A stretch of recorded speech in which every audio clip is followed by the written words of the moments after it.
You're watching Beardown Sports, the best Chicago Bears content. Now buckle up and bear down.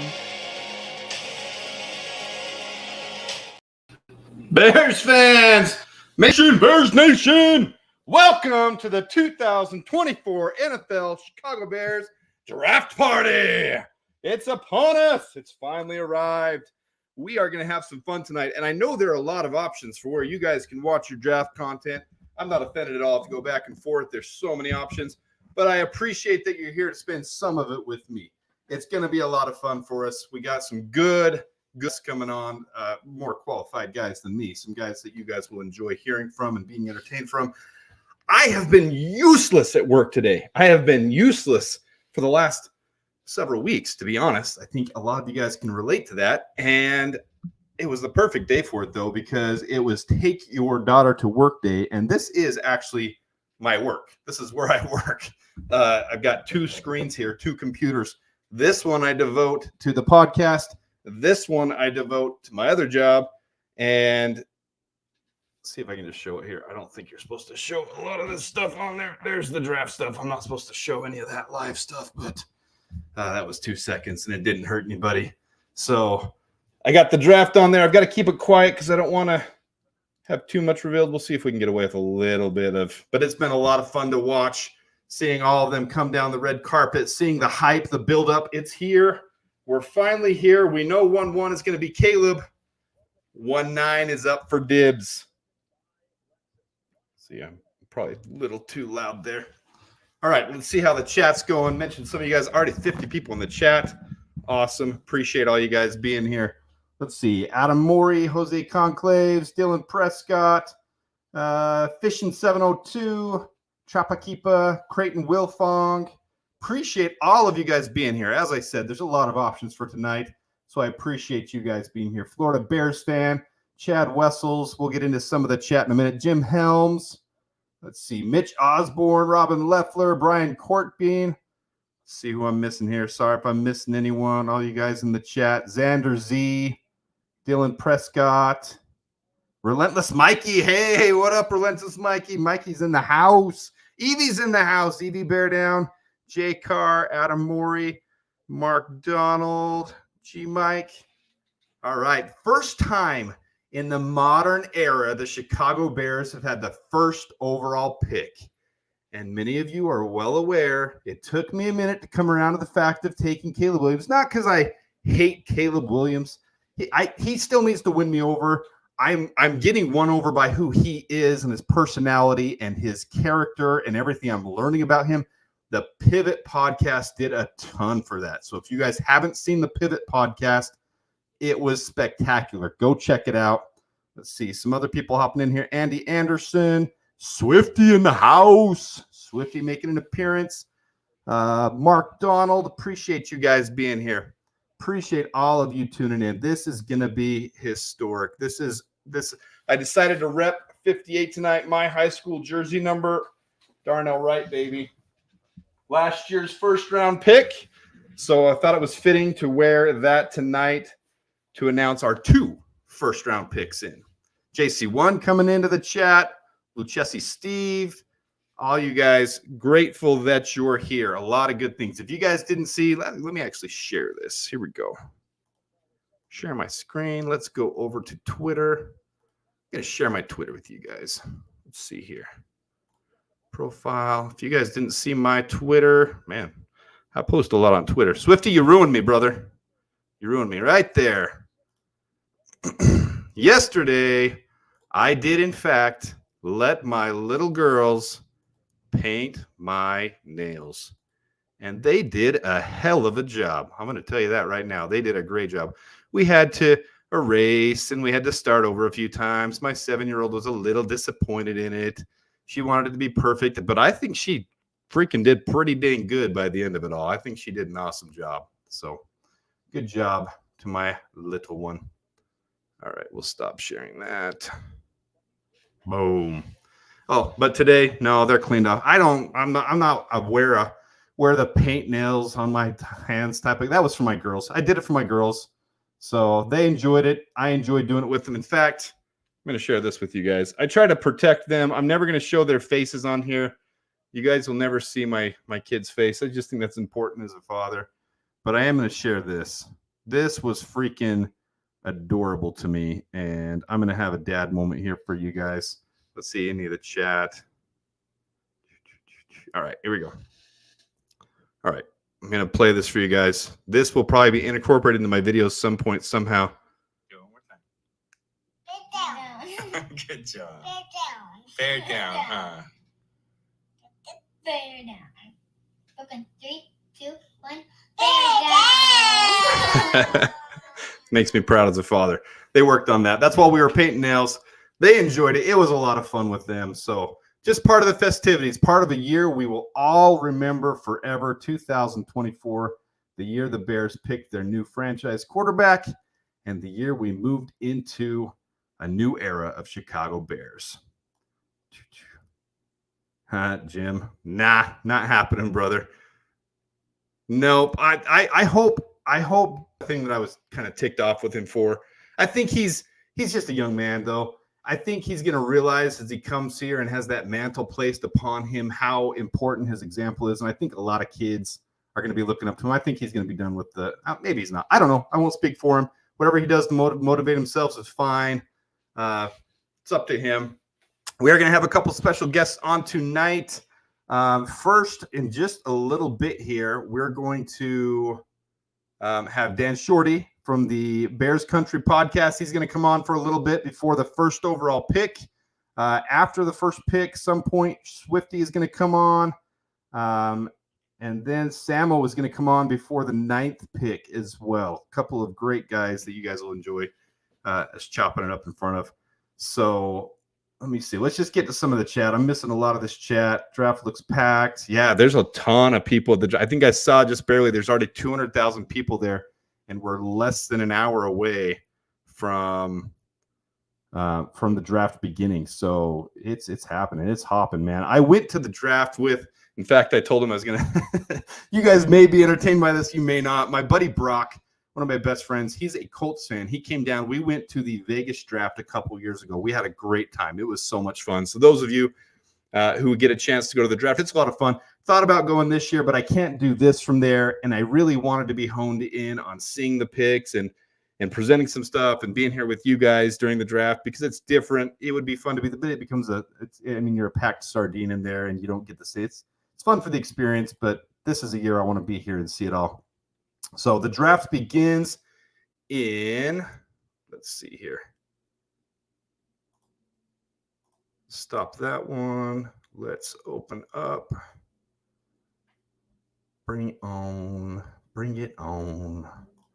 Here's the countdown of the draft, guys. 51 minutes and 3 seconds. 2, 1, 0. 50 minutes, 59 seconds, 58 seconds. It's coming. We're counting it down. It's coming really, really soon. We'll leave that up there for a minute. All right. So right now, the big news, it is lying season. It is lying like crazy. You're getting all the rumors right now. They're all coming around. Everyone's got their different takes. And right now, basically 1 and 2 are not being traded, but 3, 4, 5, 6, 7, 8, 9, 10, all up for grabs. Everyone's saying we're open for business. We're willing to trade back. So Ryan Poles, according to the sources, has said he's willing to deal number 9. So here we are with 3, 4, 5, 6, 7, 8, 9, all willing to trade back and trade out of their picks for more picks. Everyone likes the possibility of having more picks. No one's stuck on who they are, but we do love the possibility of this. Ooh, baby, would that be fun? Caleb Williams said he saw him on the flight. Romo Dunze replied, this is a couple days ago. I'm actually the pilot this morning. Don't worry, y'all. I'll get Caleb to Detroit safely. I thought that was pretty fun. So that's kind of what we're hoping for at this point. That's where I am. I love the connection with Rome. For me, he's from Las Vegas. Rome is from here. His mom was from Utah, real close to where I was born and raised.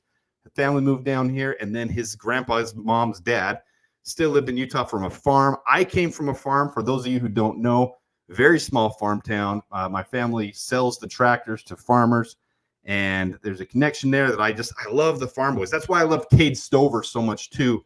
still have a little hope inside of me that 122 he'd be available and we snag Cade Stover at 122. That's my personal hope. So that's what I'm hoping for. And I know, let's see. Yeah, he is immortal in the chat. Rocket Man. He is loving that Washington projection, getting Rome Odunze to the Bears. And I'm with you, brother. I really, really, really want to see Rome as a Bear. No trading back in that scenario. But if Rome isn't there, that's where we're headed. That's what we want. We want Rome Odunze. And if he's not there, we want the trade back. We want someone to overpay to do that where everyone's wanting to come up and get that quarterback scenario. We want someone to come up and trade with us and overpay. Give us the haul. So here we are. Alt, Odunze, or Bowers. A lot of you have your opinions. Let's see what you guys think in the chat. Who are you willing to take at 5? Who do you want to trade back with? I am going to put on here. Let's see. Let's do this. Let's go to the studio.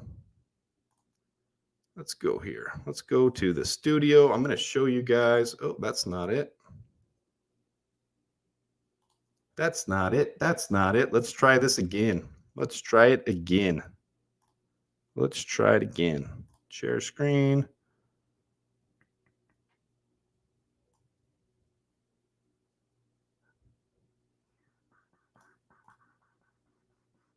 Right here.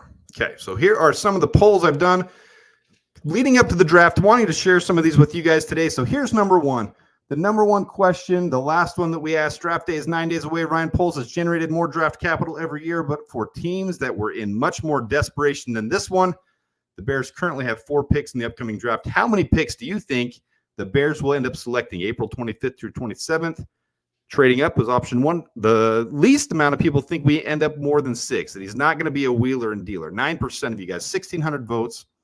The next least was trading to come up, less than 4 picks, and 16% of you thought that. Stand pat, exactly 4 picks, 23%. And I think most people, over half, 52%, think we'll do a trade or 2 and end up with 5 to 6 picks overall.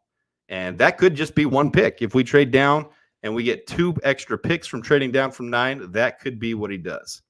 All right, next one. I will pass by that one. We'll pass by that one.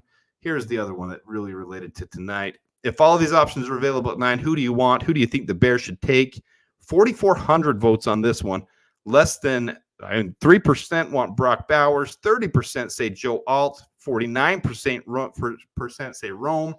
And 18% say Dallas Turner. So I think the majority of you guys are on the same page there that you guys would want to take Rome Odunze if he's there at 9 as well. So we're all kind of in the same boat on that one. All right, let's see here. We're going to have Dan Shorty from the Bears Country podcast come on real soon. Oh, in fact, I think he just popped in. So let's see. I got to catch this real quick, though. First super chat of the night. Thank you so much, Rocket Man Immortal. $10 bear down Masonites. I appreciate all you guys being here. It is going to be a lot of fun tonight. Not just for me, not just for you, but for all of us as a whole. So I'm glad you guys are part of the community, that you're part of being here, because this is going to be a lot of fun. All right, so without further ado, we got just a little bit of time because he's doing his own draft party tonight on the Bears Country podcast. So you guys pop in with him for just a little bit as well when you get a chance to. Pop into all these channels because it's going to be a lot of fun. See the reactions. We're going to have some reactions right here, but let's bring in Shorty. Let's bring him to the stage.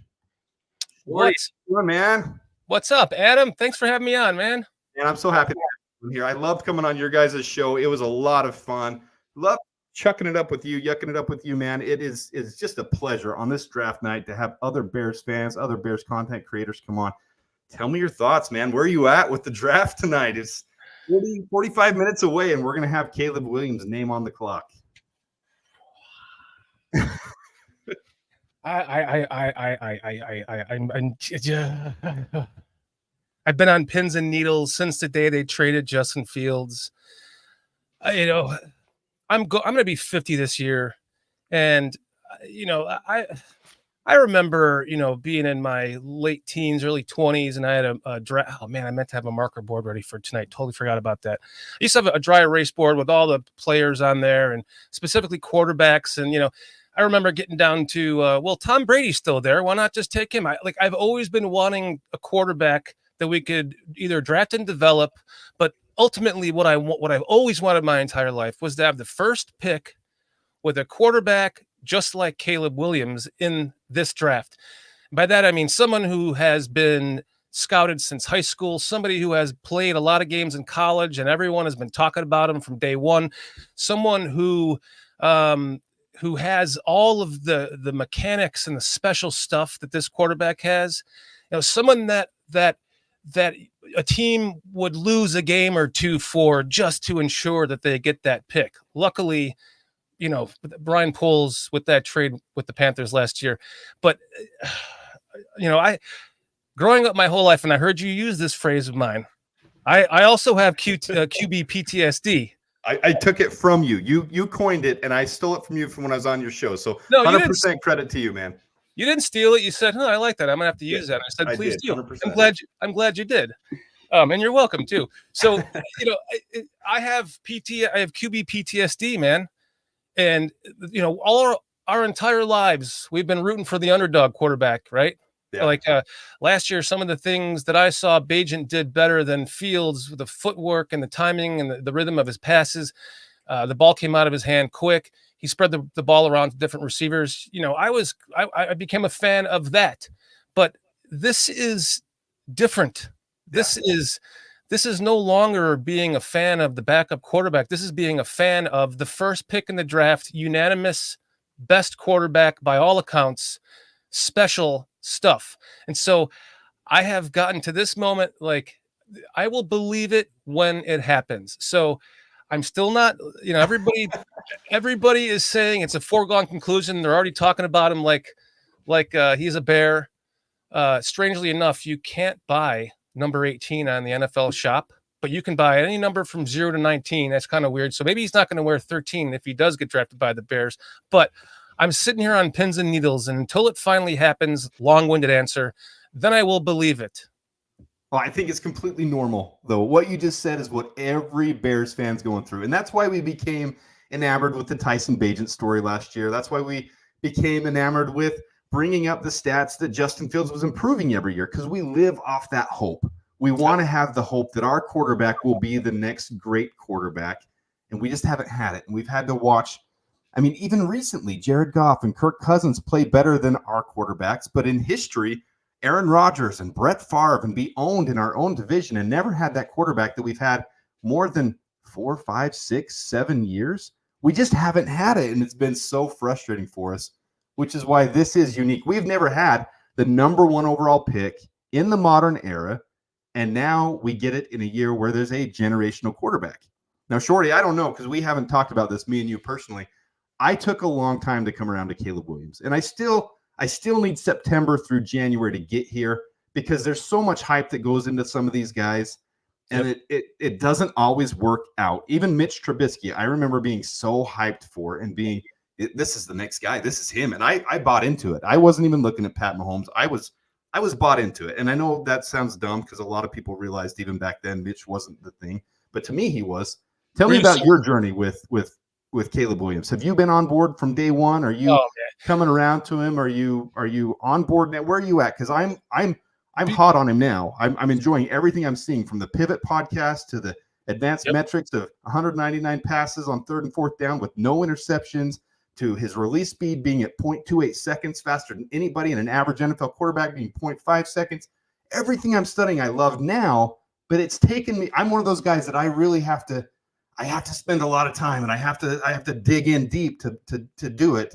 I'm getting there, but what about you, Shorty? Where have you been on this process? Well, before I get into that, so in the Trubisky draft, was he your quarterback, or did you have to buy into him once we traded up to get him? Because if I did that draft over 100 times, I'd take Deshaun Watson. It would have been the wrong move. Correct. Yeah, but once we traded up and got him, I fell in love with him after that point, and I was all in on him. But right, and I was the same, Deshaun Watson as well. Yes, that's what we do, right? We're like, you traded up for this guy.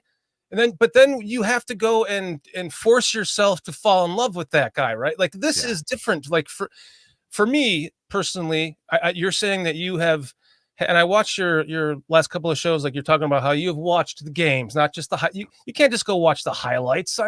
everybody has highlights and lowlights. If you watch the game in real time and you see how the game is progressing and what kind of mistakes are made in the right or wrong or the wrong times, those are the differences in the game. So I've done the same thing with Caleb. I know that there are still flaws. He's not perfect. Nobody is perfect, especially at this stage in their career. But what I have noticed about him is he's kind of changed his game throughout the small time that he's been in college. You didn't really see him run. He's 6 foot. He's my height. He's like 6 foot and an eighth. I was 6'2". I'm about 6'1" and an eighth now. He's 6'1" and an eighth. He's got Michael Jordan sized hands. So the ball is like, his hands are pretty much around more than half the ball. What I like about him is he did have a lot of fumbles, but what I like about him is he's always ready to throw that ball, because the ball, even when he's running around, it's just from here to there, it's gone. And to answer your question, I fell in love with him from the moment I saw him after we had Justin. And I even said it to my wife. I'm like, oh, man, I would love to have this guy. I love Justin. I started my podcast because of Justin. I thought Justin was going to be an MVP already by the time we traded him, but he was incrementally getting better, but he just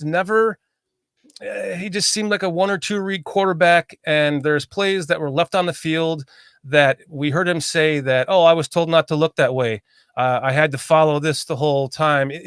This kind of quarterback is going to see DJ or Darnell Mooney wide open in the end zone when he's supposed to be going to DJ Moore on the left for a 35-yard first down. He'll see that, and he can get rid of the ball so damn quick, it'll be a touchdown. He'll be like, well, I don't care if I was not supposed to look that way because he was a decoy. He was open. Boom, the ball's to him.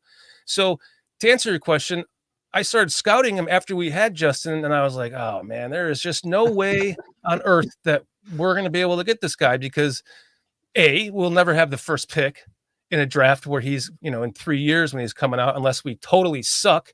And B, we have Justin, and I think that he's good enough that he could be an MVP candidate by the time he gets drafted, and I'll be happy with that. But something about this kid I just like more. He just has a little more urgency in his game and a little more elite in his game. So I've been a fan of his from day one, and my entire life I've been waiting for the first pick in the draft with a quarterback like this. And then I never thought it would be possible watching his tape, from 3 years ago on.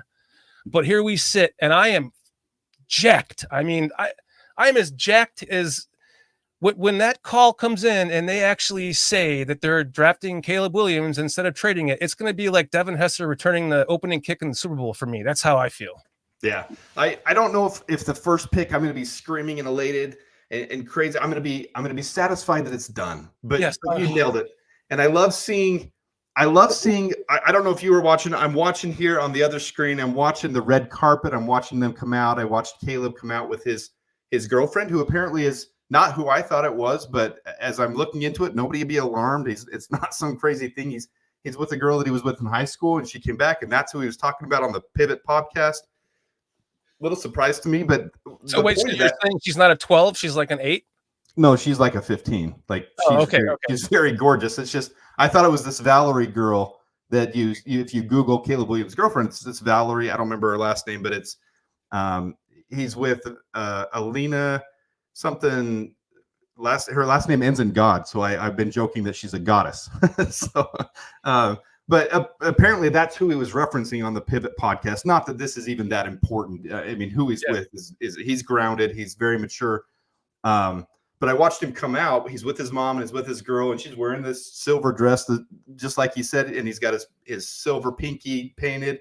But then he starts, like, just before a game, like, he started jacking himself up on the red carpet, and I freaking loved it. I was like, dude, that's awesome that he's sitting there getting jacked up. He was pumping himself up, and you can see him moving and shaking, and like it was fun to watch, because that's game day Caleb that we're going to get for Sunday. That's who we're going to get, the guy that even in these moments where it's not even a competitive moment, I mean, I guess it could be technically for them, he's feeling that competitive drive, and he's feeling like, yeah, this is my moment. I'm going to freaking own this. Just 1 second. A couple super chats going by. I want to thank you guys. Be Well 12. Keep it up. The great work, Adam. Appreciate that. And we're going to hurry and go here to that dude you know and love. BTFD, LFG, Chi-Town, Historic Day, oh, Dunya say. So appreciate you guys tuning in, of course. And again, Shorty, I didn't even have you mention it yet. He's with the Bears Country podcast. If you guys haven't watched their show, it's a lot of fun. I've been on their show. Go watch that episode. It's a fun one. Give a plug real quick for your show before we go any further, and then let's talk some more, Caleb. Yeah. So it's actually it's Bears Country podcast. We have the channel is called Bears Country Productions because we do have a few different shows. Some of them are seasonal. We have one with some British guys. They are awesome. They do a show called the British Bears. So they run their own show on the channel. They're more seasonal because they're not all into the draft and all the downtime stuff. They want to talk about the nitty gritty as it's happening. So they'll be coming back soon. They'll be doing a show I think this week after the draft. They're a lot of fun. And then a couple other seasonal shows during the year. Then I was making a bunch of Justin Fields every play videos last year, and somebody put in the comments like, I thought this was a podcast. So I changed it from Bears Country Podcast to Bears Country Productions. But very cool. Either way, if you type either of them in YouTube, it'll pull up and you'll see us. That's BCP, the logo. So thanks for that plug. I wanted to mention to you with the Pivot podcast about how they asked him about crying on his mommy's shoulder, basically, and I loved his answer. He lost the game. His mom was right there in the stands. He ran up to his mom to give her a hug, and as soon as she put his arms around him, I'm a mama's boy too, man. So I would have cried too. And he talked about crying, but crying's all good in sports, man. If you're that passionate about losing a game, that's what I want. If you're Michael Jordan, you're going to get all over him for crying after winning the first championship, or crying after winning the fourth one when his dad was murdered? No. And it's a good opportunity for me to say, anybody who's on Twitter, it was out there today. I put an apology out there. I didn't make a big thing out of it, but I was wrong. I was one of those who, it was more of defending Justin Fields is what I was doing. I was defending Justin because there was a civil war, and I think everyone knows about the civil war at this point. And I think it was manipulated. I think that was manipulated by people who are not Bears fans. I think so too. Look at this fan base. There's 800,000 Bears podcasts, and there's like 4 Packers podcasts and like 2 Lions podcasts. They came in. Not to interrupt you, but yeah, I think it was manifested by non-Bears fans to cause a civil war. Sorry to interrupt you. No, you're great. I agree. It's kind of tinfoil hat stuff, but you and I are both on the same page there. Real quick, Kyle, the Bears fan, $20. I was going to put a fight song, but it's too long. Bear down all. Love y'all. Wish you the best. Let's go. Appreciate that. Thank you for being here. But I put out there, I was wrong. I was completely wrong. I put some things out there about him being a crybaby. This is when we still had Justin Fields. Yeah, I did. I was saying something about him being a diva and all this. Yeah, I get it. I was more of trying to say, hey, I still support Justin Fields. I'm sick of you guys talking about Caleb Williams. I'm sick of this crap. Don't talk about him while we still have Justin Fields. But I was wrong, because when Caleb talked about that on the Pivot podcast, which is exactly what you're saying, he said he didn't expect to even see his mom right after the game. He didn't expect that moment. And he definitely didn't expect to cry, but they already had 2 losses. And if you guys follow college football, 2 losses is like the verge of where you're not making the college national championship. Right. But with the new format, 2, you can sneak into the playoffs if it goes your way. 3rd loss, you're done. Not happening. Not going to get into the dance. That was the 3rd loss. That was to Washington, I believe. And when that was over, it was just end of game, going over just to, formalities, just going over to thanks for coming type of stuff. And then his mom was there, and it was just a moment. And I was wrong. Caleb Williams is human, just like the rest of us. And I actually, when I look back on it, really stupid of me to call him a diva, to call him a crybaby. Me too. Because he had a moment. I was the number 2 ranked wrestler in my class in high school. And that's not far from the age of where Caleb was. In my senior year, hyped up, I was 28-3, I believe, going into the state tournament. A kid I beat 4 times. Ended up getting a crap call from the ref on a roll through where I was getting out of a move, and I got slapped on the. Anybody who knows wrestling, I got slapped on the roll through, and I was done. I could no longer win the state championship. And I remember leaving the mat and going over. My brother came over to console me, and I was pissed at him. I had a moment where I screamed at him, "You don't understand. He was a state champion. My brother was a state champion." Oh, and then that hurt even worse because now you couldn't even level of playing field with your Yeah. brother. Yeah. Yeah, we don't necessarily have that competitiveness. We did, but we do. But it was different. It was just like I was pissed that I couldn't anymore. But Yeah. later, probably an hour later, I saw my mom, and I tried not to be the mama's boy. I tried to be tough, but I remember crying quietly and just being like, "This moment sucks." And that's the exact same thing Caleb was going through. We're all human. We're all going through it. And he had that moment where he just broke down for a moment. I can't win a national championship. This is what I fought for. This is what I wanted. And now I can no longer have this. So thank you for bringing that up. My moment where I can say I was wrong. And I hope everybody else is coming around to the same thing, because it's a process for each of us Bears fans. We all have our own process of coming to where we're coming with this team. And I think it's kind of too hard to believe that we can have a generational quarterback on this team. Yeah, it is. It's that the QB PTSD coming out in us that we're like me. I don't even believe they're going to draft them, because they're going to something's going to happen in my mind. Like, well, the Bears are going to be the Bears, and they're, because it's like we're not meant to have a damn quarterback. Well, you see people right now still saying that. Nope, Caleb Williams is going to be a bust, even if he's the greatest quarterback ever, because he's going to the Bears. He's going to be a bust because we can't have nice things. It's not possible. I mean, we may not have the coaching staff set up for him like Mahomes did going into KC, but we do have the team around him set up. And I guess real quick to point on, I wanted to say, I learned a long time ago about the whole Caleb thing is what you don't know, you don't know. Yeah. So for that, about the crying on his mom's shoulder thing, everyone just jumped down his throat. But what you don't know, you don't know. Once you find it out from the horse's mouth, then you're able to reform your opinions. I totally lost my train of thought. You're good. So we're taking. It makes me wonder when I was just talking about the Mahomes thing. It makes me wonder. And listen, I want to see this kid come out day one as the starter, but there is that inner voice in me that says, "Well, Mahomes set for a year. Every Packers quarterback for the last, Love sat for 3 years." Aaron Rodgers sat for 3 or 4 years, and he's still playing. So would it benefit? And I know that we don't have a veteran quarterback on the team right now. And, Bagent did play well. He won 2 out of 4 games last year. He is now twice the size. I mean, you did we talked about that. You were on our show, and then you did a video about that after his training. And I'm not saying that I think he should start, but I'm just kind of asking the question. Now you have a quarterback who has a year of NFL training, a year of NFL experience, a year of NFL sitting on the sidelines that has the ability to start. Would it benefit all of us as much as we want to see Caleb, assuming he's the quarterback we draft? Would it benefit him to sit for a year and learn the offense? There's 2 things to that. There's actually 3. If Tyson Bagent were to play the entire season and Caleb sits and learns from the sideline and learns the game, learns the NFL regimen from the sidelines, and Tyson Bagent does play well with this year under his belt, now you have they can't make the excuse for even if Bagent didn't play well and they didn't make the playoffs. You don't have the excuse to fire the coaching staff and start all over again like we did the last 2 quarterbacks.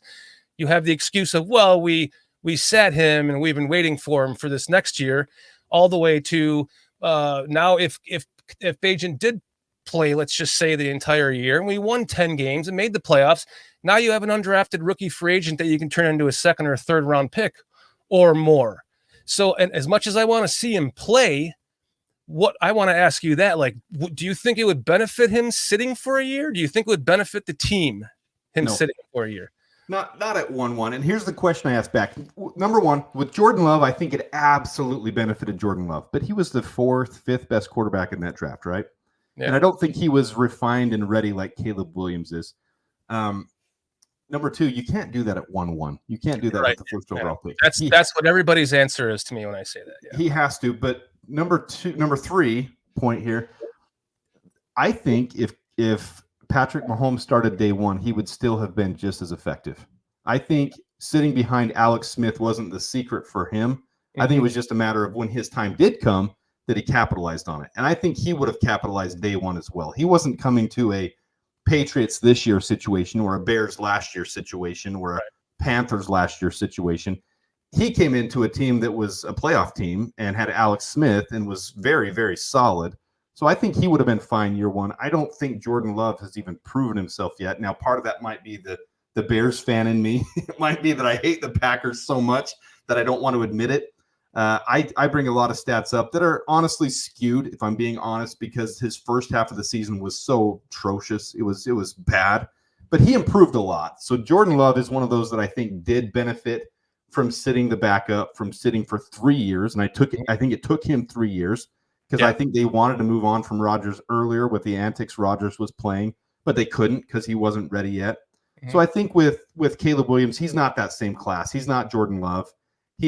He's more of a Pat Mahomes, where I think Pat Mahomes would have been fine on day one. So thank you for saying that, because I needed to hear that, because I want him to start day one, but I worry just about just the history of players sitting for a little bit, playing better rather than getting thrown into the fire. But we saw Andrew Luck.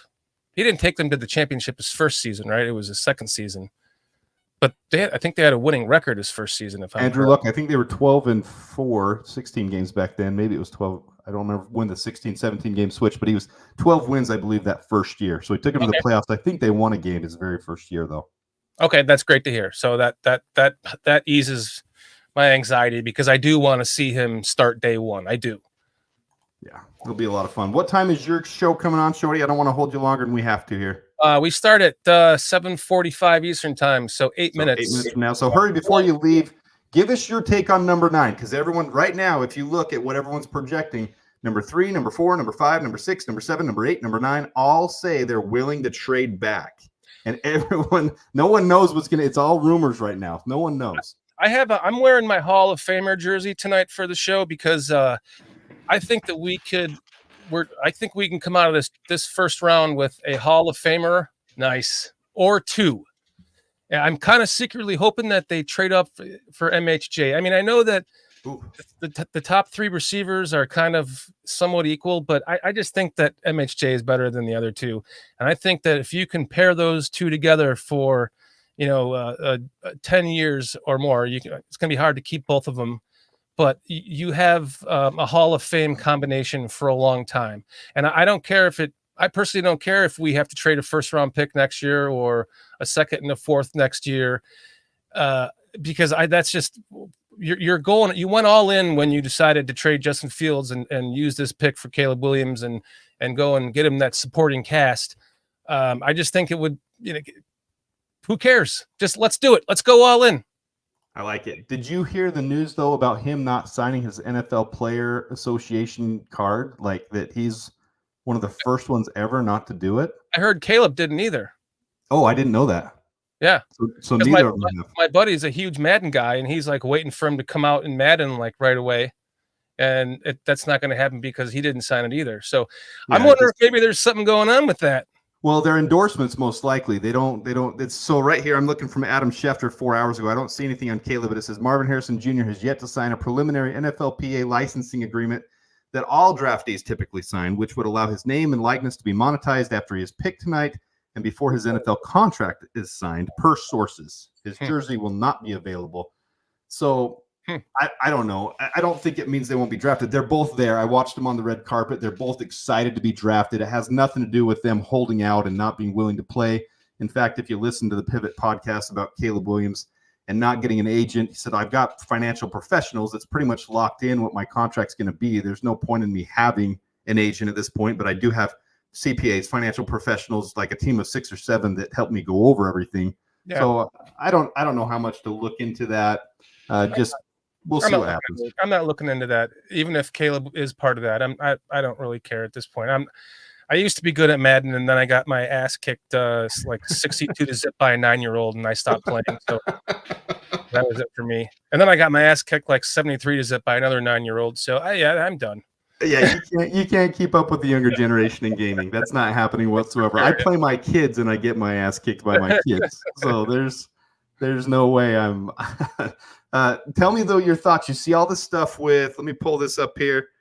You see all this stuff with Caleb and Rome. And then if you watch the red carpet and the pre-draft, they were talking, and Rome openly said, yeah, if we go 1-9, we'll be heading to Chicago together. It seems like Rome wants to come to Chicago. Yeah. I actually like Rome more than Marvin Harrison Jr., just with his personality and his work ethic. You saw him at the combine. The last one, his 3-cone didn't go as well as he wanted, so he was sitting there drilling it, working hard, going over it over and over again. I don't think that would show. Tell me your thoughts on Rome. If we end up at Rome at 9. I would love Rome at 9. Listen, we get Caleb. I don't really, there's 4 other options I'd be happy with at 9. One of them is trading up for MHJ if that's the case. If we stay put and draft a Dunze, if we trade down and get a Michael Thomas Jr. and another pick, and maybe we can get a Marshawn Nealon or something. We can get another pick in the first round and end up with 3. I mean, there's so many things that could happen that, I mean, right now I'm just happy to be a Bears fan. This is a great time to be a Bears fan, and really there's no bad way that they can go at 9 for me. I'm happy in multiple directions.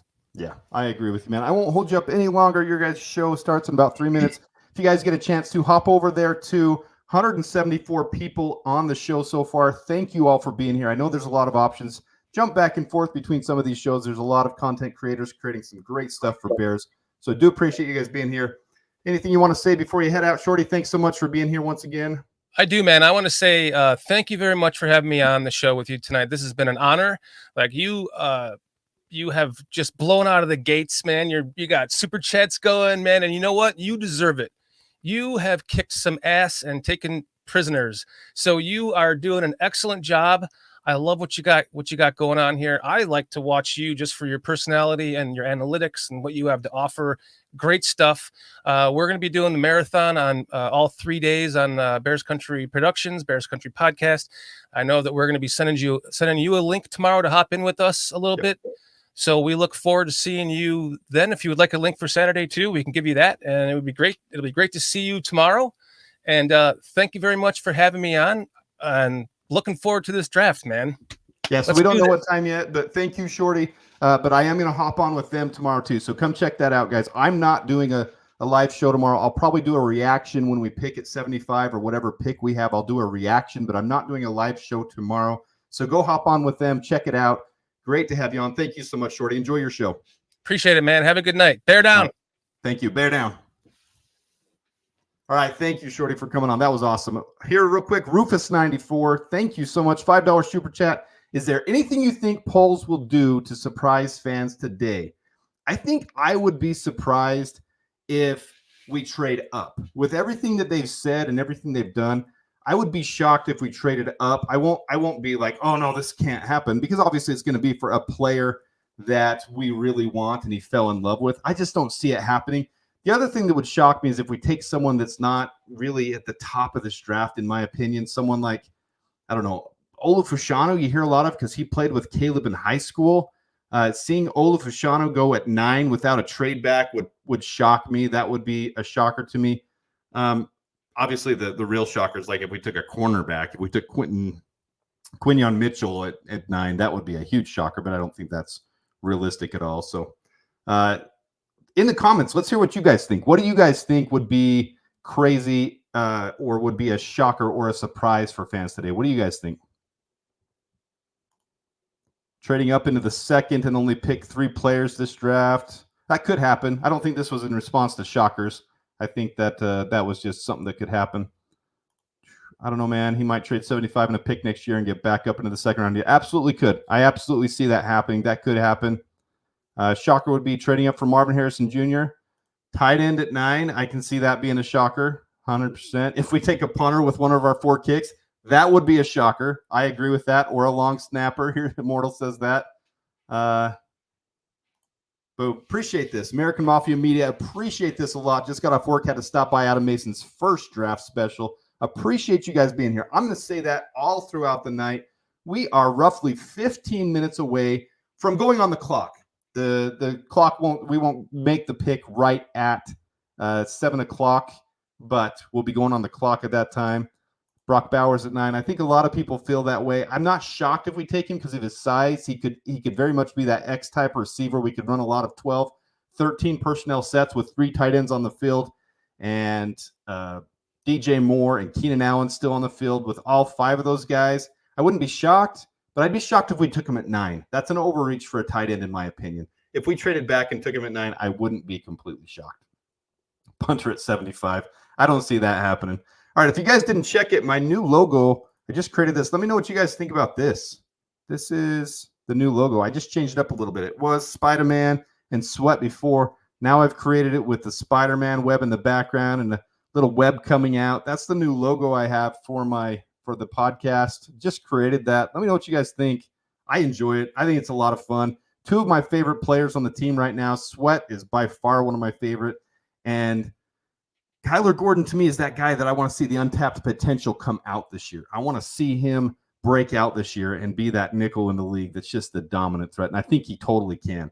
So that's the new little thing I came up with today or yesterday. It might have been late last night, but I came up with those just recently. Appreciate you guys. You guys are awesome. This is a great fan base. Let's pull up real quick here. Let's pull up so you guys see where we're at on the countdown. We are 13 minutes, 26 seconds away. We'll see how much I can get away with on the sound. A little bit of sound in the background. When the pick goes off, we'll try to make it a little bit louder so you guys can hear that.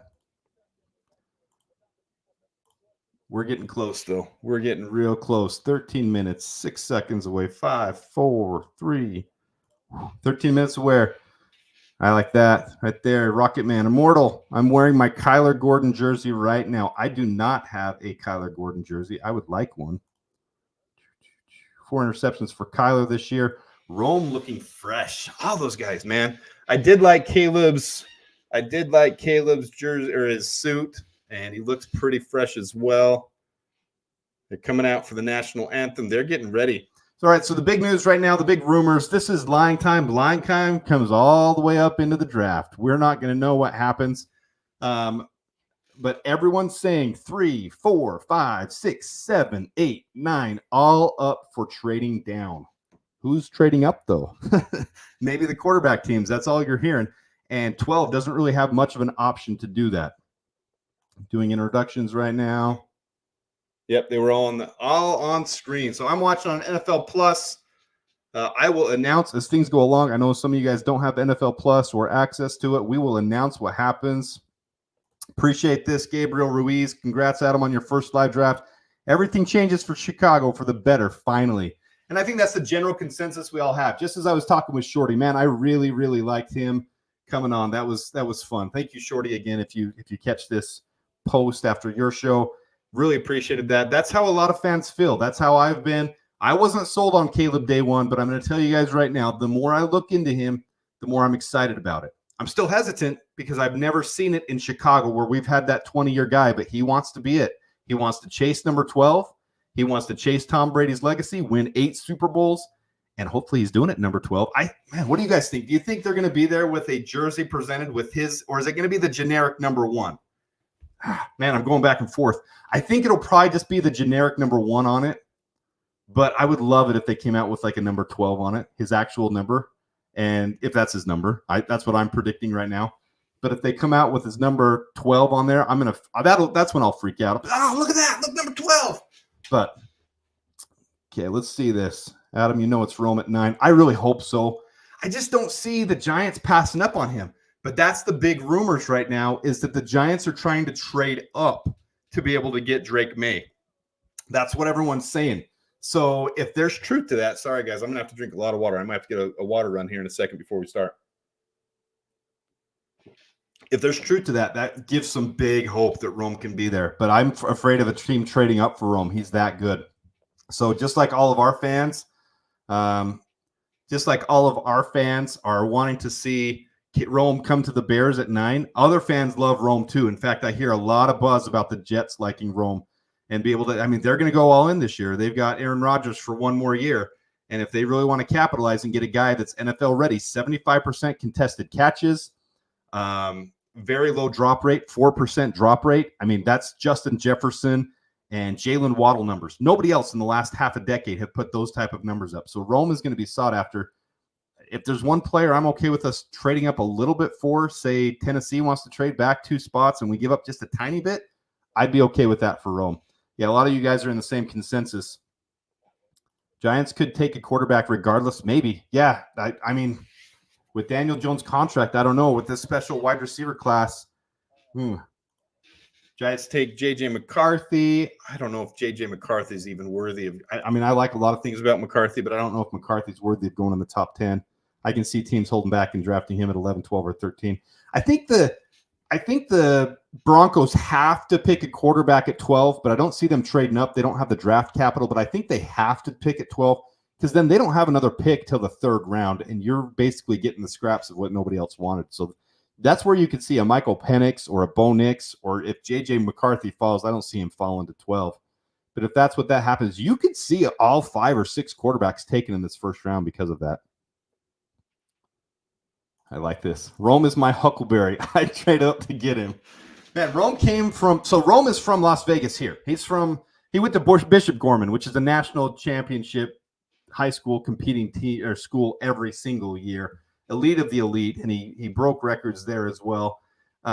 His mom grew up in a small farm in Utah where I'm from, and their family still lives there. I don't know them. I know of them, and I think there's some connection with my family selling them some farm equipment at some point. But it's not like a close I don't know Rome. I don't know his family. But I love the fact that he's a farm boy and he's got that work ethic in him. I mean, he didn't grow up on the farm, but he visited grandpa and he learned from his grandpa.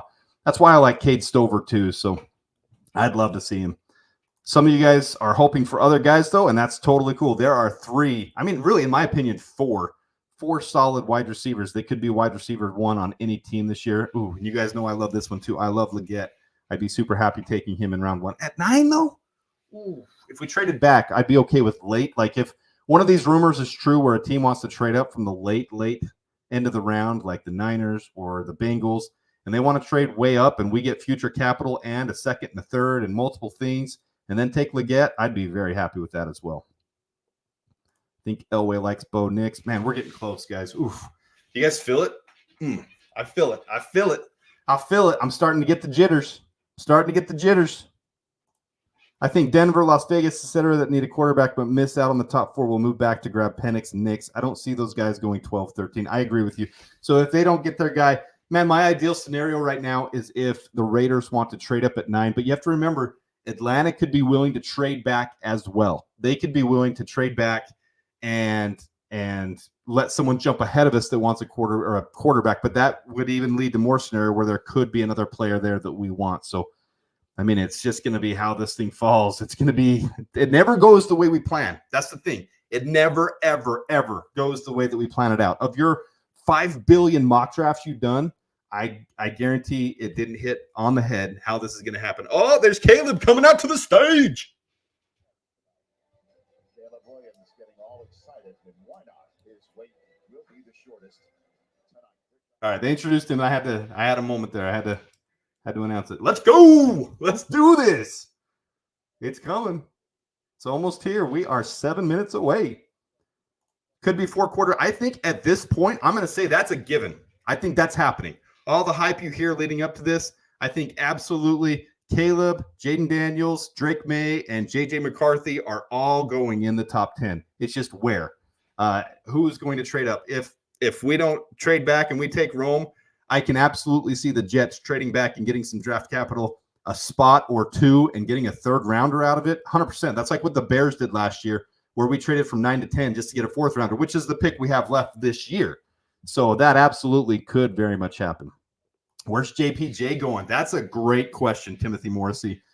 I don't know, man. I really would love the scenario where all these teams don't value the center position like you're hearing rumors of right now, and he and Zach Frazier fall into the 2nd round, and we fleece the Vegas Raiders to be able to get their 2nd rounder, get 44 from them, and somehow one of them either fall to us or because we got their pick, we trade up just a little bit and get our center as well after picking whoever, defensive end there, Jared Verse, Latu. Man, that would be ideal to me.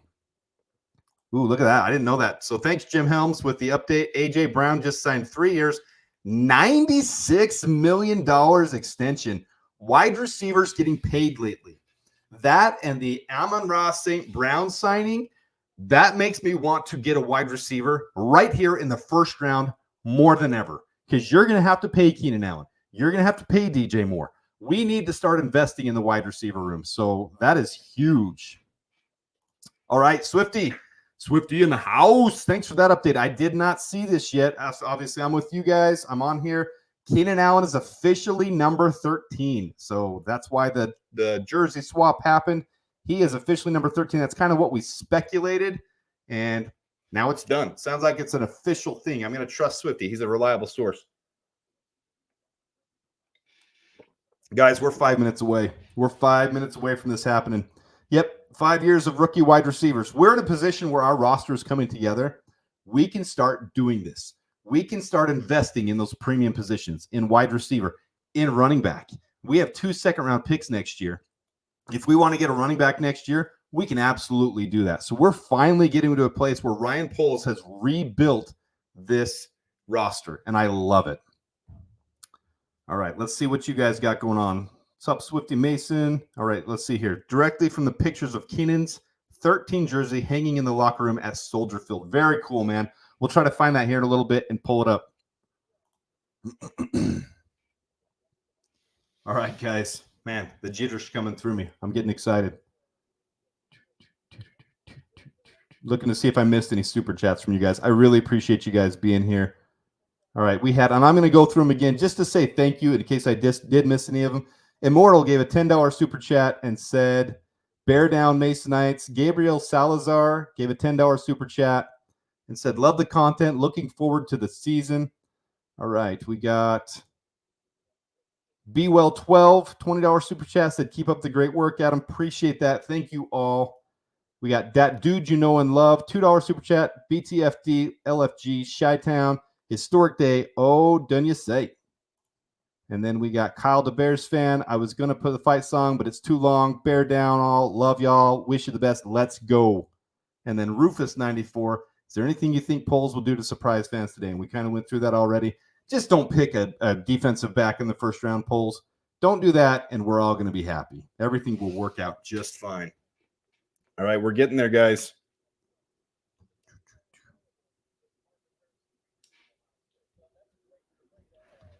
All right, who do we think is going to fall in this draft? Because there's always one. There's always one that falls down the draft boards and is a surprise. To me, if we trade way back, I'm kind of hoping that's Leatu Latu. Because I would love to snag him in the late 20s, get a draft haul, and still get my favorite defensive end. But that's just me personally. Who do you guys think? Who would you think falls? Penix could fall for sure with his age and his draft history, or his injury history and his age. He could fall. His talent is very, very solid, but he could fall. We're going to give another one of these real quick. Good job. Bear down, huh? We're 2 minutes away.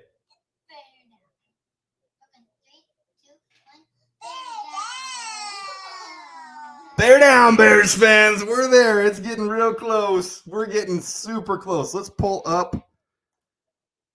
1 minute, 9 seconds away. We are going to let this thing roll. Mikey, as always, brother, thank you. Get the girls some ice cream. Bear down. Don't have the girls with me tonight. That's why the nails got removed. But if you guys missed it, I had my nails painted by my little girls last night. Really, really love this. If you guys don't know, Relentless Mikey is a huge, huge hero of mine. He does work. I'm going to pull it up so I don't misquote it. If you want to put it here in the chat so I can bring it up, Mikey, tell everyone what you do, because I am a huge fan of Mikey's. He helps protect the children. That's why he put hashtag protect the children. He does work that I believe is God's work. I truly believe he does special stuff. So thank you, Mikey, for what you do. Thank you for the super chat. You guys are awesome. All of you Bears fans are awesome. Mikey, you're at the head of that, man. You are a hero to me and a hero to so many in this world. So thank you. All right. I've seen some talk of Dallas Turner falling. I haven't heard that yet, but I don't doubt it. Popcorn's ready. Let's go. Latu fails his medicals. Showtime, baby. Here we are, 5 seconds away. All right, they're bringing up the hype music. They're bringing up the beginning. It's here. All right, here we go. So, Mikey, I work in anti-human trafficking with law enforcement. And, man, thank you for the work you do. I've talked to you on Twitter. I'm looking forward to getting to know more about it. We've had a crazy season. He's told me if you want to chat sometime we can, and I'm going to take you up on that, Mikey, because I truly believe that you're a special human being. Yeah, right there. We salute you, Mikey. Protect the children. Love it. Right there. Relentless Mikey, dark to light. Thank you for your work. Bear down. A little bit of little moment for you, Mikey, because you are a hero to me and to so many others. All right. As soon as we see pictures, oh, I like that comment. Caleb on the phone. Once the commissioner comes out, we got to boo with him. And then that's when Caleb would be on the phone. Maybe they already got on the phone now, but this is the moment, guys. This is where it begins. You know, I'm going to put it up early. I have this ready for when he's the pick. Boy, will I look stupid if we don't pick Caleb Williams. But there's my graphic for when we pick him. With the first overall pick in the NFL draft, the Chicago Bears select Caleb Williams, quarterback, USC. Here you go. Thanks, y'all. Let's get some dogs. Let's do it, boys. Here it is. It's starting. Rich Eisen's talking. The boys are there talking. Let's see when this clock starts. The commissioner, Roger Goodell, should be coming out any moment. That's when the boo birds start. Part of my favorite part of when I was there live. That was so much fun, guys. It was one of my favorite parts of being at the draft live here in Vegas. When he came out, and he loves it. He loves it. Whether he says he doesn't, he actually has said he loves it. But it's just tradition. Just the boo birds for Roger Goodell. Love it. Happy Caleb Day. Notorious TBG. Thanks for being here, man. Mikey, much love, man. You deserve all the love you can get today.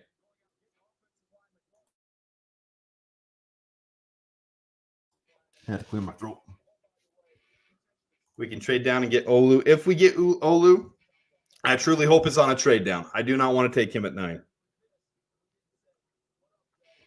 I don't want to replace Braxton Jones, to be honest. I really like Braxton Jones. I do want a swing tackle, so I'd love to have Kieran Abijabi at 75 to come in and compete with him, best man win, and have a solid swing tackle. But I don't want a first round tackle. That would disappoint me. Crowd's starting to get rowdy.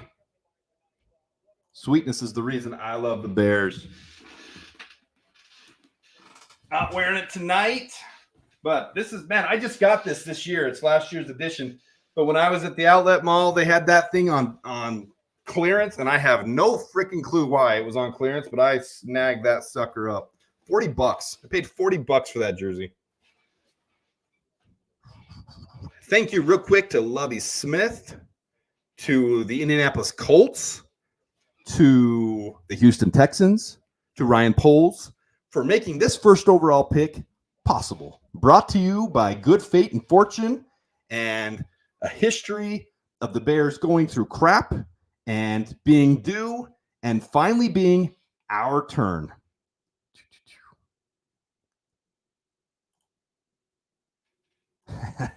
Jim, don't do this. I will be anxiety ridden. You guys will see what I look like with anxiety if that's what happens. Taking the whole 15 minutes to take that pick just to tease us. He teased us enough with the presser, with the pre-draft presser, saying that and saying that we'll have to tune in on Thursday. Don't be teasing us now. Don't be doing that crap, man. Don't be doing that. Jim, that would be epic. It would. It would suck, though. I'll be sitting here with anxiety, pissed off. Can we trade up to get Marvin Harrison Jr. if he falls past Arizona? I don't think Arizona's going to be picking it for, to be honest with you. I think it'll be a quarterback. And yes, we could trade up with the Giants if that happens. Are the Giants going to want to take him, though? I mean, there was rumored that he took a third visit to the Giants. Now, I haven't seen anything on that since, but you heard initially he only took top 30 visits with the Bears and with the Cardinals. Then there was rumor he went and visited the Giants, but then I haven't seen anything confirming that since. So I don't know if it was a virtual, if they flew out to him, if it wasn't an actual top 30. I don't know, but we'll see what happens here real soon. We're coming down to it. I love it. Bear down. Calvin Canterbury, bear down, brother. Let's do this. Oh, they're giving me anxiety even waiting right now. They're dragging this thing on. We are past draft time. So we look at it. It's time. Look at that. 0, 0, 0, 0. And the commissioner has not come out yet. What the F? Let's get this going. I want to see it. We've been waiting for this. It's time. I told my buddy I'm going to harass him all night because he has. So my buddy Brock, I tell you guys, he's an Indy fan. I told him I'm going to call him all night and he has to answer. Let's see what happens. Because he's at events and he can't be there. Your call has been forwarded to an automated voice message. That's more for me than you guys. I told him he has to answer every time I call, but he's in an event and he's pissed off that he can't watch the draft. He's wanting to see what happens with his Colts cornerback or wide receiver. He wants Brian Thomas Jr. to fall to them at 15. All right, let's see some of you guys' comments. Let's see. Sorry, I fell off the wagon there for a second. Yeah, this set of ads actually making me rage a bit. I'm actually with you. I'm trying to ignore a couple of them. Trade. Yeah, what do you guys want? Put in the comments what you guys want to do. If Rome's there, if you want Rome, if he's not there, trade. Yeah, I put him in some of my mocks. Dude, American Made Mafia. Awesome comment. Walter Rouse, projected for the 4th round. I would be so happy with him as a swing tackle. I think he's so undervalued. I have him going in the 4th round. He would be a steal at 122. I really like Walter Rouse. I said Ralph. Rouse. Polls is taking into 15 minutes. I don't think they've started yet. Commissioner hasn't come out. They're doing some hype video for quarterbacks right now. This is a good quarterback year. It's not 2026 quarterback year, but is it going to be more like 2020 or 2021? Who knows? Hopefully, Caleb is definitely better than Trevor Lawrence. We definitely have a better team than Trevor came into, so he has a better head start for sure. Feels very much like a trade down and then a Byron Murphy selection. I can see that, and I thought that at first because Byron Murphy is very much like Gervon Dexter to me. In fact, I've had this that I've shown quite a bit. Let's get rid of the comment. Where they're very similar. And especially with how Dexter came on in the second half of the year, very similar players, different in height, but that's about it. So, but they could both be playing on the interior defensive line at the same time. So I'm kind of past that at this point.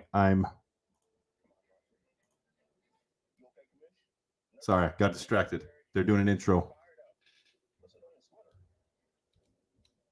It's coming, guys. Oof, sorry, anxiety. Distraction. Hey, get out there. Get to the stage, man. I'll announce what's going on. They're just still doing commercials and still doing their hype and their preview. It has not started yet. Yes, even though we're 7 minutes over, the NFL is taking their sweet time building the viewership. I think the Colts need a cornerback more than a wide receiver. The Colts, yeah. I think you're right with Michael Penix and Josh Downs, but he wants that cornerback and wide receiver as well. Trade up for Marvin Harrison Jr. Hey, there we go, Immortal. I'm with you, man. It's time. It's time for our reign. Their reign is over. Time for the Bears. Let's do this, baby.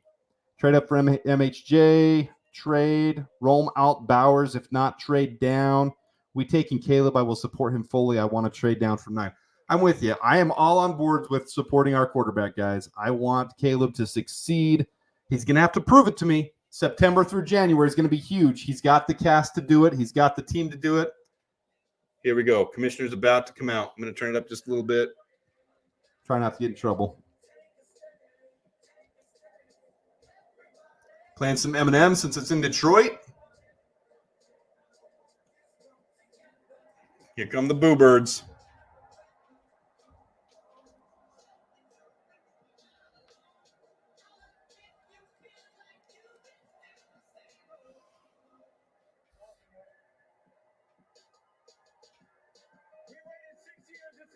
Eminem on stage with him. Sorry, I didn't announce that. Eminem's right there on stage with Roger Goodell. I actually like Eminem a lot. I like his story. I like his triumph, his overcoming.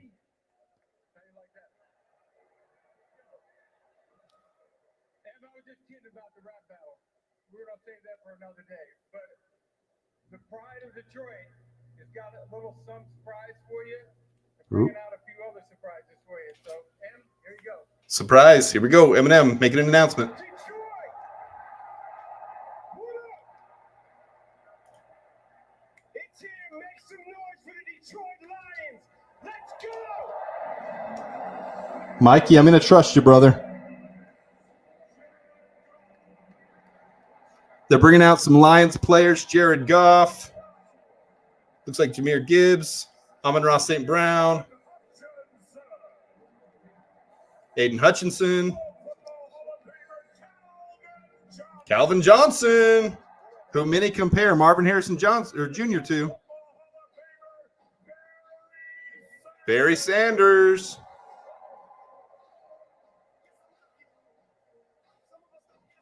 F the Lions. I don't hate the Lions as much as I hate the Packers, but I do hate the Lions' attitude they've developed over the last year, especially Don Burr. F Don Burr. I blocked Don Burr from everything, but if Don Burr finds a way to come in here, just find yourself out the door, Don Burr. We don't want you here. This is crazy. I can't believe it. But before we get off the stage, I need to hear one thing. Sherry God. Oh my gosh. I'm going to mute this. Sorry, I got to mute that for a minute, guys. I got to mute that.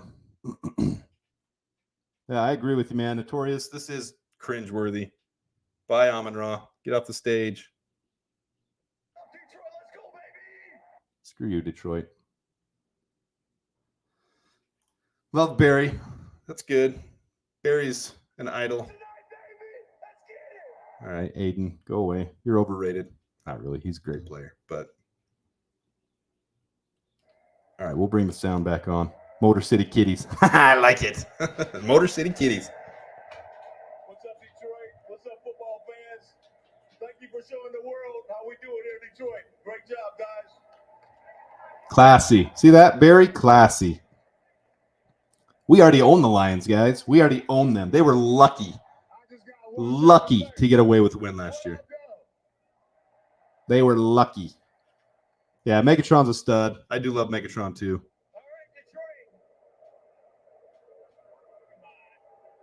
Boo! Boo! I almost missed my moment to boo at the commissioner. Boo! Hey, Greg B., we're glad to have you here, too, man. Glad I can hang with the legend Adam Mason for this draft. Definitely not a legend, but definitely grateful to have you guys in here. Whoa. Am I lagging? Damn, I hope I'm not. This is live on NFL Network. What network you guys watching that's on the... Oh, you know what it is? My stream takes us a couple seconds to get to you guys. So I'm seeing it live, but you're seeing it a couple seconds behind me. Shoot. Sorry, guys.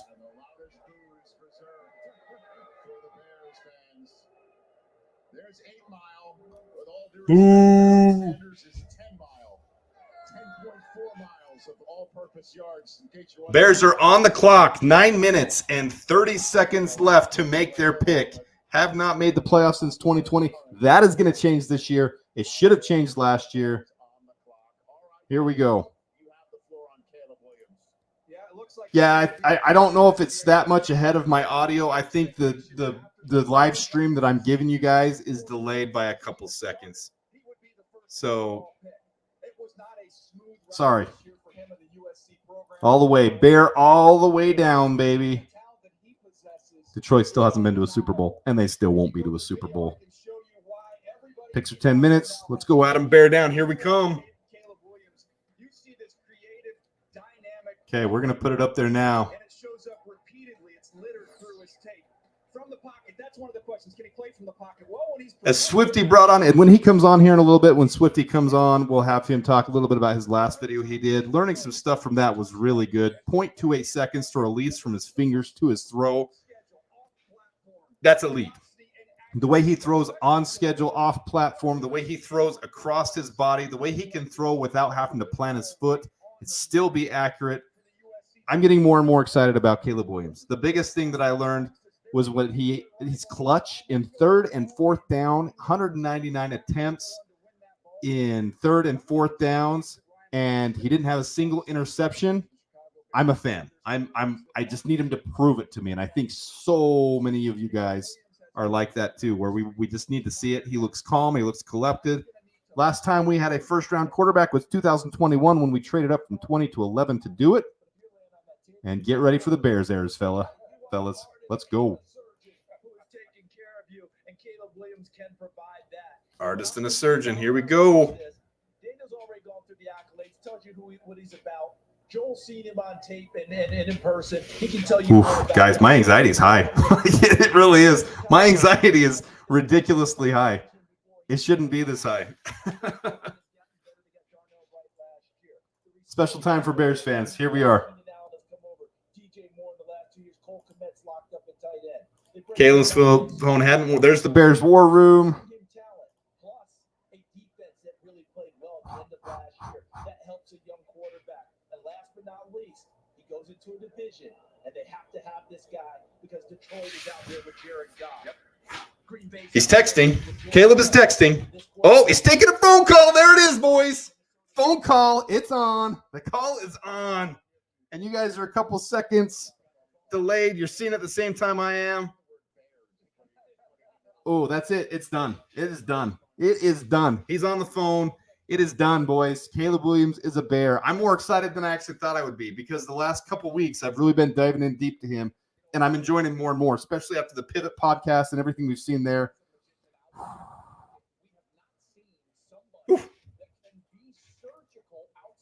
He is an artist and a surgeon, just as Swifty said in his last video. I'm excited to have Swifty on. He'll be on in just a little bit, guys. It'll be fun to yuck it up with him and get his takes because I really respect what Swifty has done to hype me up for Caleb. I've actually had private DMs with Swifty. I'll bring that up when he comes on. And I've told Swifty, I said, dude, get me there. You're there. Get me there. I need to be there because I'm a Bears fan first and foremost. I wasn't just a Justin Fields fan. I'm a Justin fan, but I'm a Bears fan. And he traded away, and right after the trade happened, I was saying that. Here it comes, guys. They're on the phone.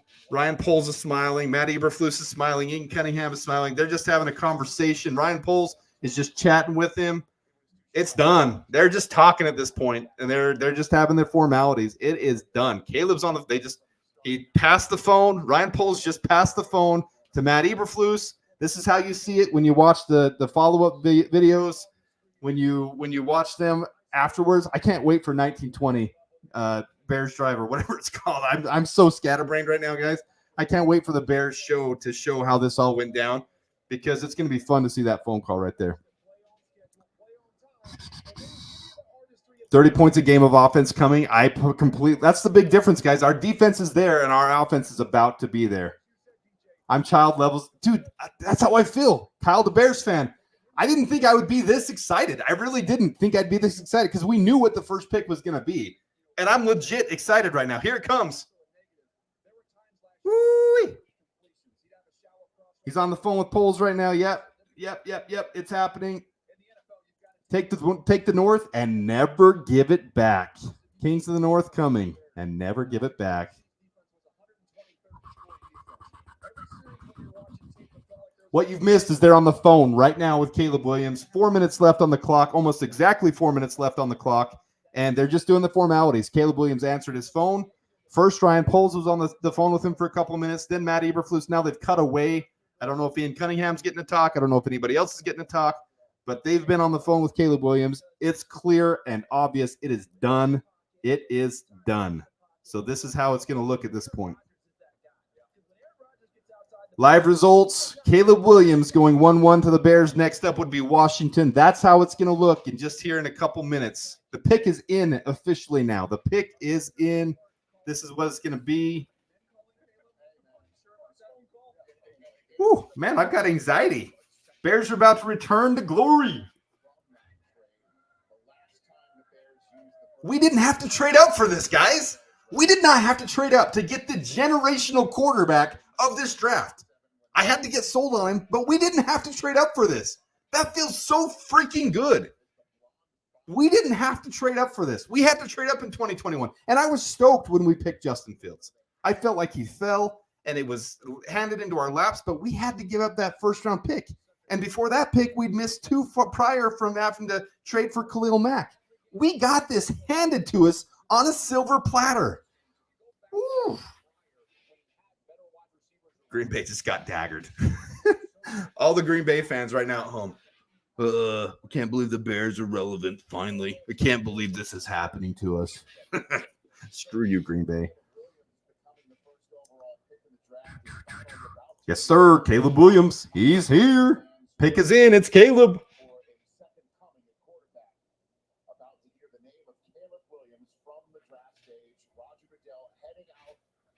All right, here it happens right now. Headed out there, headed to the podium to make the pick.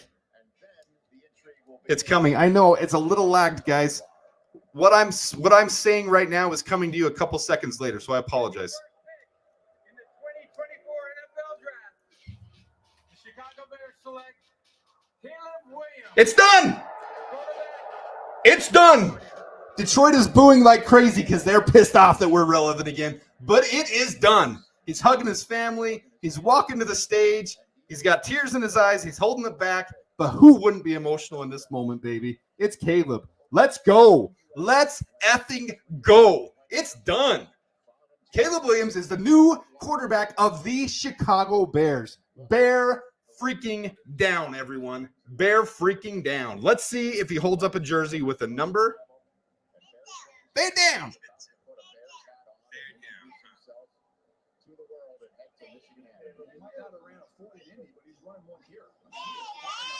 Bear down. Oh, dude, he just let out a scream. Woo! Giving the commissioner a hug. It is the generic number one, so we don't know his number yet. It's the generic number one for being the first overall pick, and if I was him, I would want that too. I would want that number one on the jersey. First overall pick. It was a goal of his, he said, for the last 12 years. It's been a goal of his to be the first overall pick. Woo!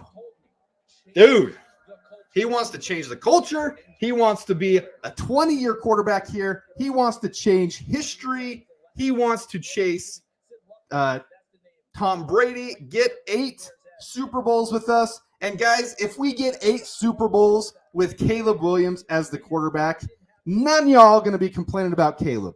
Yes, I've complained about Caleb in the past when Justin was our quarterback. Once that trade was done, I've come around full force. I fully support this pick. I fully expected this pick. I want this pick. We had handed to us on a silver platter number 1 overall pick in a year where the generational quarterback came out. The Bears draft room is now hugging, clapping. Everyone knows it's done. It was a formality at this point. Everyone knew that. He only took 1 top 30 visit, and now I respect the opinion even more of him not sharing his medicals. Nobody else knows his medicals but the Bears. Nobody. Now prove it. Completely agree. September through January is going to be huge. At last, it's official. Coolio. Love it, Graybush. I love it, love it, love it. Does it say Fields on the back? Get out of here. I know you're joking. I like to. That's why I showed it, because it's a little bit fun to show the humor. But man, oof. I like that hat that Caleb has on. The Bears hat is nice. Me too. Me too. Me too, guys. Me too.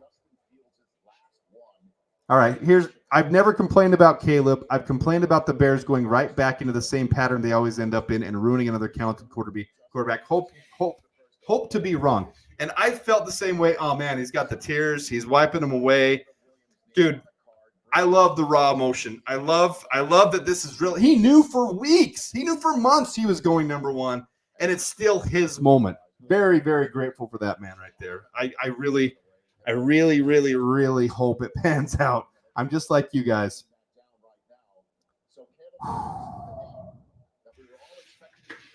Woo! We got a generational quarterback, guys. We did not have to trade up to do it. We, in fact, traded back, got DJ Moore in the process. Oh, here he is. He's getting interviewed. Surprise to this moment. We heard that burst of emotion when you walked onto this stage. How do you compare the reality of it to the dream you have had since I don't know if you guys can 12 hear that. years old? To be able to look at this crowd, dream of these moments, see many before me be in this moment, have this type of crowd. To be able to be here, it's an honor, and I'm very privileged. Why are you the right player to change the fate of Chicago? Because I care. I care about the community. I care about the fans. I care about winning games. I care about my teammates and their families, the coaches, the custodians, all the people around the facility. Just the overall holistic, caring about the Chicago Bears. They're going to care about you. Thanks, Caleb. Thank you. Thank you. The Bears. The Bears. That's going to be audio forever. The Bears. Head to Chicago. Washington's on the clock. It looks like their pick is in. This is intriguing to me. We're going to keep going with all of these guys. But that was Caleb Williams talking, if you didn't catch that. Really like that hat. Really like that guy. Really like that he is our number 1 overall pick. We finally got one in the modern NFL era. We got the generational quarterback, and we did not have to pay to come up and get him. That's huge. Love it. Love it. Love it. Love it. Matt Ryan. So who is that in this draft? And they're okay. I can make a case. Drake May. Drake May. You know, Matt Ryan. I put the wrong one up. I liked his answer to the interview. What's next? Learn teammates' names and the playbook. Hope it shows the best to come. Right now, we should celebrate 100%. Right now, we should celebrate. Love it. Prediction: Washington will trade the second pick. Phil, I'm not past it. I totally think they could. With 36 and 40 in their disposal, I don't see it happening, but I can see any trades happening at this point.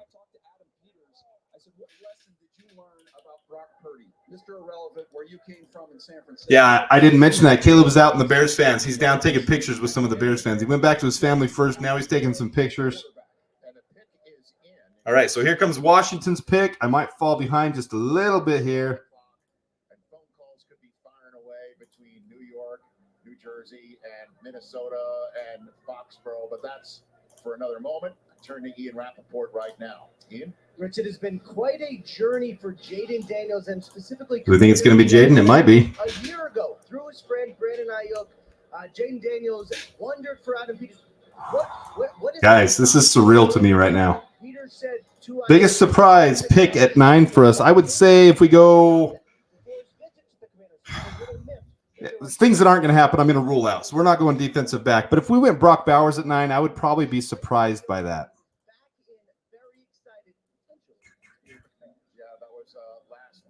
All right, so there is our updated watch draft party, the board. That's how it looks right now. Caleb Williams went 1-1 overall to the Bears. Number 2 is about to be announced. And it looks like that's going to be Jaden Daniels, in my opinion. Let's see if you're right, Greg B. Third overall. We just heard Caleb Williams' name. Out comes Roger Goodell now. It is the first Washington draft choice of the post-Dan Snyder era. It's the Josh Harris, Magic Johnson et al. Era. And who is the first pick of Washington tonight? Here we go. With the second pick in the 2024 NFL Draft, the Washington Commanders select Jaden Daniels. Jaden Daniels. LSU. So it is the reigning Heisman Trophy winner. Second out of the green room after his All right, Jaden Daniels goes number 2 to the Commanders. I gave a lot of praise to Jaden Daniels. I said he was my number 2 pick. A lot of people didn't agree with that. I see so much upside in Jaden Daniels. I think he's going to do great for the Commanders. I don't think he'll have as good a career as Caleb Williams, but I think he'll have a good career. So there's our updated. I put anticipated there. That's what I had as an anticipation. But here is updated top 25, top 22. So far, I'm 2 for 2. Me too, Greg. Me too. Things are going to get shook up real soon here, though. Things are going to get shook up really, really soon. Man, guys, I'm still feeling it. I'm still feeling it, man. I'm still feeling it. Whew.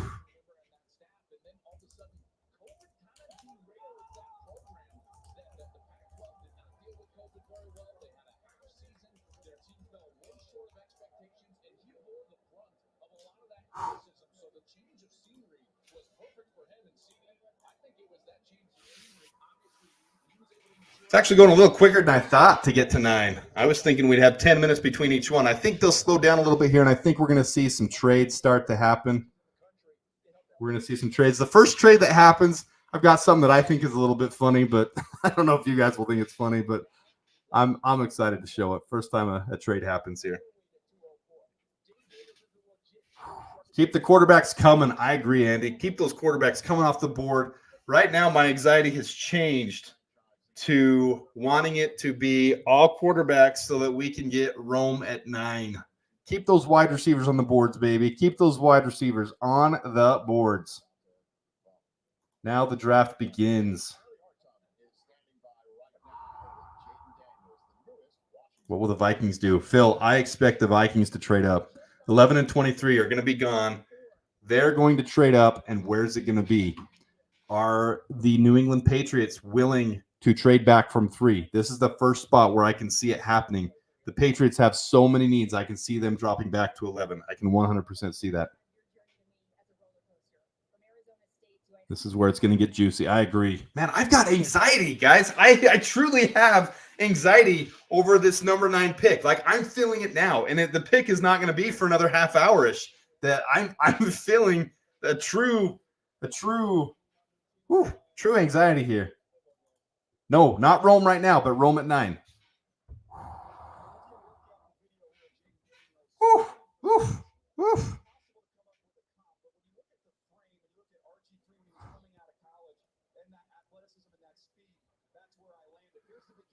Oh, if you guys didn't see this, I'm going to put it back up there again. This is the new logo that I created this week, Spider-Man. I want to see Kyler Gordon with a big year this year. Montez Sweat's one of my favorite players. I'm going to remove that one now. Getting some things off my board here. Remove that one. Oof. I'm doing a shot for every first-round trade. What's the over-under you guys got on trades? I'm saying 7. I think they said normally there's 6 every trade. I'm going with the over. I'm saying there's going to be 7 trades in this first round. All right, looks like the pick is in. There is not going to be a trade for the Patriots. So let's turn this up. They've got it now. My guess, since there's no trade, it's going to be Drake May. I'm going to say Drake May going here at 3. As you can see on the screen, folks, New England only took 5 minutes. Do you believe the rumor that the Giants want Rome? I believe everyone wants Rome. New England has made the pick, and it is in, and Ian Rappaport. Here we go. Rich, over the last several hours, I think it was pretty clear most teams thought the Patriots would make the pick, but it was not without a little bit of drama. My understanding. Drake May, Pats get Drake May. I'm thinking that maybe you guys are ahead of me. I'm live on NFL Plus. Number 3 overall pick.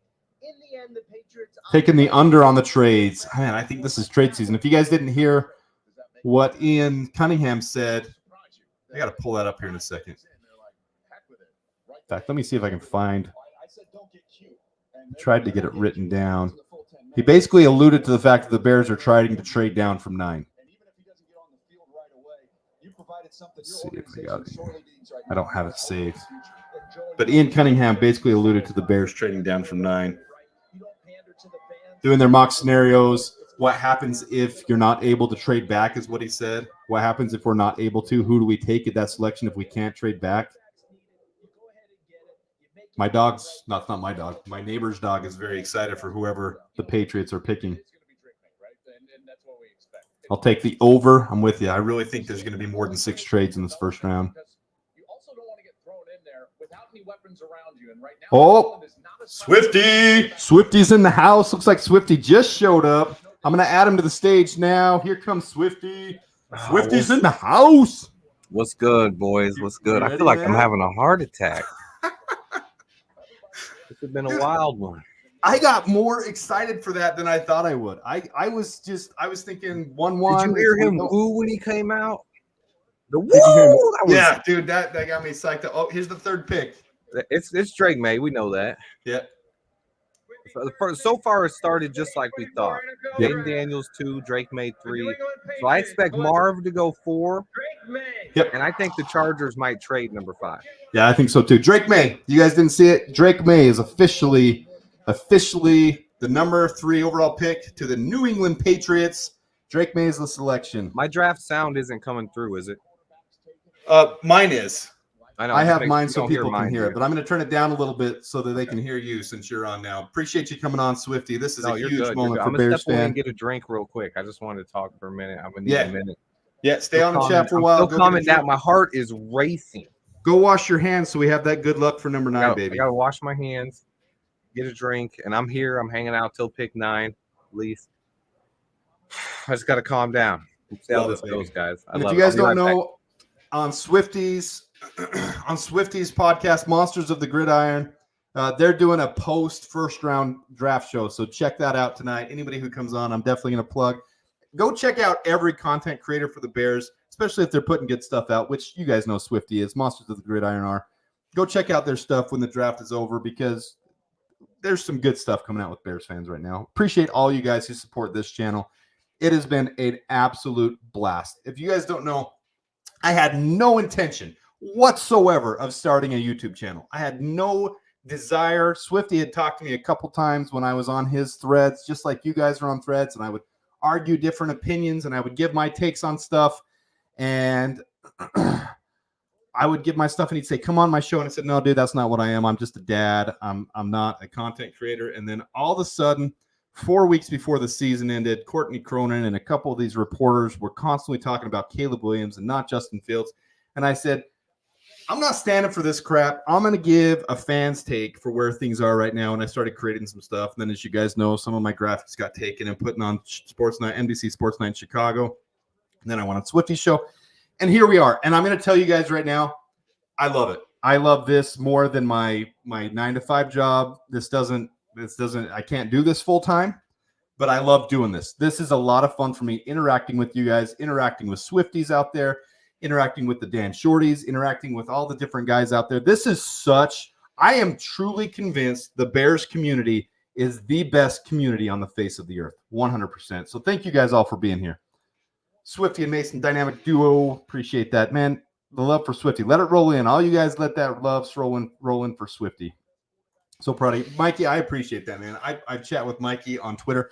Did you guys want to chat a little bit? I am not opposed to that at all. Just tell me if I'm not following you on Twitter. If you get on Twitter, I was never on Twitter. You'll see on my account, it shows that I've had a Twitter account for 12 years. I haven't. I created one back in the day when you were supposed to. I hadn't been on there at all.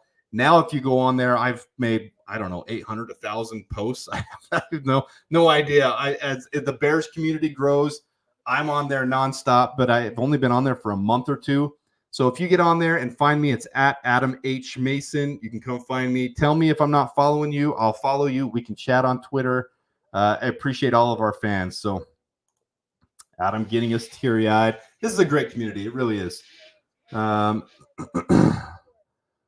I get some crown in honor of King Poles. Without Swifty, I wouldn't be here either. Appreciate that, Andy. Show some love to Swifty. You put out great stuff, Adam and Swifty. I appreciate that. You guys really are the best fan base. Right here, back to the draft. We're getting close to it. Number 4 is on the clock. I bet Arizona picks Marvin Harrison Jr. No trade. I believe that too. Think about it. If you're Arizona and you've got a quarterback you're committed to and you've got a decent start to your rebuild, which they've been doing some great picks last year, and they have a clear and obvious need for a wide receiver, and they've got the generational wide receiver on the clock, and they can take him at number 4, why wouldn't you? Why wouldn't you? Comps to Megatron. They're in Detroit right now. Comps to Megatron. Comps to Larry Fitzgerald. Comps to Larry Fitzgerald. Where would that one go? Right there. Marvin Harrison Jr. Next, Larry Fitzgerald. Boom. Right there. Swifty. Best fans ever. For real. Appreciate it. Damn straight we are. Damn straight you are. No trade. It's a pick. Arizona's in. Pick is in. Yep, I missed it. The pick is in. They're going to announce it in just a minute. That means maybe I'm wrong. Maybe the over on the 6 was premature. We'll see. We'll see if the trades start happening at 5. That's kind of where we think they'll start. Yeah, I've seen that too. I've seen him comp to AJ Green a lot as well. I've seen that as well. And that's not a bad comp as long as that's his floor, because AJ Green could have had a longer career, but a very solid start to his career as well. I don't know if that's true. Where did you hear that? Marvin Harrison Jr. doesn't want Arizona. He did 2 top 30 visits. One of them was to Arizona. So I don't think he's opposed to going to Arizona at all. Marvin Harrison Jr. off the board. Gotta clear my throat. Here comes the commissioner coming up to the podium for the number 4 pick. Announce what the Cardinals decided to do by sticking and picking while the Chargers are already a minute and a half into their clock. With the 4th pick in the 2024 NFL Draft, the Arizona Cardinals select Marvin Harrison Chalk. Jr. It's chalk, guys. It is chalk so far. Marvin Harrison Jr. off the board to the Arizona Cardinals. That dream of him coming to Chicago is gone. I was already leaning towards Rome Odunze anyway, so I'm still on board with that. I really, really want it. I want it bad. Let's get it done. Marvin Harrison Jr. to Arizona. Arizona. So much for that plan to tank his stock. I don't think he ever planned to. Rumor Central right now. Rumor City. Everyone's got the rumors going. Next up will be the Chargers, then the Giants, then Tennessee, then Atlanta, then Chicago.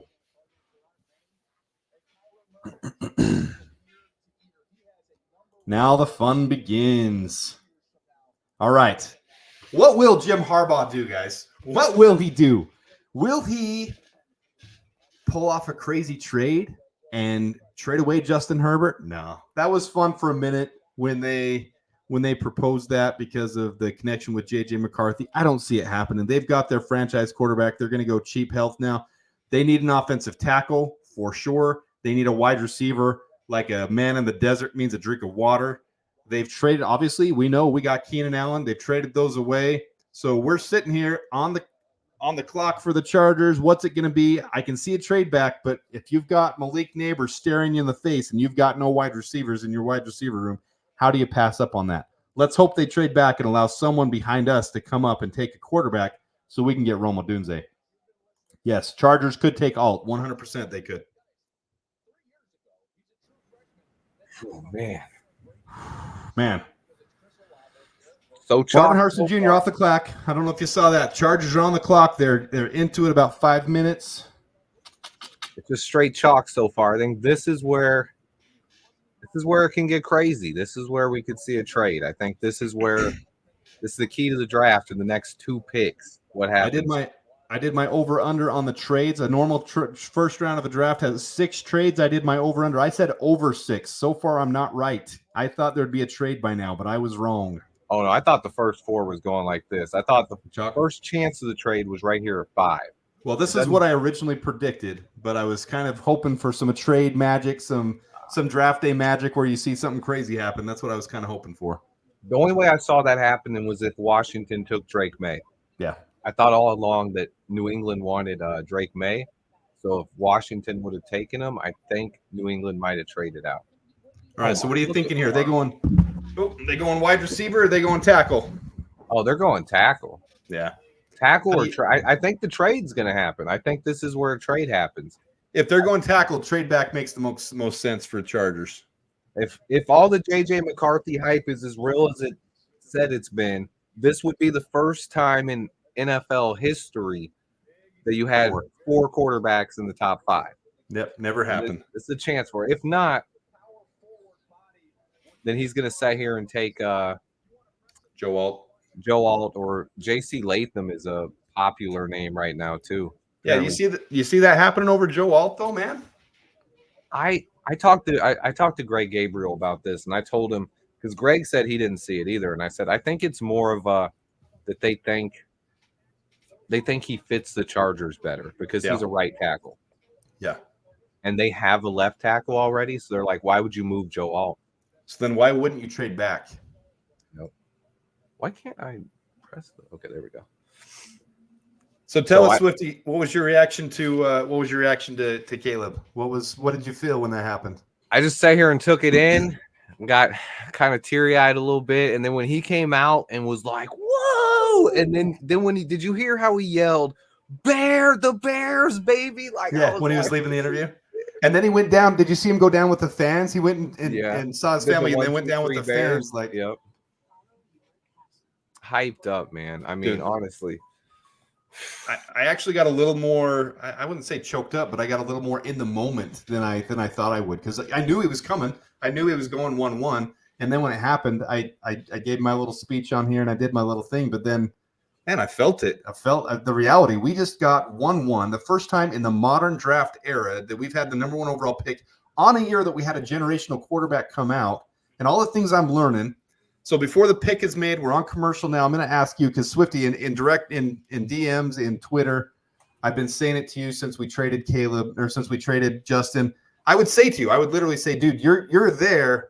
I want to get there because I support the Bears. I want to support Caleb Williams. I need to see him play September through January. Help me get there. And you gave me some good stuff. Like some of your videos lately have been awesome. So anybody who hasn't checked them out, go check them out. Learning about his 0.28 second flick time, getting that out of his wrist. I learned from you that he had 3rd and 4th down at USC, 199 passes with no interceptions. You put out some good stuff. So explain Caleb Williams if you want to. You've really helped me come around a little bit. I still need to see him play, but I'm a bigger fan than I was when we traded Justin Fields because of I gotta address these people in the chat are saying, well, first, looks like the Chargers are keeping pick 5, no trade. But I need to hear what these people in the chat. They're saying that Caleb Williams is 13, Keenan Allen's going to 15. So I've already seen confirmed jerseys. Anyone who knows Plank's been in the chat a lot. Him and his son went to Soldier Field. They're there at the draft, and they took a picture, and he DM'd it to me on Twitter, and someone else sent one out as well. But Keenan Allen number 13 jersey is hanging in his locker. So that seemed real. I don't know. Someone's saying Keenan Allen changed his number. Did anyone else Allen see is this? Or 15 is this for just Bears. one person? All right. So if anybody knows anything, put it in there. Like if you actually, because I see a lot of speculation. There's a lot of speculation with guys. If you know something, type it in there and let us know where you got it from. What is it? What is it? I saw something. I'm everywhere, guys. I think the Chargers probably going to take. They're either taking Joe Alt or J.C. Latham here. It looks like no trade. I'm with you. So just give a quick blurb about some of the videos done and Caleb Williams and how you've helped me come around to it. Because you have. Like I literally in direct messages on Twitter said, dude, help me come around. I need to come around. Because I'm a Bears fan first. I'm not a Justin Fields fan. And you've been good for me. You really have. Some of the things you've told me. Adam, my brain is mush right now, bro. You're good, bro. So if you guys I love it. Look, Caleb is his arm talent is probably the best I've ever seen. His release time is the quickest I've probably ever seen in my life, which is crazy. That's something that's really hard to measure. But when you see it on tape and just how quick he gets it out, and it's like, that's the quickest release I've ever seen. But then I was able to find a place that actually charted it. Performance Lab of California, 0.28 seconds. That's insane. So he's just all around. He has every tool you could ever ask for. His personality, he's different. I'll say he's definitely different, but in a great way, in my opinion. The pre-draft on the red carpet, I watched the whole thing. I really liked his interview there with Cam, and he said, look, I paint my nails. I'm a little bit different, but I'm comfortable in my skin, and I like who I am, so I'm good with that. And I respect that. Like the fact that, and I've learned a lot of things since the initial days of Caleb Williams and the things that you saw. I learned his mom was a nail beautician. I learned he started painting his nails for his mom, and he enjoys it now, so he does it for himself. And that's, hey, to each their own. I don't have my nails painted anymore. You probably saw I did for my girls last night. And I'm totally down with that. To each their own. But I'm coming around to him as a person too, especially after the Pivot podcast. The Pivot podcast really got me sold on his personality and on him as a person and his goals and how his drive is. I think he's a really, really special young man, and he's learning every day. Here comes the pick. Number 5, Roger Goodell's walking out to the stage. I'll turn it up for you guys. The coach of the champion. Let me know if that's too loud, if the interference is not good. It's Joe Alt. As a Chargers HC. We know it. Thank you, brother. With the fifth pick in the 2024 NFL Draft, the Los Angeles Chargers select Joe Alt. Joe Alt. Joe Alt. I always thought it was ridiculous that they would not move him to right tackle. You can't move me. The Lions moved Penei Sewell to right tackle. Yeah, and look at how he's done. Like that's just a ridiculous thought process to me. My only worry with him is that he's too big. I don't see it though, because he moves like a 6'5", 6'6" tackle. He's just so clean. Gotta be tall too. Jeez. You what? This girl, he stood up on the screen, and this girl stood up next to him. I was expecting her to be up to his stomach, but she's tall too. Yeah, she was pretty tall. The thing with Joe Alt, though, is he just looks so smooth. He doesn't look like a 6'9" guy. He looks like he's not that awkward, bumbly that you see from big, tall guys. He is clean, and he's he like plays. A tree. There it is. Caleb Williams will wear number 18. Ooh. I knew it. Caleb Williams officially going to be number 18, guys.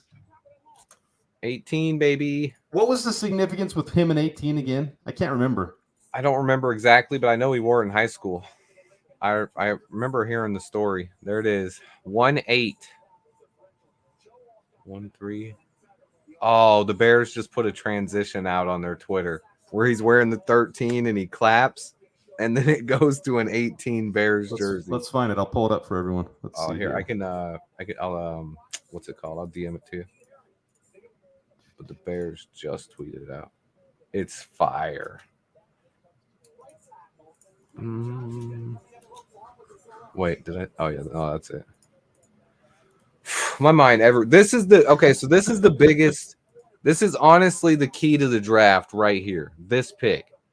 What do the Giants do? Do they set in? Do they take? I think they could take JJ McCarthy.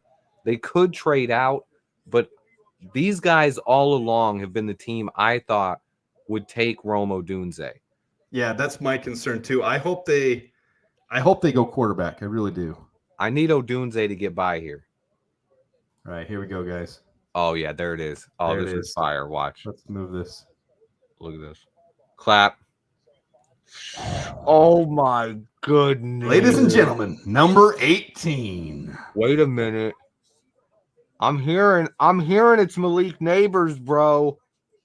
I'm okay with that. The pick, they're on the phone. The pick is so you in. guys who aren't watching it, they're on the I gotta phone wash right my now hands. Nope, I gotta wash with whoever my they're talking to. They're discussing with whoever their pick is. It hasn't shown who's on the phone yet. Have not shown who's on the phone yet. Who is going to be the pick? Woo! Some of you guys are saying Neighbors. You might be ahead of me, guys. You guys might be ahead of me.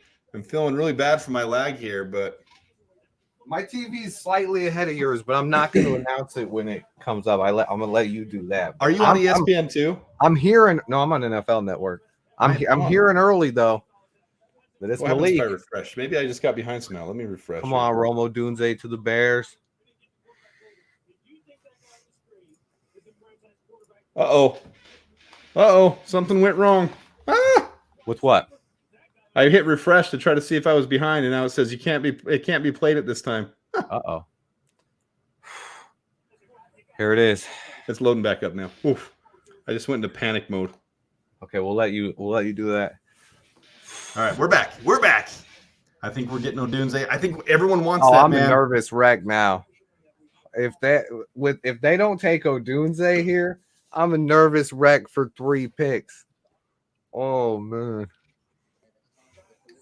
I'm not a good show host, guys. That's why The pick is in for the Giants. It's in. Roger Goodell is now walking to the stage. Here we go. Please say Malik Neighbors. Please say Malik Neighbors. Romo Dunze did take a top 30 visit to New York, just so you guys know. In the 2024 NFL Draft, the New York Giants select Malik. Yes! Yes! He's still there. Malik Neighbors off the board. I Two like more Malik picks. Neighbors. I wanted an X. I wanted an 2 X more receiver. picks, guys. Ooh. It is What is Malik going to happen? Neighbors. Is someone He's going to gone. trade up ahead? Right now, as it stands, right now, Tennessee most likely taking tackle. Atlanta most likely taking defensive edge or cornerback, 2 positions they need. Is it going to be a reach to go cornerback? Should they take Dallas Turner, who's a perfect fit for them, at number 8 to be able to get their 3-4-4-3 hybrid system defense with him? He doesn't put his knuckles in the grass a lot. He's a perfect player, but really fits their system perfectly. This could fall to us perfectly the way we've mocked it, chalk, to be Romo Dunze at 9. I don't know. Knock on some wood right now. I think either one of these next 2 teams could 100% take Romo Dunze. The Titans, yes, they got DeAndre Hopkins, but same thing with Keenan Allen and us. He's old. He's not. I mean, D-Hop's what? He's got to be 30, 31. My brain's mush right now, so I'm not sure. But I do think the Titans can take a tackle here. I know in most mock drafts, only 1 offensive tackle went in the top 10, but there's 3 to 5 offensive tackles in the top 15 to 20 players in this draft. So they could go J.C. Latham, Tali Fuaga, Olu Fashanu, or Troy Fontenot here. There's also buzz, a lot of buzz right before the draft that if Rome fell this far, the Jets fell so much in love with him because he's an immediate impact player, and Aaron Rodgers is on a 1-year deal that the Jets could trade up to 6 or 7 or 8 and take Romo Dunze ahead of us. So will Ryan Poles jump the gun, make a small trade to come up and get him? I don't think so, but that could happen. I don't want to. It'll hurt us. It'll hurt us if they trade ahead of us to get him. And then at that point, I think we guarantee trade back. I'm torn, man. This is. I think. Oof. All right, I got to get a drink real quick. I'm taking one. Okay. First time I'm stepping I'll away in pop. 2 hours. Quick drink. Okay. I'll be right back, guys. I can hold this down. All right, guys. This is probably the biggest key moment of the entire draft just past us. The Giants all along, I believed, would take Rome Odunze. They went Malik Neighbors here, and we have a chance, guys. 2 picks away, and Malik, I can't even talk. My brain's mush. Rome Odunze is still on the board. This is wild. We're 2 picks away. The Titans could go offensive tackle here, and all along, everyone has projected the Falcons to go defense here. I count plenty of market. Most Titans will be in the market for a left tackle, wide receiver, defensive back, and defensive end. Well, that doesn't narrow it down much. That doesn't do anything to narrow it down for us. They're in lookout for all of the positions that are on the board right now. Oh, okay. Except JJ McCarthy. You know what the nightmare could be right here? And why I maybe not want to take Rome Odunze if he stays, depending on how this falls. I don't know if I want the Vikings to just sit there at 11 and have get their quarterback. We could probably trade down a few picks from 9 and get a quarterback premium if JJ McCarthy's still on the board and one of those teams like the Raiders or so we've talked about that a lot. So those are the 2 dream scenarios. Well, one of those are going to be there. The true dream scenario is if Ryan Poles at 9 they're not trading. They're not says, hey, we're open for business, and the Raiders are on the phone with him, and other teams see that, and then the Vikings say, fine, we'll give you 11 and 23. You give us back a future 2nd or 3rd rounder, and you get both 1st rounders this year. Huge overpay, like by 40 or 50%, but not crazy. We could really end up with 11 and 23. I know it's crazy, guys, but it could happen. And then the Jets take tackle, and we're at 11, and we still get Rome. Jets could take Brock Bowers, too. Brock Bowers is definitely an option there. Bro, the pick is in. Titans pick is in. It is in. If we get a trade back to 11 and get 23 and give up a future 2nd and then get Rome at 11 still, this might accidentally end because I might just like destroy like a Tasmanian devil everything in this room. Like I can't even talk. It would be bizarre. 23, get Jackson Powers Johnson, or still get our defensive end if Chop's there, or there's if one of them these rumors that all these other teams down low want to trade up. The Rams want to trade up. The Bills could want to trade up. The Steelers. There's a lot of teams out there that could want to trade up. A lot of them saying that, but they also said 3, 4, 5, 6, 7, 8, 9 are all willing to trade down, and none of them. Who are we hoping for here? We're hoping for J.C. Latham or an offensive lineman. Yeah. Olu Fashanu, J.C. Latham. Oh my God, Latham. Nope, no breaking early. Hey, it could be. If it's late, bro, if it's Latham, I might jump out of my chair. You guys are all saying Latham. Are you guys ahead of us? Has this happened? I don't know. They're saying it though, and I'm just reading it. I'm reading it in the chat. That's your chat.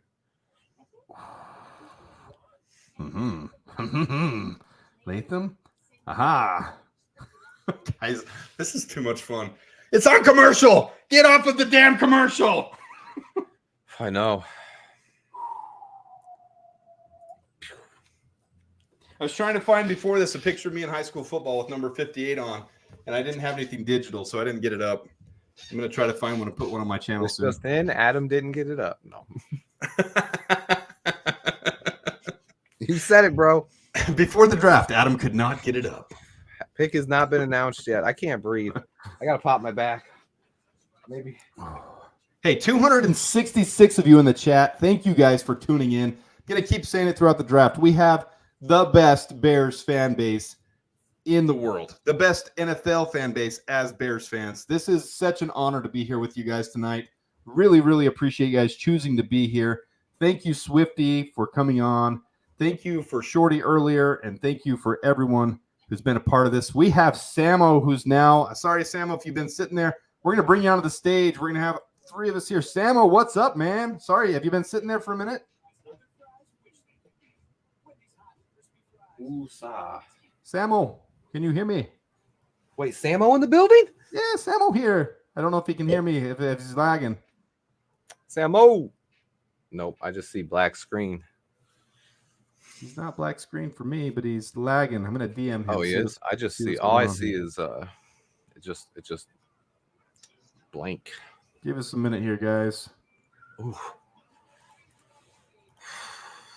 Come Gotta on, DM him. Titans, take JC Latham, please take JC Latham. All we want is Romo Dunze.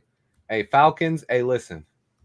If the Titans don't do it, then it's on the Falcons. And listen, Falcons, I can hype up Darnell Mooney for you if you want. Looks like he popped off. I just DM'd him. We'll see if he's. The Falcons already have Drake London, Kyle Pitts, Darnell Mooney, Bijan Robinson. Now, of course, Romo Dunze would look beautiful there, but I don't want to talk bad about Rome. I'm just saying, Falcons, you guys need some defense. You need defense. Kirk Cousins old. You need some defense. All the picks in. Oh, it is. Oh, come on, baby. JC Latham. Just be JC Latham. Circles. Spinning in circles.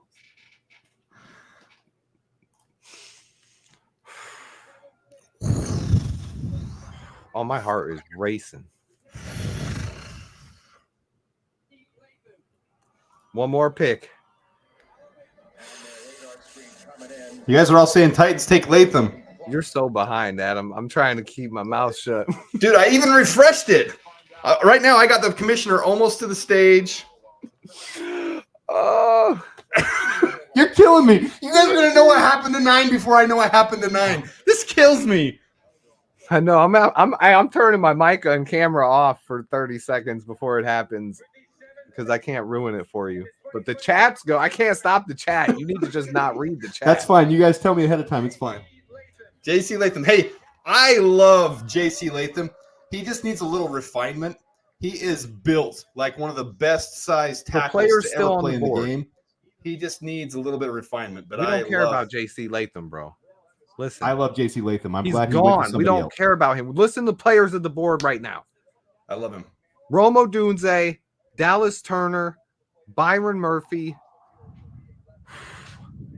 Please, Falcons, do not take Romo Dunze. He doesn't like Atlanta.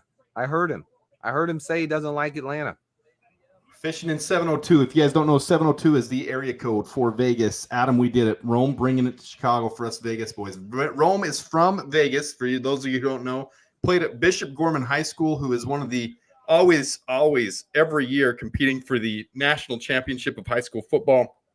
Powerhouse, always players coming out of there. He broke records there. Then he went to Washington. Immortal is a huge, huge Rome fan because he played for Washington. Guys, if this happens, I am buying a Rome Odunze jersey tonight. Like it is happening. Rome and tonight. A Caleb Williams jersey tonight. I'm gonna wait on the Caleb jersey. I still need to see him play. But number 18. I don't know what number Rome is gonna be yet. But if Rome could have been number 1. Why did JJ? I know that's what I was saying last week. Why did Jalen? Okay, we gotta calm down. We gotta knock on wood. Don't jinx us. We're 1 pick away. We're not on the clock yet, guys. The Atlanta Falcons are on the clock. JC Latham was the last pick. Falcons pick is in according to Rich Margin in the chat right there. Samuel. Woo! There we go, baby. Samuel's in. Hey, is this not turning into a draftmas for us, man? Like, this is crazy. Draftmas. Gifted. I like that.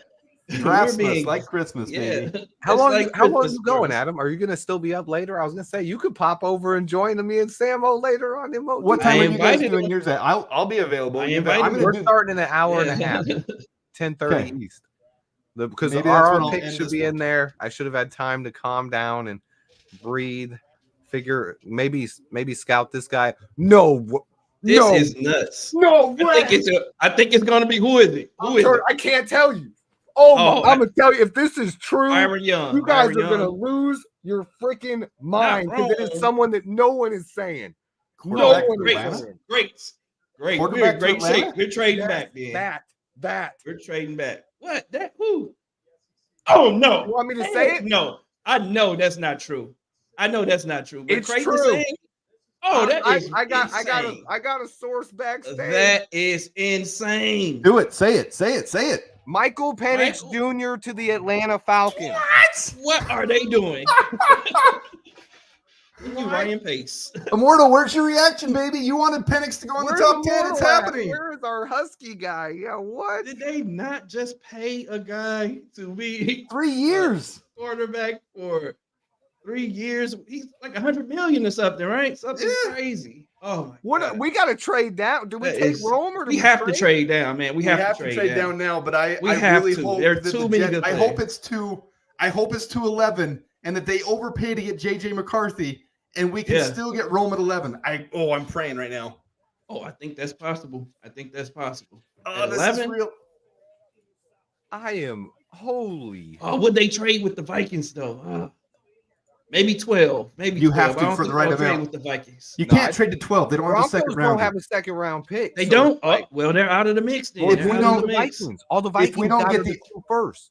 If we don't get the overhaul value for trading for a quarterback premium, get a second rounder. It's not worth trading back. We got to get a second rounder out of this trade back. Has to be. This is insane. This isn't. I got to wash my hands. Bears about to pick. Holy. No one could have guessed this was happened. We got there are no defensive players off the board right now. This is Not one. This is more gray hair. This is happening crazy. tonight. Hey, clap it up, baby. Clap it up. God is a Bears fan. Let's just call it how it is, right? God is a Bears. He hasn't been till now, but he's changing. Hey, he's changing for us. I swear it. All right, we're gonna turn this up so you guys can hear it while it happens. This the Falcons pick is in. That is. And didn't you suspect Atlanta was going to get out? Please not there yet. If we pass on Rome, we have to get a great value, something great. We have to get a second rounder if we It has to trade be at down. least a second. At least a second. And then I'm totally in favor of trading with the Vikings because then we can still get Rome at 11. Don't let the whole They can have divisional crap come into play. Yeah. Do it. I agree. Just trade with the They Vikings. can have McCarthy. We can What still are get the the player Vikings? that we want. They're not going to give us 2 first. We'd have to give them something back. That's all they have. They have 11, 23, and then all the way down into the 4th round. We'd have to give them back like a second rounder for next year. I'm totally good with that to get 23, though. We can still get an edge at 23. I would do that. I would do that. Yeah. In a heartbeat. All right. Hey, chat. We need to ask you, chat. Don't ruin this. Or do you guys? I'm gonna hear this. Okay, here comes the pick. Let's hear it Officially, live. You guys have probably already heard it, but here it is. I thought that's where you go with Atlanta. Here we go. Yeah, I don't know what Atlanta is doing, man. That was. The Atlanta Falcons select Michael Penix Jr. That is. Oh my goodness! Come on. That All I can do is laugh at probably that. The most. Rome, please. I mean, I can Yeah, understand the taking it. Lions last year taking Hendon I'm just as Hooker good with the trade down, but with the quarterback already in tow, taking Hendon Hooker, but that was in the 3rd round. Michael Penix Third right round. now. I mean, why not trade back and still take? I guess I've heard scouts say that I've actually heard a couple scouts say they like Michael Penix Jr.'s arm better than Caleb Williams. I don't, but I had him after Caleb Williams. I had tier 1 as Caleb Williams. Tier 2 for me was Drake May and Michael Penix Jr. And then I had Jaden Daniels and JJ McCarthy. So I like Penix. I Oh yeah, I don't like know. him too. I Well, was his surprised that age- he was as athletic as he was, man. Him running at his pro day was it's the an injury. eye-opener for Some me. people say that he's not going to be, or he's going to be out of the NFL in a couple years. I don't know, but okay. Be happy Penix isn't in Minnesota. I agree with that, 100%. I agree. Yeah, Let's breathe. turned out to be a stud. Yeah, I actually said that. I didn't want MPJ in Minnesota at all. Yep. I had to turn my ringer off before it starts blowing up when we This make is our about to pick. go crazy. I'm Come actually on, getting a Bears. little bit of a Oh, they say headache the from pick this. is in. The pick is in, guys. They said the pick is in. There is not a trade. I'll just No say trade. that. It means it's Rome. No trade. You know who it is. Yep. it's Knock Rome, on wood, baby. Adam, because you know Dallas Turner and Byron Murphy are on the board too. Please be Rome though. Oh And man, it has to be wrong. I might flip my table. I don't know. I'm you know what? I'm not even looking at your chat. I'm closing it so I don't see your chat. Has to be wrong. I'm minimizing everything. No, man. I'm just gonna breathe. Don't look at the chat, Adam. Just click it. Click the private chat button so you only see the. All right. All right. You guys can ruin it for me. I'm good with it. If it's wrong, I have don't ruin Turn it. yours- no issue. Turn it up live. Yeah, turn it up for live. I need to hear it. The pick is in. We didn't trade down. Easy. They did not trade It's down. surprising. I honestly, with I JJ am. McCarthy on the board, I expected a trade down here. And I had this prepared too. Oh, That's fine. Hey, you can save it for later because we're trading at 75. I had that prepared, man. I was ready for it. come on, Romo Dunze. Don't do us like this. As much as I wouldn't mind a Dallas Turner or Byron Murphy. I just can't pass on Rome. I feel like Rome he's my third best player in the entire draft. I had Mine too. It was Caleb Williams and Marvin Harrison Jr. and then Romo Dunze. That's how I had it. Two of the top 3 players in the entire draft. Oh my God. He's a true X receiver. He's X. not as quick, but that contested catch, 75%, 4% drop rate. The only other two in the last half a decade to be like that, Justin Jefferson and Jalen Waddle. When you're in that company, you're instant NFL success. It's a good pick. Absolutely, man. The catch radius is crazy, man. You can see Penix just throwing the ball up to him and him just coming out of nowhere, just bossing guys, dog. Man, he would fight for his ability to fight for the ball, adjust to it in the air. Yeah. He's just a special player. And come on, Rome. I've been the person who kept saying like we need to draft a defensive player here. However, unless one of these 3 guys are there, one of those top 3 receivers that I did not expect, I don't think anyone expected. I'm gonna cry. No picks in the top, or no trades in the top 9. Hey, Samo, thanks for coming on, man. I don't think I've had a chance to say that yet with the excitement. Really appreciate you coming on here, man. I really like chopping it up with you. You're a great dude. Hey, look at Charlie. I hear you, Charlie. I got you, Charlie. See. All right. When the pick is in, I'll turn the sound back on, guys. Rome, baby. Swifty left his chair because he's already heard it. I'm behind, guys. Here we go. Here it comes. People don't tell you everything. Oh, they called. I didn't tell them what we talked about. Their second pick of the night. I still got to see it for me to believe it. Did he call it? In the 2024 NFL Draft, the Chicago Bears select Rome. Woo! Yes! Wow. Yes! Let's freaking go. Woo! If I blew out your eardrums, I'm sorry, but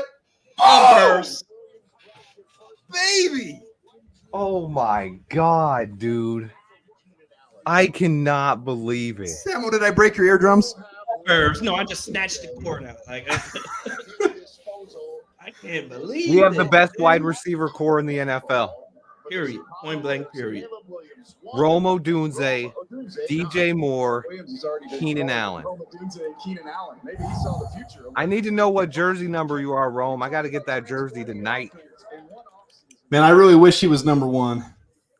I need to call. Can we call JJ and see if he wants to stick with 33? I liked him at 33, didn't you? I did too. Yeah. Like we'd have 1, 2. This is crazy, man. We're about to air it out. Guys, we got this right here. We just got Caleb Williams and Romo Dunze. It really freaking happened. They predicted this, man. They knew this was happening. Holy This is the best night of my crap. life. Oh shit. Jeez. Holy freaking crap. This really happened. Hey. The Bears are for real, man. Oh my Got a goodness. real. This offense is going to be Vikings sick. on the clock. Vikings traded up a pick. Look at Poles. Poles is like, hey. Let's think about how good this is going to make DeAndre Swift now, man. There's no more stack in the box. Now There's no more you stack know in the what? box. You know what this does? This makes sense. They talked about how they could get a pass rusher on the interior of the line. You know what? Eberflus are probably giving it away a little bit. He was like, hey, wait till that pick 75 when I find a defensive tackle I like, baby. Yeah. That's what it's. Imagine Marshawn Nealon falling to 75. Holy crap. I think it's offensive tackle or D tackle at 75. It's got to be at this point. You're All right, right. let's go through some of these This chats is because crazy. I've been lacking on the chats. Yo, they could yo. possibly Guys, trade up I again. gotta go for a minute. We're live in an hour and 15. Adam, I love you, man. I gotta make Say I what? gotta make a You gotta quick go get- Romo Dunze video. I know what you're about though. to do. I Yeah. got to do it. You say you got to put together the after Romo I run Dunze? around, after I run down the street screaming Romo Dunze. This is No, wild. which Bears jersey are you getting? That's what I want to know. Romo. In the chat, which Bears jersey do you want? Because we're stacked right now. Yeah. Yes. Who's the Three next studs at receiver? Who's the next jersey you guys are buying? Put that in the chat, guys. Man, this was great. This was a great day for the Bears fans. Period. Nailed it, Michael. The rest now is all gravy. Swifty has officially left. He said he was leaving. I didn't see him leave though. See you, Swifty. Thanks for coming on, man. Couldn't take it anymore. He said, "Yeah." All right, so there's the trade. The Vikings receive 10 and the 6th round pick. The Jets receive 11 and 4th and 5th round picks. So a 1-pick swap to get 6th for 4th and 5th. So they're giving away their 6th rounder, but getting 4th and 5th. Pretty equal trade. A little bit of advantage for the Jets, but not a ton of advantage. So that's like last year with the Bears when they traded down one spot. Got a future 4th rounder. That's very similar. Yep. We know what they're doing here. Which one I'm guessing it's JJ. Here's Rome. I got to hear his interview. I think amazing things. You know, it's going to take a lot of work and a lot of dedication, but you know, from the glimpses that I've been able to hang out with him, I can tell he has that determination, the same as I. So I'm excited to get there. You know, be a part of the team and go strive for something special. After working on his dairy farm in Utah, you have credited your grandfather with your work ethic. As he listens to this broadcast from home tonight, what do you want to say to him? I love you, Grandpa. Thank you for all the the life lessons, and I hope you Grandpa enjoyed Bundle. this moment as much as I did. Congrats, Rim. Thank you. So the Minnesota pick. Las Vegas local. His mom grew up in Utah. I know where their farm's at. Farm boys, I'm enamored with. Welcome to Chicago, Romo Dunze. I love it. Couldn't love that Absolutely. pick anymore. Great work ethic, great player, great person. Man, we're winning all around right here, right? The rest is gravy, guys. The rest of this draft does not even matter. It does. I'm going to be excited to see who we pick at 75 and 122. And we truly may not trade. We might just take the 4 picks, just like you said. And that's it. Samo, first time on my show. Thanks for coming on. Thanks for the craziness. Thanks for being here, man. Hey. Give a plug for anything you want to give a plug for. We'll do the official introduction now. You take a moment and let me breathe for a second while you introduce and take a moment. Absolutely. I'm Samo from the MODG. That's Monsters of the Gridiron podcast with Swifty and Will Wright. We're going to be doing a post-game show right after the draft here at 9:30 Central. I think this will be over and you're more than welcome to join us. Adam Mason, I hope you do join in, man. We're just going to talk Bears and, what this means for the franchise and maybe, pontificate a little bit about what's to come tomorrow. Absolutely love it. There's Swifty. LOL. I love you guys. He had to get off. He said he's going to make a Rome video. I'll make some videos tonight, guys. I plan on staying up extra late tonight, get some stuff out there. Such an exciting time to be Bears fans. I love this. Rome gets to learn off of studs. Coming in with Keenan Allen and DJ Moore. There's never been we talk about Caleb Williams coming into a situation. There's never been a receiver that comes into 2 top 10 wide receivers like that. That gets to learn from them from day one. I don't expect a 1,000-yard season from him with who else is in this room, but if he does, I won't be shocked one bit. With that X receiver, they will be spreading the ball around, and they're going to have options. The defenses are not going to know how to defend the Bears. With Swift in the backfield, with Cole Kmet, with DJ Moore, Keenan Allen, now Romo Dunze. You tell me how a defense is going to defend that offense. This is going to be so much fun to watch. It's almost undefendable, man. What Rome's going to be coming into the league getting is single coverage. Yeah. Single coverage as one of the top receivers in the draft, man.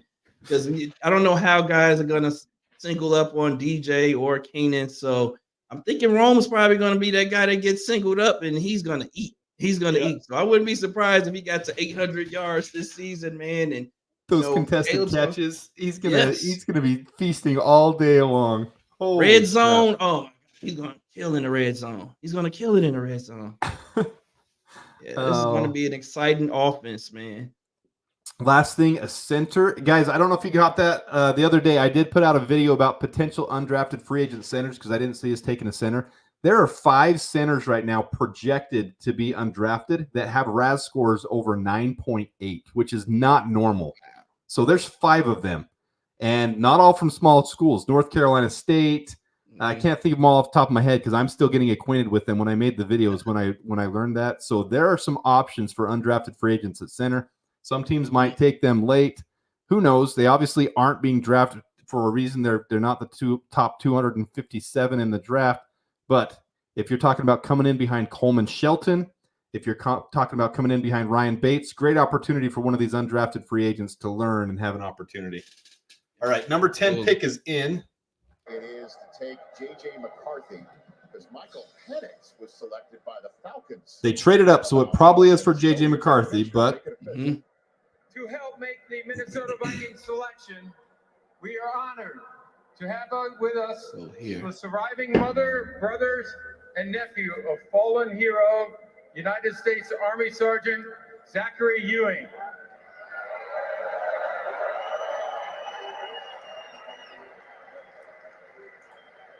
Zachary died after a battle with cancer, a cancer that was discovered after he was injured during his second deployment to Iraq.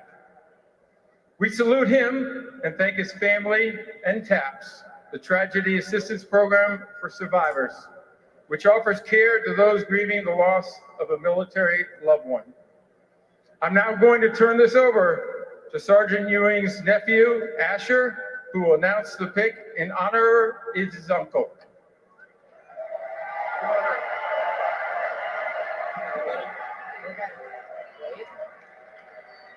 With the 10th pick in the 2024 NFL Draft, the Minnesota Vikings select J.J. McCarthy, quarterback, Michigan. So J.J. McCarthy is the quarterback of the Minnesota Vikings. I'm torn about that. He has a tradition of winning. He is a winner wherever he goes, but he's not the most polished in this draft as far as being NFL ready, in my opinion. He wasn't one of the top picks. I did like JJ. I put a lot of stuff out on him. So I'm torn on that one. We'll see how it goes. Hopefully we can still dominate, but we got our dream scenario either way. I think the jury's still out on JJ, man. We don't really know what he is because he wasn't asked to do much in Michigan as far as being a passer. But like you said, he is a winner and he does have leadership. So I think that, it's a good pickup for the Vikings because they do have a good wide receiving core and they typically know how to protect their quarterback. So, he could turn out to be something, but hey, we're ready for it, man. I don't think he's going to be ready for our Bears. This fell so perfectly to us. I mean, man. Thanks, Adam, for all your awesome pre-draft mocks and analysis this year. It was fun to see all your ideas. Hopefully we can land some of our outstanding needs, holes that you detailed previously. Appreciate that. Appreciate all you guys being here. It looks like the Jets pick is already in. That means they're probably going with one of the tackles, Olu Fashanu or Brock Bowers. It would be those two, in my opinion, for the Jets. Absolutely. Dude, Samo. You got to protect Rodgers. There's so many other ways the Bears can go with 75. I know we need some more help on the defensive line. There's some guys that I really like and people aren't really high on, like Gabe Hall, man.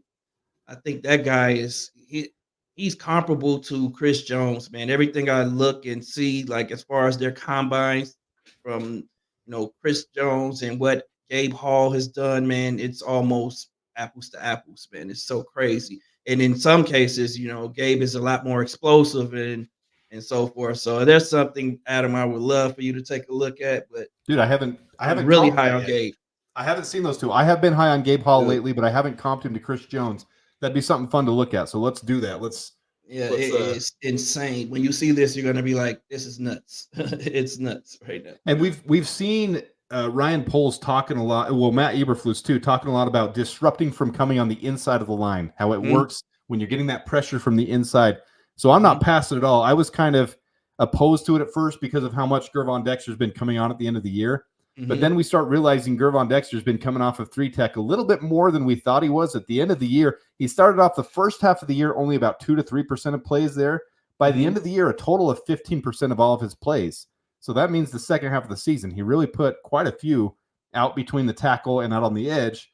So there's options. The Bears can move things around with Gervon with how much pressure he was putting on in the end of the year. As we know, 4 sacks in the last 5 games, 4 sacks for the year, all of them in the last 5 games. So that's a big deal. Absolutely is. And that make it interesting, man. And you want guys that can move around a little bit, man. You throw in different. That's like the change up to teams, man. Offensive line, you don't know where guys are going to line up, so you can't really scheme for them when you have guys that can do multiple things and play in multiple positions like this. Gabe Hall is also a guy who played on the outside and on the inside. I know his production was down this last season, but the explosiveness is there, man. The size is there. The strength is there. He's one of Feldman's freaks. I think the guy, what they say, he has bench press 500 pounds, power clean 465, did the 750 pounds on the track deadlift, man. Squatted 650, and he's clocked at 18.2 miles on the GPS. So, man, he's a freak at 6'6". I just worry about anybody behind Sweat and Walker still. I really just worry about that third defensive end. Here comes the pick for the Jets. Let's get this back. And hearing you guys sing the praises of J.J. McCarthy as he becomes an NFL quarterback. No defensive players off the board yet. Crazy. This is awesome. With the 11th pick in the 2024 NFL Draft, the New York Jets select Olu Fashanu. Wow. Penn State. No defensive players off the board still. 11 picks in. No defensive players off the board. Oof.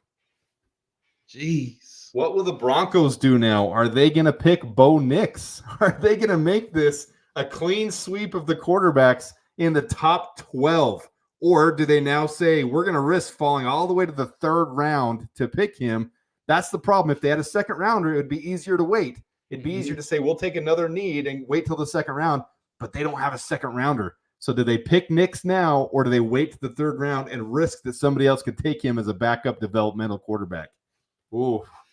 They do that, then who they're going to go with? Zach? Start Zach for the year? Hey, now, I'm not as cold on Zach Wilson. I think he got a raw shake, just like Justin Fields did. Aaron Rodgers has praised over Zach Wilson. Was that because he was teammates with him? Was he just giving him some credit? I don't know. But I do see some talent in Zach. I thought when he was drafted, he was way overdrafted. I'm actually a BYU fan. I grew up in Southern Utah, so I grew up rooting for BYU. Then I came to school at UNLV, so I'm a UNLV fan now. So I had a little affinity for Zach. I was high on him. But when he went 2 overall, I knew that was an overdraft. I called that. I think he still has some talent in him, but I don't think he's starter worthy right now. He's one of those guys you want to see if he gets a shot. Absolutely. I think the physical talent is there too. It's absolutely there. I think it's everything above the shoulders that he has to kind of work out. And having a Sean Payton, man, who's a really smart guy, quarterback developer, might be able to unlock him a little bit. But hey, if I'm them, I'm going quarterback right now, and allowing those guys to compete at least. Yeah, you can't risk it. I mean, right behind him is the Raiders, and the Raiders clearly the Raiders can roll with Minshew, so the Raiders aren't as panicked if they don't get the quarterback in this draft. I mean, they're probably waiting until the 3rd, 4th round at this point. If Bo Nix goes off the clock, they'll wait to get Spencer Rattler, later on, because they can afford to do that with Gardner Minshew. But I think Bo Nix is the pick here. Not how I saw this playing out. This will be the 6th quarterback taken in the top 12 picks. That's crazy. Crazy, man. This has been a very unpredictable draft. I don't think any of the mocks predicted it going this way. Like you said, man, there hasn't been a offensive player taken. There probably won't be one until maybe 14. I don't know. The Saints or the Colts would go cornerback. Yeah, Colts could go corner. I haven't gotten to use this yet.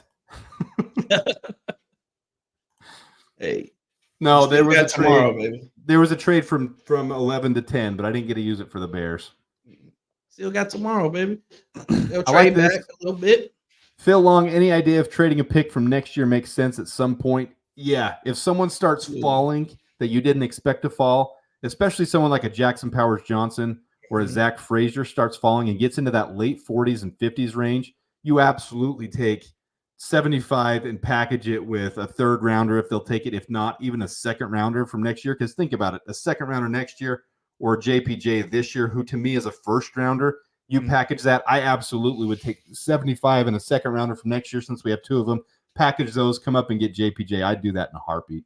Yeah, absolutely, man. Any impact players right now that we can grab at this point in time, like if it's one of those edge guys, if it's like you said, JPJ, like they're falling. The edges are falling right now. We know, unless there's a crazy run on edge rushers, which I really doubt.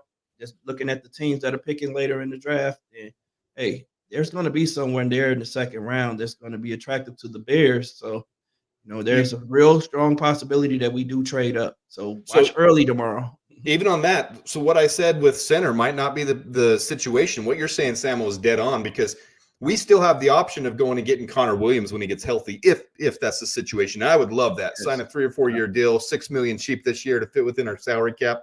And then a couple people right before the draft were saying defensive ends would fall and Chop Robinson could fall to the late 30s and 40s. Dude, if that happened and we could get Chop, to me, Chop was my number 3 defensive end in this class. So if Chop fell to the late 30s and 40s, I'm going to be banging the table, screaming for us to trade a second rounder next year to come up, trade even more than that, a second and a fourth with 75 to come up and get him. I will leverage. I will see right there, Ralph, Connor Williams, question mark. Yeah, we can still snag a situation. We have Coleman Shelton. We have Ryan Bates as a backup for 2 years. We still have options. I'd like to have someone we can pair up like Connor Williams with Caleb for his tenure here for at least the first contract, those 5 years with Connor Williams, who's only 26 years old but has had some injury history. If he checks out and gets the medicals done and is all on board, $6 million cheap this year, coming back week 10, 11 into our playoff run, I'm all down with that 100%.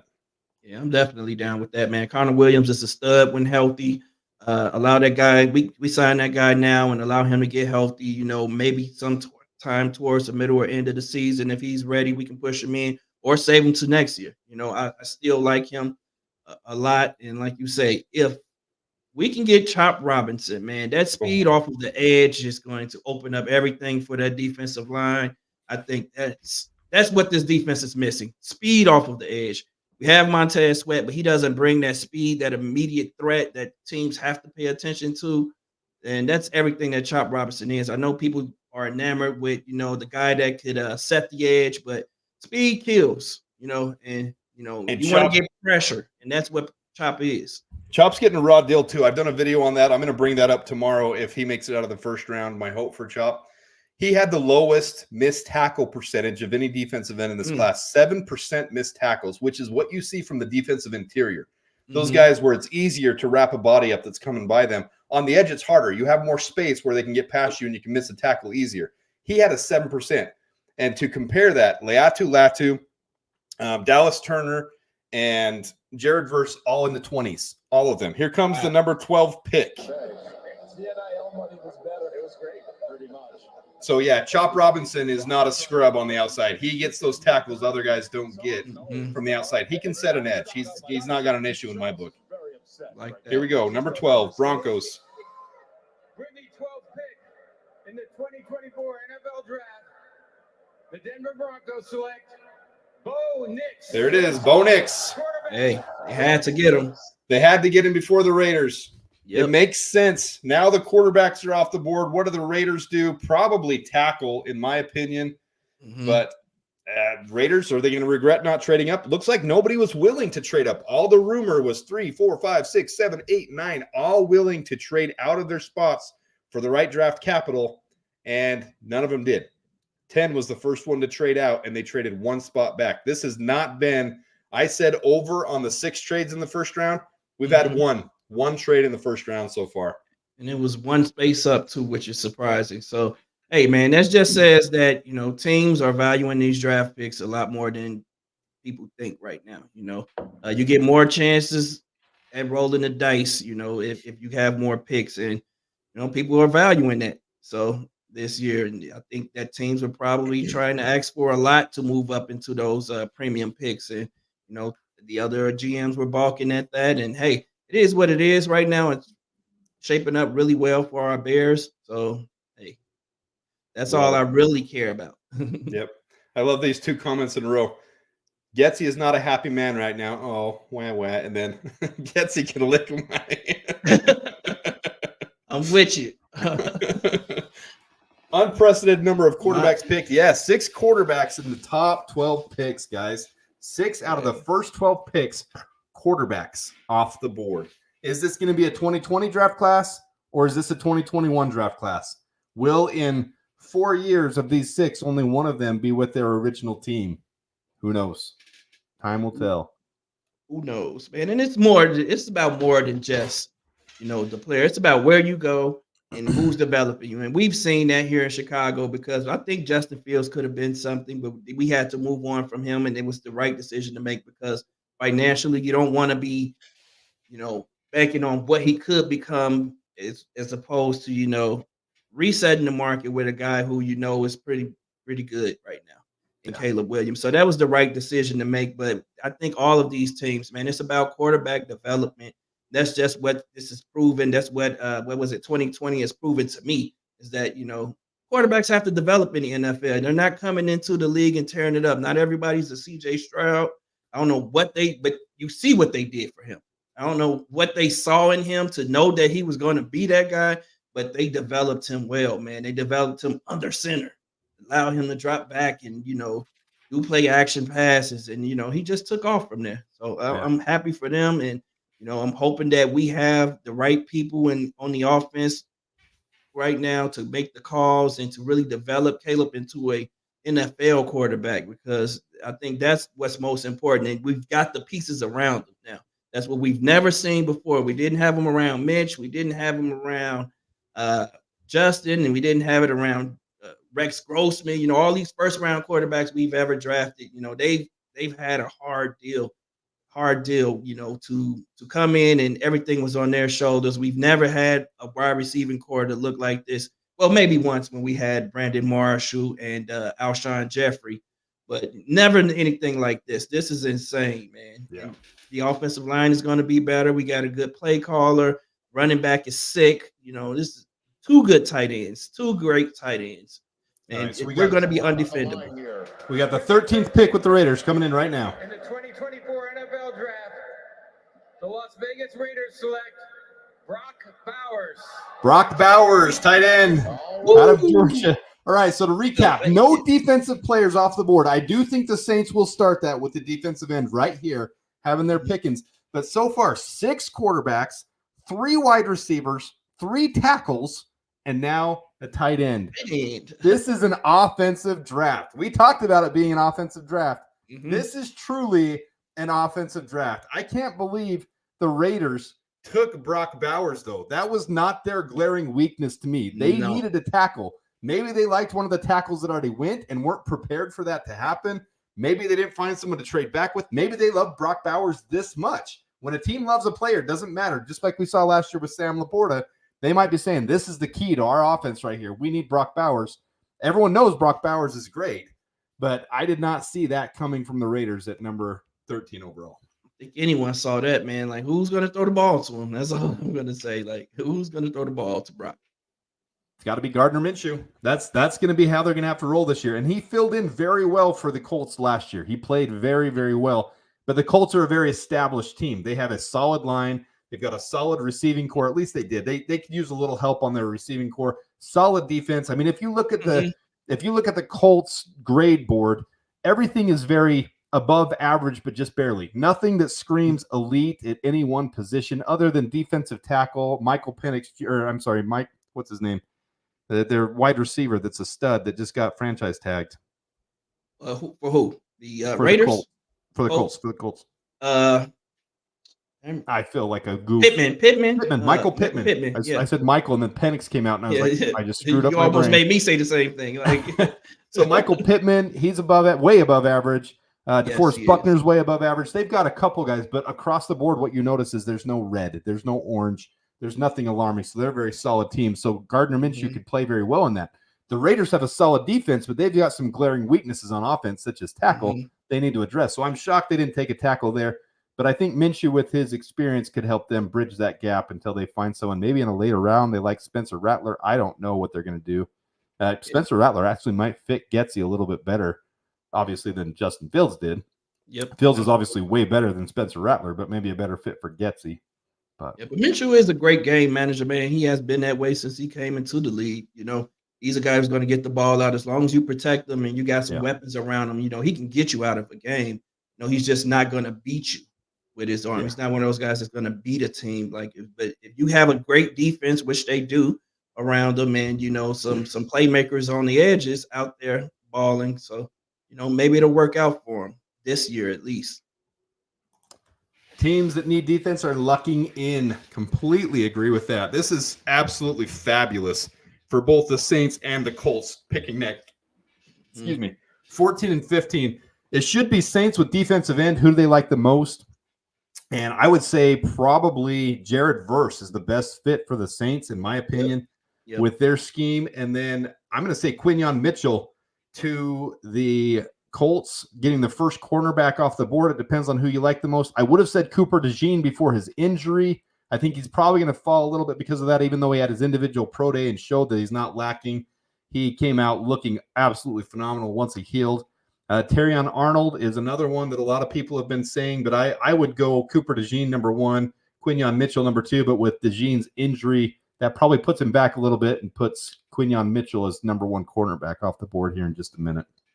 I like Quinyon Mitchell as 1A and Terrion as 1B, man. Those guys. I really like Terrion a lot because he has that inside-outside ability. He can play the slide, and I've seen him play on the outside. Extremely athletic. I think that his ceiling is extremely high as a corner. I think that, but I also really like Quinyon Mitchell, man. That dude is just solid. He's going to lock guys up. So those two guys are my favorites. I really like Cooper DeJean at safety, man. I think he's going to be, if they move him to safety, like he's going to be all pro from year one. Everyone says that. How did that even come? I've had this argument with my buddy. I don't. He didn't even play safety. Like he think he's stiff in the hips, man. I don't agree with that. He's a little stiff in the hips, and him trying to run with some of these faster wide receivers who are a little bit more agile and things. People are saying that, but I can see him being a great safety, though. Man. Oh yeah, I think he'd be great anywhere on the field. Like he had an NFL passer rating against him in college less than 60, and that's rare. I mean, that's unique. Yeah. So it's not a matter of him not being able to play the cornerback position where he played 90-something% of his snaps. He didn't play any at the safety position. He played a couple out of the slot, but I mean, man, he's in the Big Ten. So you're right. You're right. I mean, he can play cornerback. I don't get.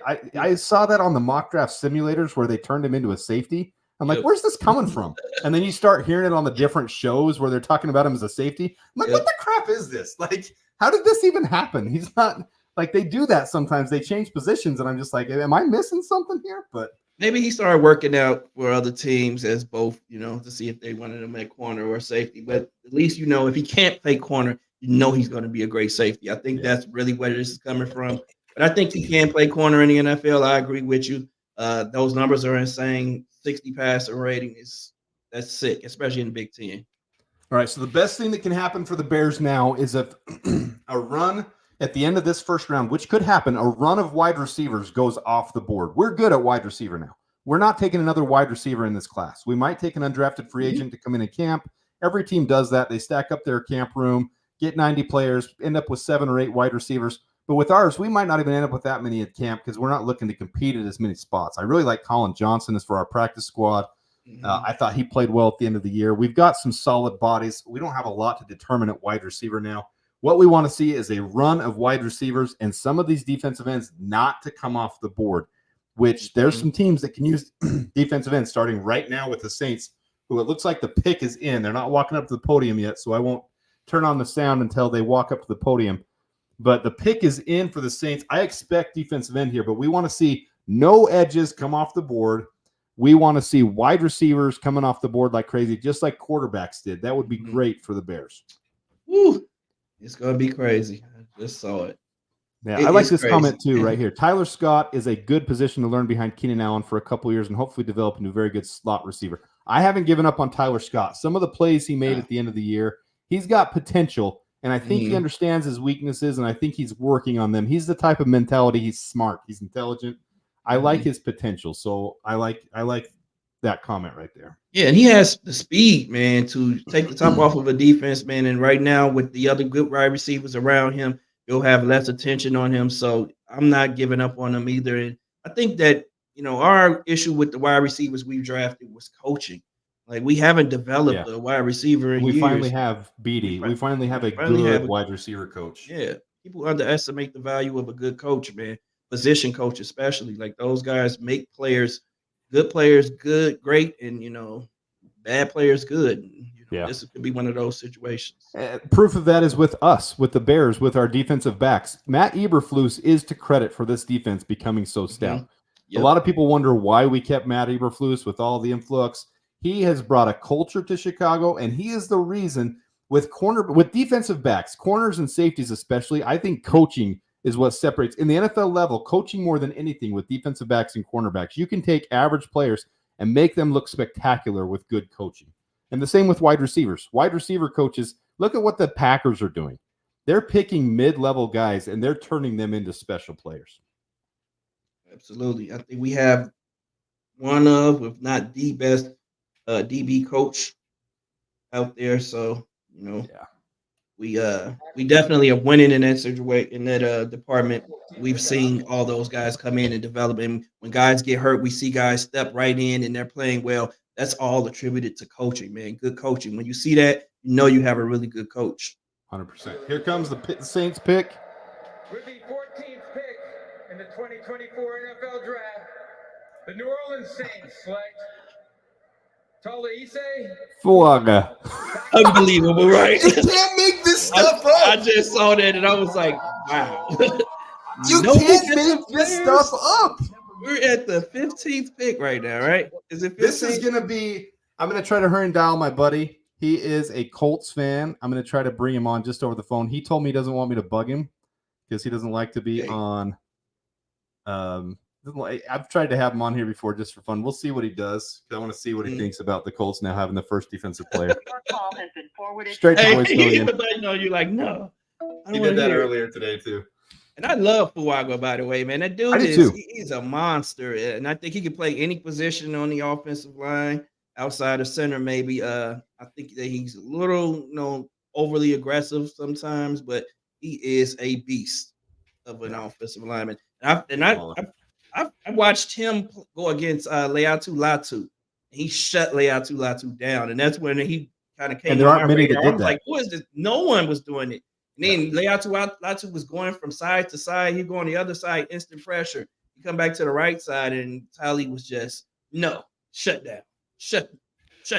I'm like, oh, this dude is a stud. Let me look at him some more. All right, I'm gonna try to text him real quick. You're making me annoyed thinking about this because he can't be a part of he's at a special. His mom retired from being a school teacher, so he had a special event he had to go to tonight. So I said, I'm going to call you and you need to answer so I can update you on what's going on. It's like, I'm not going to do it. Mm-hmm. I agree with Jim Helms. Yep, he definitely reminds me a lot of Darnell Wright. All right, where's that one at? Jim Helms. Yeah. Mahler, right tackle specialist Mahler. Absolutely. Yep. Rob Hansen. What did I miss?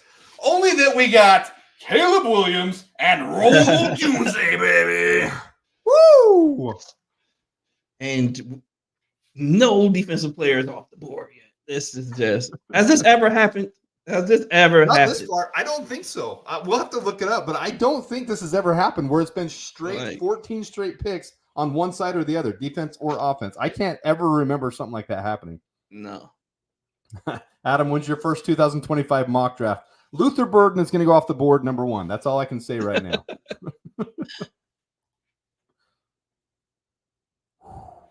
Still 212 of you in here. It looks like the Colts are on the phone with their guy. Thanks for tuning in, guys. This has been a lot of fun, and I really appreciate all of you being here. This is the best culture in the NFL, Bears Nation. You guys are amazing, and we love every part of being fans with you. This is why we do it. It's because we want to celebrate. We want to be a part of this with you. This is historic this year. This is a lot of fun. It definitely is, man. It's about our time, man, for us to be good again. It seems like every 20 years that we kind of have an uprising, and this is it right here, man. And hopefully we don't look back from here. We going. The arrow is pointing up for sure. Agreed. Take the North and never give it back. I like this comment by Jason Emmers. Falcons know they can't draft next year and can't draft an heir apparent quarterback for Cousins. That could hold some truth. That might be why they did go Penix. They see him as a top 10 talent, and they say, we were lucky we didn't lose our first rounder this year. We're going to go ahead and use it like we lost it because we're probably not going to have one next year. That could hold some very truth. Absolutely. And also knowing that he's coming off of that Achilles injury. So we don't know how good he's looked or how that's healing up, if he'll be ready for the beginning of the season or not. By all accounts, he should be, but hey, how's that going to hold up? That's what I said about the Hendon Hooker thing. I loved Hendon Hooker last year, by the way. I hadn't had my channel up and going yet, but I really loved Hooker. His injury, obviously, is what made him drop. So when the Lions picked him in the 3rd round, I was pissed. I actually really wanted the Bears. We had so many other meets, so I knew we weren't going to do it. But when they picked him, I was like, that just sucks because now he's going to be in the same division. But Penix, similar situation going in the 1st round. That's just crazy. Yeah, I don't think anyone predicted Penix going in, the 1st round, let alone top 10. Just as like that's what's crazy. Ryan Pace obviously isn't the decision maker there, but he is a part of it. He's a part of that room. Yep. So that's funny. Ryan Pace pick 100%. That's funny. Well, they didn't have to trade up for him, so it's like as long as we don't have to trade up for him, can I have him? He does seem to have a heavy influence over there, though, man. If you look at some of the moves, player personnel, he's a huge part of it. He's got a huge say. He's not just a little chump change in the room. He's a big part of that room. Right. Michael Pittman did sign his 3-year, $70 million extension. So will the Colts go wide receiver? Josh Downs hasn't quite been the player they hoped he would be last year. Still developing. Still a great player last year, just not a home run threat. Can they go Brian Thomas Jr.? Or are they going Quinyon Mitchell? Those are my 2 options right now in my head with the Colts. Their pick is officially in. They're going to start walking to the podium in just a minute. I'll bring it back up when it does. But this could be the first defensive player off the board. I think if you get your pick of the litter at the corners, man, you take your top guy. Yeah, if I'm the Colts right here, I'm absolutely taking cornerback. That's their biggest need. They need a corner and a safety. Yep. Their defense is solid. It's stacked on the front. They just need a lockdown defender on the outsides with their corners. They'll be a tough team again, playoff contending team once again. And I'm still like reeling. Like I seriously have kind of got a little bit of a headache from all this excitement and action. Maybe it's from my headphones being on my head for 3 hours too, but this has been fun. Here it comes. Here it comes. Wait till you get a load of this. You guys are a little bit ahead of me. Yeah, I don't know how. It's just happened. I even refreshed this thing, man. NFL Plus on my computer is lagging. I think it's where you are in the country that this last year I was behind everyone for some reason. And this year seems like it's popping in a little faster. Yeah, Swifty was ahead too. A lot of the guys in the chat are ahead too. But all right, it's almost here. Colts fans are getting excited on the screen. Yeah. Anthony Richardson. Colts are going to be nice next year, man, when Anthony Richardson gets back healthy, man. I think he showed a lot of potential when he was in last year. And there's a lot of value in him sitting that second half of the year too, being able to learn from Gardner Minshew. Yep, absolutely. Here comes the pick. Commissioner Roger Goodell walking up to the podium. That's how long it's been. All right, here's the Here we go. With the 15th pick in the 2024 NFL Draft, the Indianapolis Colts select Laiatu Lotu. What? Hey, that's my boy. I said he was the top in the draft. I called that. I'm with you. I'm with you. You were. That's right, Samuel. Check my Twitter. I always said that this is the top edge rusher in the draft. The only concern was the medical. I called that from day one. I really expected them to be going corner. But when you've got a premium pass rusher that can disrupt, that's a premium position, just like wide receiver or quarterback, and your defense is confident that that guy is going to be the next Max Crosby, you go ahead and take him ahead of your corner. You got a second-round pick. No corners have come off the board. There's some solid corners in this class. This class, just because we didn't need a corner doesn't mean it doesn't have depth. This class is known as number 1 wide receiver, then tackle, then corner. That's what this draft class is known for. So you take him right now and you get your corner in the second round. I'm okay with that for the Colts. A good pass rush makes the back end better, the cornerbacks better. And that's what they did. That's what they have. This guy strings moves together better than any guy coming into the league I've ever seen. That's just like his counter moves and moves are just insane, man. His hands are insane. He's extremely quick. He's bendy. I think the only thing that turned people off was the medical concern, but he's been playing 2 years of solid football. You know, and you can't overlook that, man. I think he's good. You know, even if you get him for 5 to 7 years, you know, you're getting 50 to 70 sacks out of this guy. Yeah. So that's just that. He's worth the first round pick. To me, I said he was a top 10. I think I had him as my 5th best player in this draft overall. That is saying a lot. I think I was higher than anybody else. I wanted him to be a Bear. I'm very, very grateful we got Rome Odunze. I have no problem with what the Bears have done. That's not what I'm saying. This is a great pick for the Colts, in my opinion. They can address those other needs later. They can even get a wide receiver in the 3rd round still, too, to get depth. I mean, that's a great pick for the Colts. Colts are in good position. Absolutely. They can be dethroning Trevor Lawrence and making him the last quarterback of 2021 to be off its own team. We'll see what happens. Oh, that'd be crazy. That'd be crazy, right? Turner or Verse next? Could be. That's a good question. Are the Bears still sitting at their table? I don't know. Have they left for the night? Are they done willing and dealing? You can't, because if something crazy happens, you got to be there ready to make a deal, ready to trade. I don't think you could trade back into the first round. Not with what we have. I don't think. Not with what we don't have enough. Yeah. It would take next year's first and next year's second probably plus. That's crazy. That's crazy talk. And with next year's class, there's no way you do that. We need an edge. And next year, I can already. So you guys wanted a 2025 mock draft. I'm going to say the Bears picking 32nd overall. We're going to take Landon Jackson out of Arkansas. 32nd overall. Woo. Landon Jackson out of Arkansas, Chicago Bear defensive end. That's what I'm saying right now. Dog. That dude is a dog. He was not. Go ahead. No, I was going to say I love him, and I love Princely out of Florida. Yeah. Both those guys are rising up into the first round. Princely was actually projected for the first round before this last season, and he's earned it. He's now definitely a first round still projection as of right now. We can do some stuff later. So the next week, guys, is going to be devoted to the players we've received, the undrafted free agents that are signed after Saturday night. Saturday night's going to be the frenzy where you start seeing teams sign their undrafted free agents. Luckily for the Bears this year, those are not as important as before. We're not going to be stacking the roster with a bunch of those trying to make it survive. I remember last year doing all my analysis on all these undrafted free agents and hoping we got like 15 of them. This year, it's not as important. So we'll be doing stuff on players, undrafted free agents that come to fill out the 90-man roster. We won't be talking about the 25 draft class, but those are guys that are in our heads. Talking about Princely Umamanora, however you say his name. Umanura, yeah, that's why I just call him Princely. Landon Jackson, he had a great year this year for Arkansas. There's like 7 defensive ends in next year's class who could easily go in the top 25, definitely in the first round.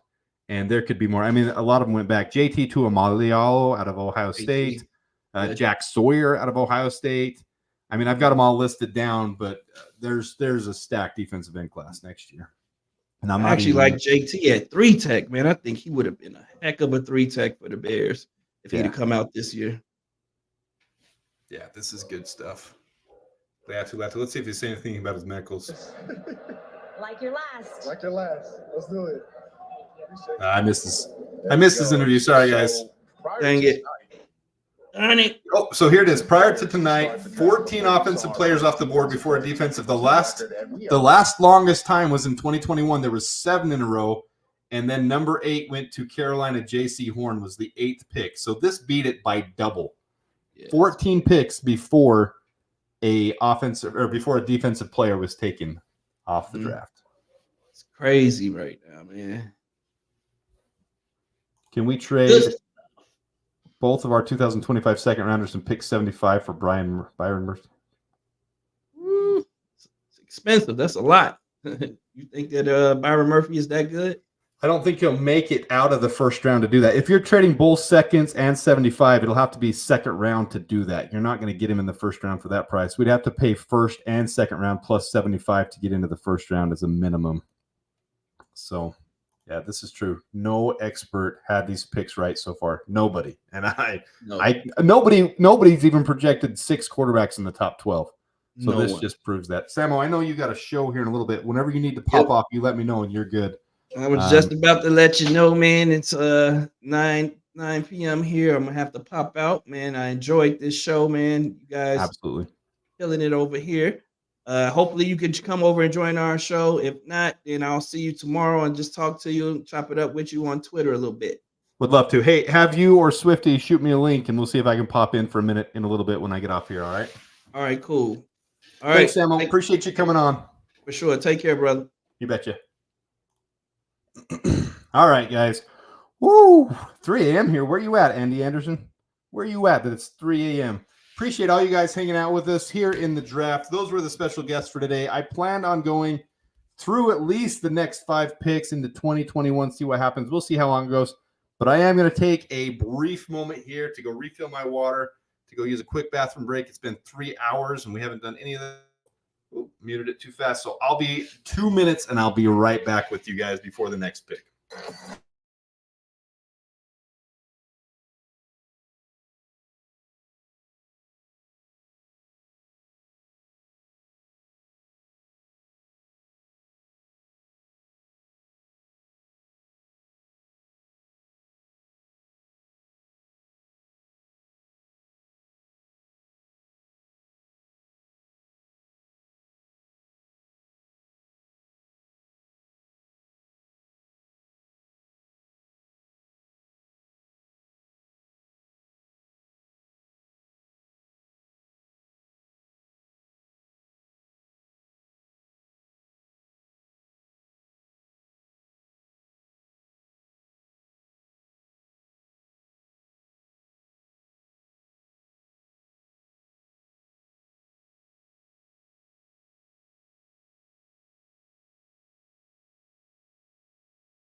Now being All right, Seattle's pick is in.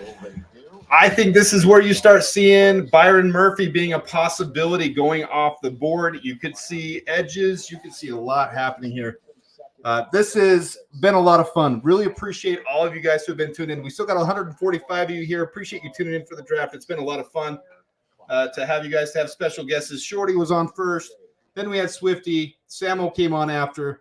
I love being a Bears fan right now. Absolutely love it. And you guys make it fun. Here we go. Adam, I told you we was taking Romo Dunze. I wanted it. I wanted it the whole time. I said that over and over again. I love it. I love every bit of it. We have Caleb Williams and Romo Dunze. This is what we wanted from day one, and we got it. So bear down, everyone. Bear down for freaking ever. And I got to play this one more time because I love them. Good job. Bear down, huh? Bear down. Okay, 3, 2, 1. Bear down. Bear down. Gonna make those little girls Bears fans, I'll tell you that right now. All right, so the pick is in for Seattle. What are they going to do? Definitely defense, in my opinion. We'll see where this heads from here. All right, he's walking out. Turn that sound back on.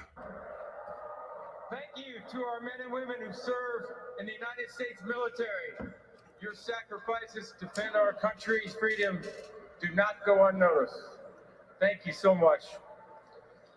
With the 16th pick in the 2024 NFL Draft, the Seattle Seahawks select Byron Murphy, defensive tackle. Byron Murphy, just what I said.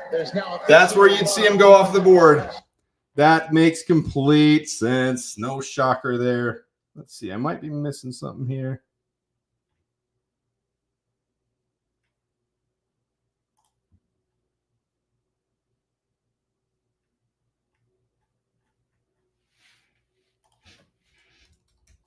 Give me 1 second, guys.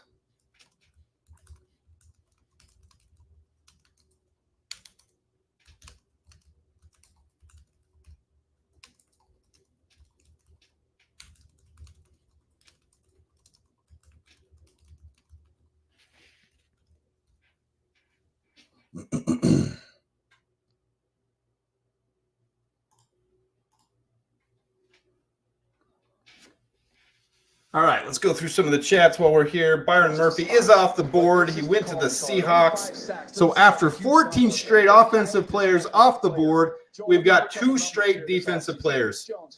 And if I am the Seahawks, I'm thrilled because there was a lot of rumors about Byron Murphy going earlier. They got him at 16. That's a steal of a deal for them.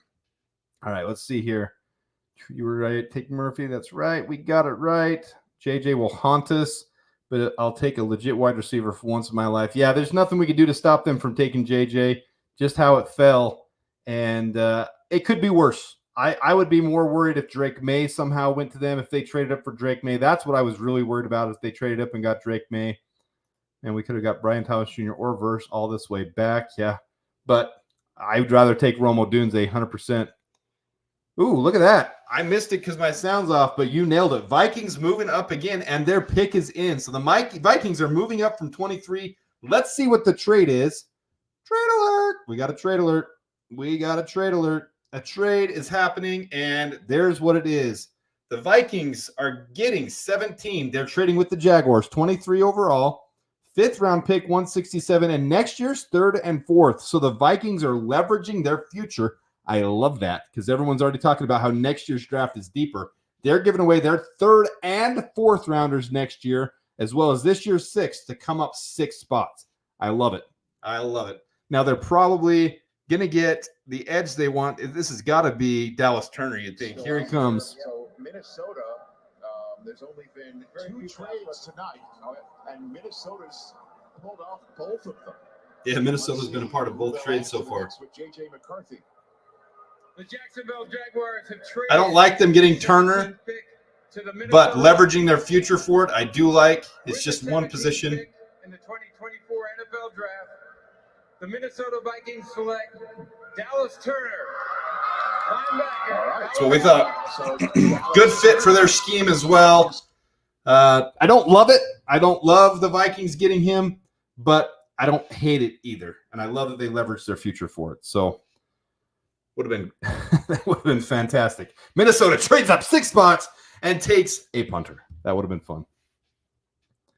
Don't get in Minnesota's way, huh? They're going to be in the way, and they're going to be bulldozed over. They're not going to know how to defend our wide receivers, our tackles, our defensive ends, or defend. They're not going to know how to defend our tight ends.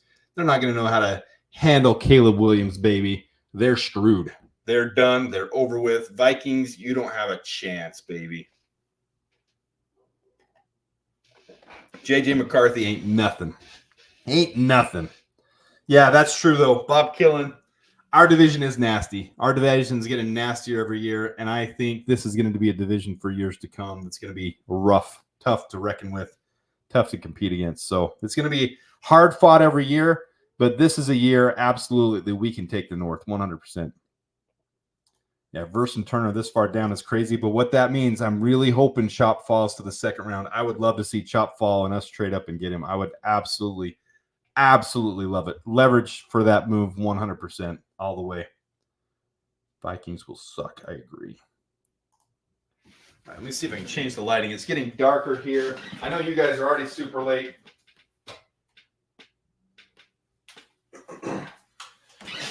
In Vegas, it's only 7 o'clock.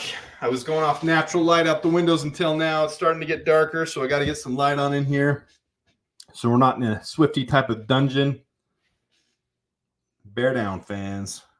Bear down. Thank you, all of you, for tuning in, being here. The original goal was to be right around 20 to 25 picks.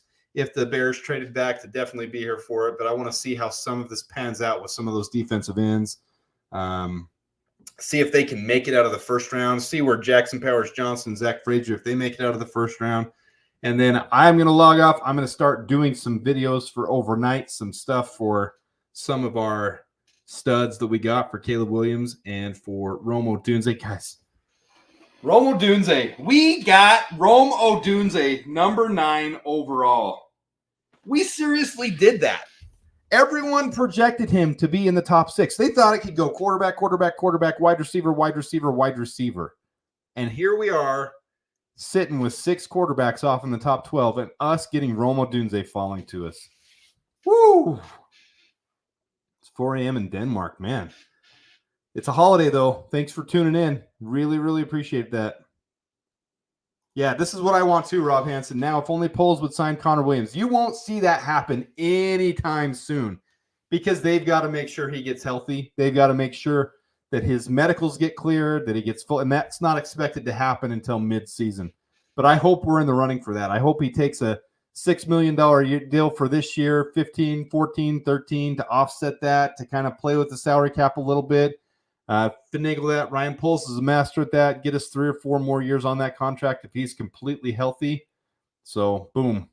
Let's see those nails. If you're tuning in late, I don't have them on anymore because my little girls aren't with me. I did my nails with my girls last night. We'll go back to this. Boom. If anybody hasn't seen that, that's kind of cool to look at. I'm going to pull up where I had mine. Go to my profile. Go here and go down. There's my nails with my little girls last night. I did do my nails with them. And that is their authentic work. They did this. They did a good job. We had to clean and scrub it up a little bit, a couple times. And I have short nails, so they had to do a little work on it. But I did let them paint my nails. I loved it. It was actually a lot of fun. And that sound clip I keep playing is from that. That is from that session with my girls. And I'm going to play it again because I'm a proud papa and I freaking love those little girls. Bake down. Good job. Bear down, huh? Bear down. Open. 3, 2, 1. Bear down, guys. Worth it. Worth every second of painting my nails to get that sound clip. So here we go. We're at 18 now. Cincinnati, you'd think they're going tackle, but with the defensive line still on the board, we'll see what happens. And then the Rams are definitely taking a defensive end. I would think the Rams are taking Jared Verse completely. Dude, thanks for your support, guys. It's a lot of fun. All you daddies out there, enjoy that time with your kids. That takes priority over everything else. You've seen me come off a couple podcasts when I was on with Swifty, a couple different places. If my little one wakes up from her nap, being a Bear dad is the best thing in the world. It's what I cherish more than anything. Love being a Bears fan. Love being a dad first. Dude, Richard Colby, if that happened, I wouldn't be pissed at all, especially if Verse fell far enough down to the end of the first round. Verse is worth trading in for a first 4. He's right up there with the other guys in next year's class of those top 7 we talked about defensive ends in next year's class. If we can get Verse by trading in, by not giving up too much, I would do it. I just think the value or the cost associated with trading in would be too much to do that.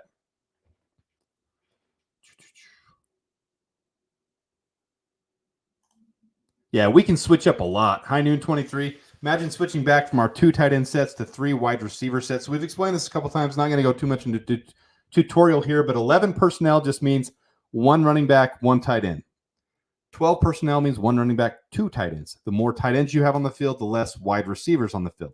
So a 12 personnel set means we have 2 tight ends. Switching back to a 3 wide receiver set would be an 11 personnel set. Switching back and forth, even getting a 13 personnel, 3 tight ends on the field at the same time, which I don't think we'll do that as much now. I don't see tight end being a huge need. We are going to have to take a third tight end at some point. I can see us re-signing Mercedes Lewis at this point.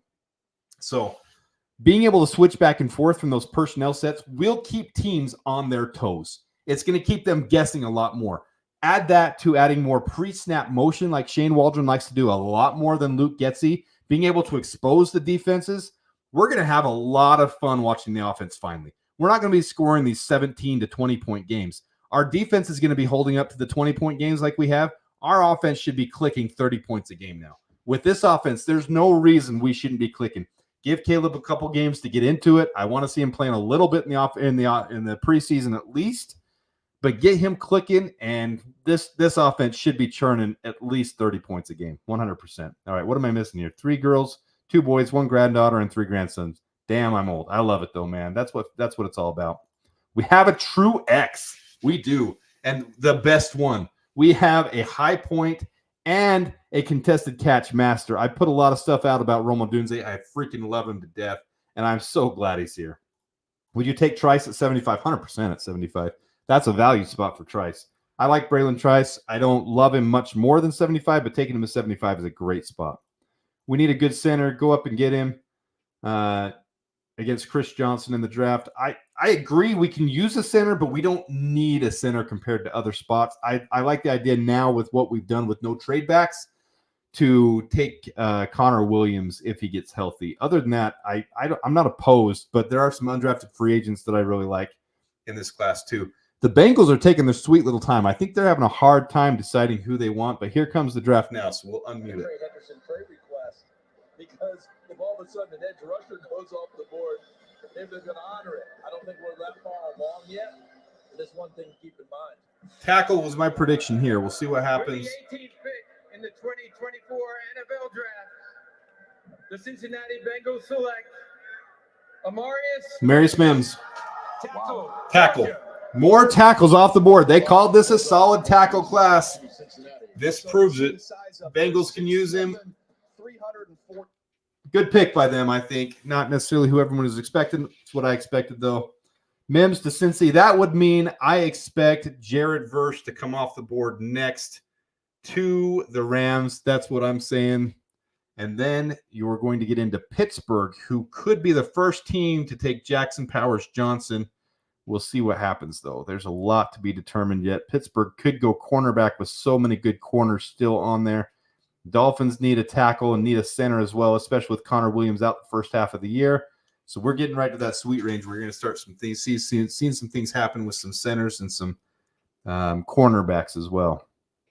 Trenches always get picked early. That's true. 100%. It's one of the most valuable spots, and you need them. Do you think Patrick Paul falls to 75? No way. I think Patrick Paul's, especially with tackles coming off the board this early, he's probably going to go early 40s. And if Patrick Paul's there at 75, you run to the podium as fast as you humanly can. You don't even balk at that. You run. You get out of there. I am a little bit behind Jim Helms with my computer, though. It being on NFL Plus, it's the best way for me to stream it from here. So apologize for a little bit of the delay. We are going to be here probably 15, 20 minutes more. I wanted to go through 20, 25 picks. Then I do want to get to creating some videos for Rome and Caleb. Appreciate all of you guys being in here, though. I'm watching NFL YouTube channel and getting it faster than Adam for free. All right, let's go to the NFL YouTube channel. I don't want to get off this. Sorry for the delay, guys. I did have Mims going before Guyton. I have Guyton going as the next one off the board. I wouldn't be shocked to see Guyton going to Pittsburgh, Miami. I wouldn't be shocked to see Tyler Guyton going to either one of those at all.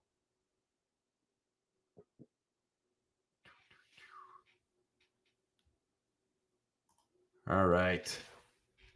The Rams are on the clock. 3 minutes left for them. I would be shocked if this isn't Jared Verse.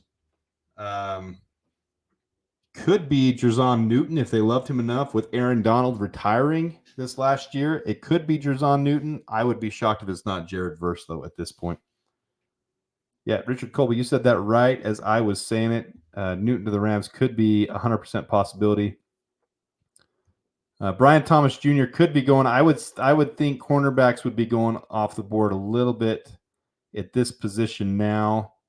We're going to start seeing some action happening here. You might see some of those wide receivers starting to come off the board with these last teams in the first round. A lot of wide receiver hungry teams at the end of the first round here. 2 minutes left for the Rams. Look like they've already made the pick. They're just waiting for it to be called in. I've had these things on my head for 3 hours and 20 minutes. They're starting to give me a headache. Yeah, I'm shocked that Quinyon Mitchell is still on the board.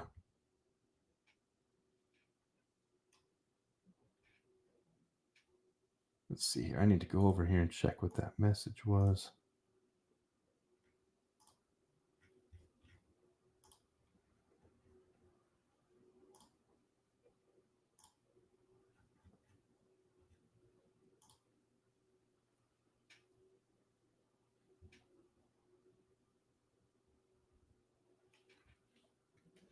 I don't think I'll get in trouble for this.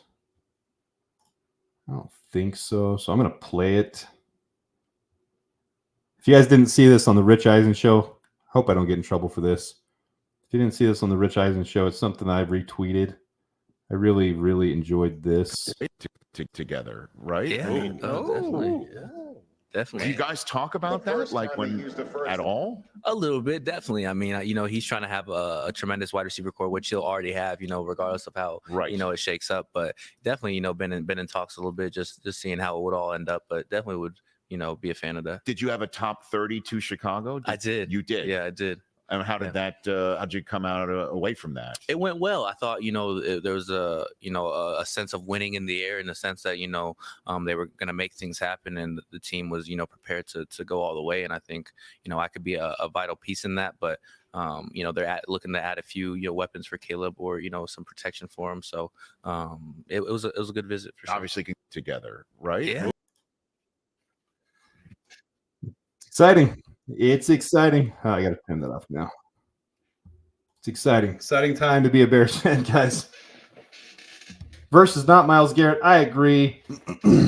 I agree, but he's still a solid first-round pick. I think it'd be dumb of the Rams not to take him or Jerzon Newton. It's one of those two here at this pick. And then you're going to see a couple of the tackles, probably Fontenot coming off the board next. Tyler Guyton coming off the board. Those two could fall really soon. Then you're going to see a run of cornerbacks and wide receivers. Hopefully, Chop Robinson falls out of the first round. That's what we're hoping at this point. But then other teams might be fighting to trade up and get him as well. I think you're talking about next year's season. I agree. Now, it will be a couple weeks. You're going to see the OTAs in a couple weeks from now. And then you'll see the schedule release happen in about a month from now. And that's going to be exciting. So here comes the 19th pick. And you guys are already telling me, Verse, I need to get caught up. But that's what I said would happen. We'll hear it announced. With the 19th pick in the 2024 NFL Draft, the Los Angeles Rams select Jared Verse, defensive end, Florida State. There you go. It happened. Yeah, they got some juice. So far, we're calling it pretty well as it goes along. Obviously, it helps when you know what's been taken before them. So we're calling it pretty well as it goes along. Nothing too crazy. Only 2 trades in the first round, both of them by Minnesota, who ended up taking J.J. McCarthy. And then who ended up, who did Minnesota take with their second pick? Oh, Dallas Turner. Duh. So, I got to remember all this. Been a long show. 3 hours, 23 minutes. Been a lot of fun. Jared Verse now off the board. Now the only main defensive end left in the group is Chop Robinson. This is kind of where we thought he might be going in the early 20s to late 20s. So if he makes it out of the first round, that's good. Good first round. That's good for the Bears for the possibility of trading up. I don't know if we will trade up though. JPJ to the Steelers is my best guess. I'm going to guess they go with tackle. Troy Fontenot or who was the other one we were just talking about? I'm starting to get mush brain, guys. I am starting to get mush brain. We're getting to that point where I'm getting mush brain.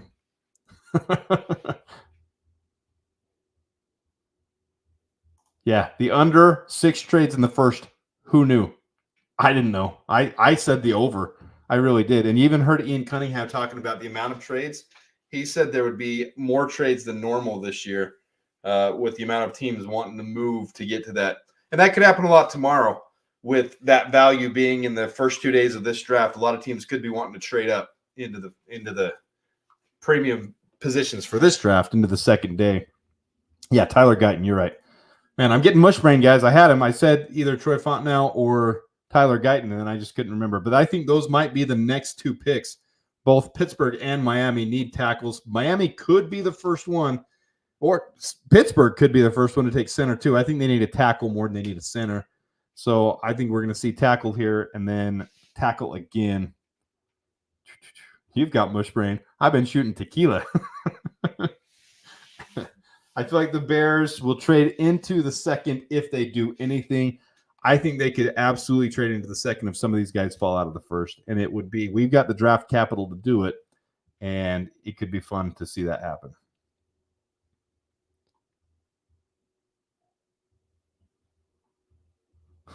I'll put this up just because you're having fun at my expense. But have you had one correct prediction this entire offseason? Keep Fields, trading down, selecting defense? Nope, I haven't. Now, I said before I said we were trading down that we were taking Rome Odunze, but I did change last minute, and I said we were trading down and taking defense. But the way it fell, I got excited for Rome, just like you guys. So, nope, I haven't been. It's hard to predict those things, guys, though. The Justin Fields thing, I'll stick by. He's been proving every year. I think he's got a phenomenal career ahead of him. It clearly came down to business is business. And I respect the decision by polls. He's taken us in the right direction. He's made good moves so far, and we've got a lot to be excited about for fun. Yeah, thanks, man. All fun and games. Enjoy the channel. Appreciate that. Bear down. You guys are awesome. Next pick should start rolling a little bit quicker. They don't usually take the full 10 minutes as we get to the end of the first round. First round has been going for 2.5 hours at this point. So we're getting to the point where we should start seeing them roll a little bit quicker, but there might be some trades that happen here at the end of the round when we got some wide receivers still on the board, like Brian Thomas Jr.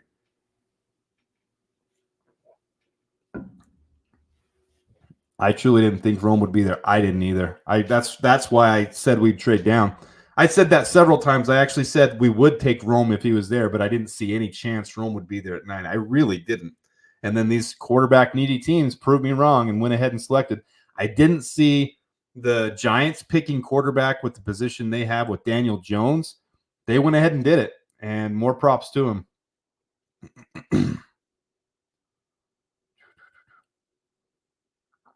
Yeah, I don't think that was going to happen either way. Steelers not picking up Fields' fifth-year option. He's basically on a prove-it deal is what it is. And I think even if he was the starter from day one, I don't think they would have picked up that fifth-year option. This is basically prove it. No one else is going to pay you $22 million next year. Prove it, and if you don't, we'll re-sign you to $18 million, $10 million, $15 million. And if you prove it, we're willing. If you proved it, then that was great for us, and we're willing to pay you the $20, $25 million. That's kind of what that screamed to me. Bears fans unite. Yeah, I think now that Caleb is officially a Bear, I think you're going to start seeing Bears fans unite a little bit better. I hope so. I hope this Civil War stuff doesn't keep going. I'm happy with the Bears picks. I think overwhelmingly everyone's the same way. We've got the 20th pick is in. 275,000 human souls. 275,000 fans in attendance at the draft. That's a night one record. I believe when I went in Vegas, it was one of the biggest one ever. It was under 200,000. So that is huge. People packed in there like sardines. It's fun to experience. It's a lot funner from your couches and your TVs at home, guys. No, you can't franchise tag him after May, I believe. So they can't franchise tag. Oh, they can franchise tag. Yeah, you can't fifth-year option him. Sorry, Jim. My bad. You said franchise tag. They can franchise tag him. 100% they can do that, but that's very expensive. It's top 5 average. They can do a transition tag and get money for him if he balls out. That would be someone's going to have to give up 2 first-round picks to do that. So that might be a great option for him too. But yes, you're right. They can franchise tag him.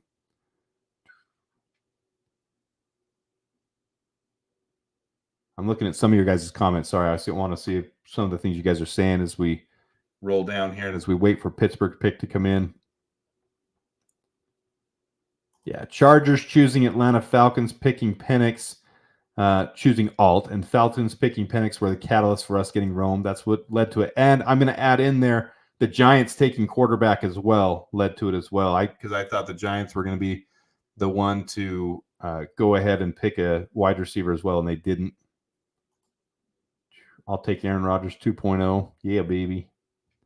I hope he's better than Rodgers, 100%. I think he absolutely can be. Only thing that matters is the Bears win. You got it. I got a pedicure yesterday in honor of Caleb. I had my girls do it, but it's gone today. It's gone. I'm extremely similar in build to Caleb Williams. I am 6'2", just under 6'2". My weight is very different than it was back in the day. So we're not going to mention the weight, but my hands are massive like Caleb's. Who they got coming out here? They got someone coming out to announce the 20th pick. I like this. Bearlissimo flew into Detroit together, driving back to Chicago, full tank of gas, half a pack of cigarettes. It's dark, and I'm wearing sunglasses. Hit it. I like it. Here we go. 20th pick. Striving to make an impact on the field. But their impacts will be felt far beyond their field, but in their communities. No one embodied that more than I'll Walter take it. Payton. I'll take that expectation. It needs to be there. Highest honor, the Walter Payton NFL Man of the Year Award, presented by Nationwide, recognize his lasting legacy. Tonight, Oh, you're right. You're right. You're right. I had that backwards. I got mush brain, guys. They picked Neighbors. They picked Cam Hayward? First of all, I want to say thank you, Commissioner. And most importantly, I want to say thank you to the Payton family, the NFL, and Nationwide. The NFL draft is special. To my fellow NFL players and the prospects joining the league this week. Kind of what I thought. If that's what happened, Greg, if you're there ahead of us. Yep. Looks like Fontenot's the pick. The opportunity before you is a gift. And by coming here and being in this league, seize that moment. My ninth beer. Damn good night. In our world. Thank you so much.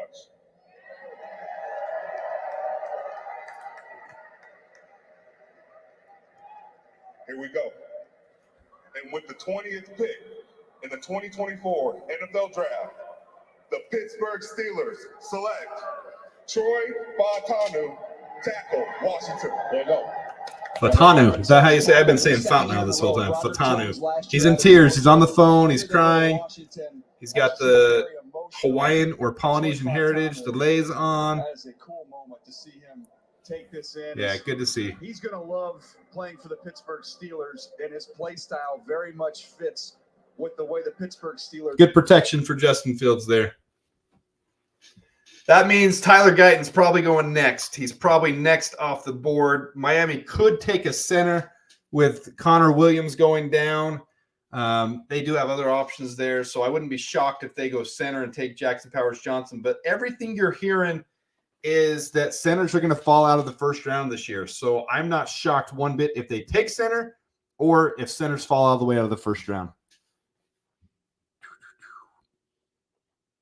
Man, yeah, look at this. Caleb, Swift, Herbert, Roschon, Kmet, Everett, DJ Moore, Keenan Allen, Rome Odunze, Tyler Scott.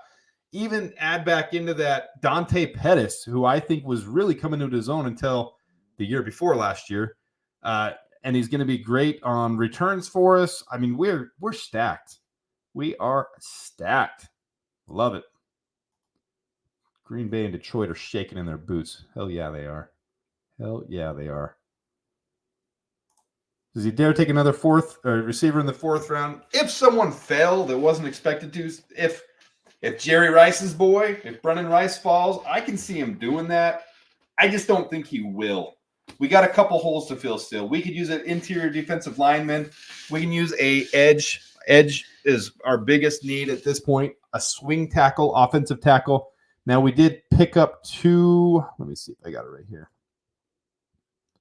Let's pull this up. Move that out. We did pick up Matt Pryor and Jake Curhan to be able to be those potential swing tackles. They're both better than Larry Borum from last year, but definitely not something you're comfortable with if Braxton Jones or Darnell Wright go down. So Kieran Amajabi at 75 would be fantastic. And Ryan Poles commented at the combine that this class is deep at tackle.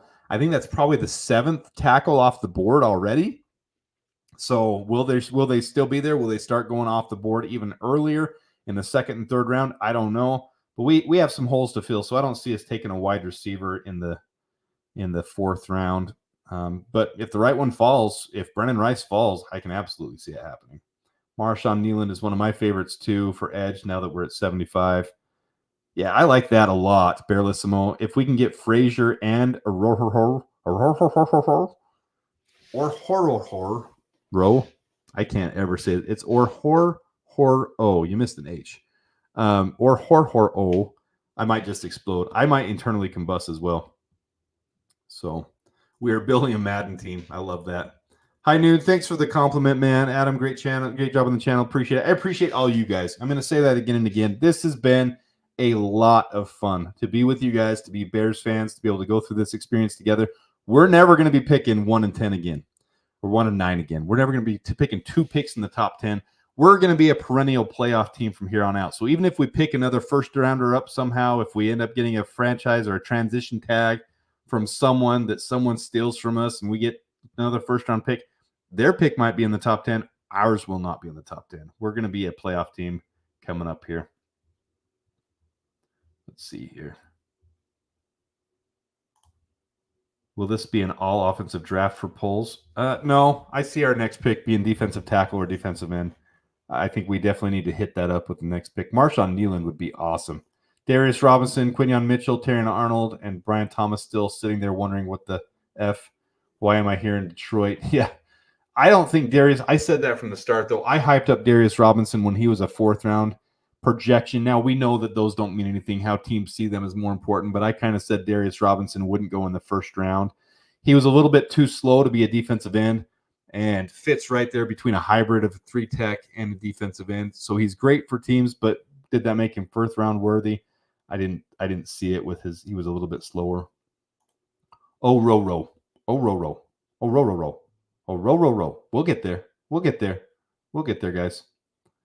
Swifty can pronounce. I think you meant can't pronounce it either. It's hard. Some of these names are funny. We'll get there. If they get selected to the Bears, it makes it easier because then you learn it real fast. Yeah. What picks do the Vikings have left next year? Their first? That's it? I know. They leveraged. They're all in right now. Do I think the Bears have the best wide receiver trio? It's always hard to say that with a rookie. You can't ever give the rookie too much credit. But when you look at having Keenan Allen and DJ Moore alone, when you look at that duo, that alone makes us top in the, well, one of the, there's the Eagles, the Dolphins. There's some good teams with duos. But if Rome Odunze hits his potential and he's able to come on the way that we expect him to, like other high contested catch rate guys out of college with that much potential, then absolutely we have one of the best, if not the best trio in the NFL. We've never had this. We have never had a wide receiver room like this. When you think Chicago Bears, I remember Brandon Marshall and Alshon Jeffrey and being super psyched about that. We've never had this. We've never had an opportunity to have a wide receiver room like this. There's no excuse for Caleb Williams not to have 4,000 yards this year when you add in Cole Kmet and Gerald Everett to that too. It's insane. Sorry, I got excited there for a minute when you got me thinking about it. Adam, if the coaching staff doesn't help this quarterback, we deserve the insults for 10 years. That's the QB PTSD we have, guys. That's the same constant fear we keep going through because of what we've been through. But this is a new coaching staff. We have better personnel in place to be able to handle this. Shane Waldron is no scrub. He's going to do a great job for us. We've got a good coaching staff. I'm very happy about this. Instead of getting scrubs, we were pick of the litter. Everyone we got was who was most sought after. All right, here comes the Dolphins pick. No trades again. Only 2 trades so far, both by the Vikings, who have leveraged their future. Thank you very much. With the 21st pick in the 2024 NFL Draft. Damn it. You guys are. The Miami Dolphins select Chop Robinson. I like Chop, so I'm not shocked a team would take him. I'm shocked the Dolphins did, but I'm not shocked he went here. This is a fastball off the edge and Chop Robinson. We saw it at the Yeah, Chop is special. He was my third favorite defensive end in this class. Dolphins are focusing on the defense there. That is a great pick by them. But not much more for me to be excited about in this round. I want a defensive end to fall out of the first. Damn it. I wanted him to fall.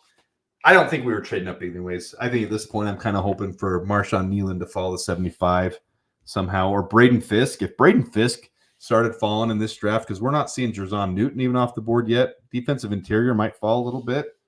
If that happens, Braden Fisk, guys, there's still some excitement. We still got some things to be excited over. We got some things to be coming down the pipeline. We got some things. Oof.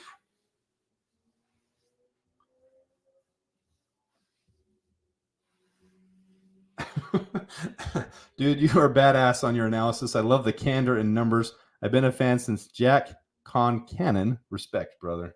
You guys are the best fans ever. I sincerely mean that. Yeah, the Texans have got some surprise player that make their wide receiver. Now, I don't think they have the best trio, but I think they have an overall stacked room. I think they've got a very solid room, but I would stack up. Now, that's what I said, though. It's hard with a rookie to give him any credit before the credit is due. Rome has to come in and put the work in and make it in the NFL. It's a different game going from college to the NFL, but he absolutely could be right up there. 100% love it. Bears are not coming into first. Yeah, not trading up. I had to think for a minute what you meant by that. Not trading into the first. Yeah, there's no reason to trade into the first round at this point. I'm shocked cornerbacks aren't coming off the board. This would be a cornerback right here. Quinyon Mitchell. Philadelphia is going cornerback. I can almost guarantee that.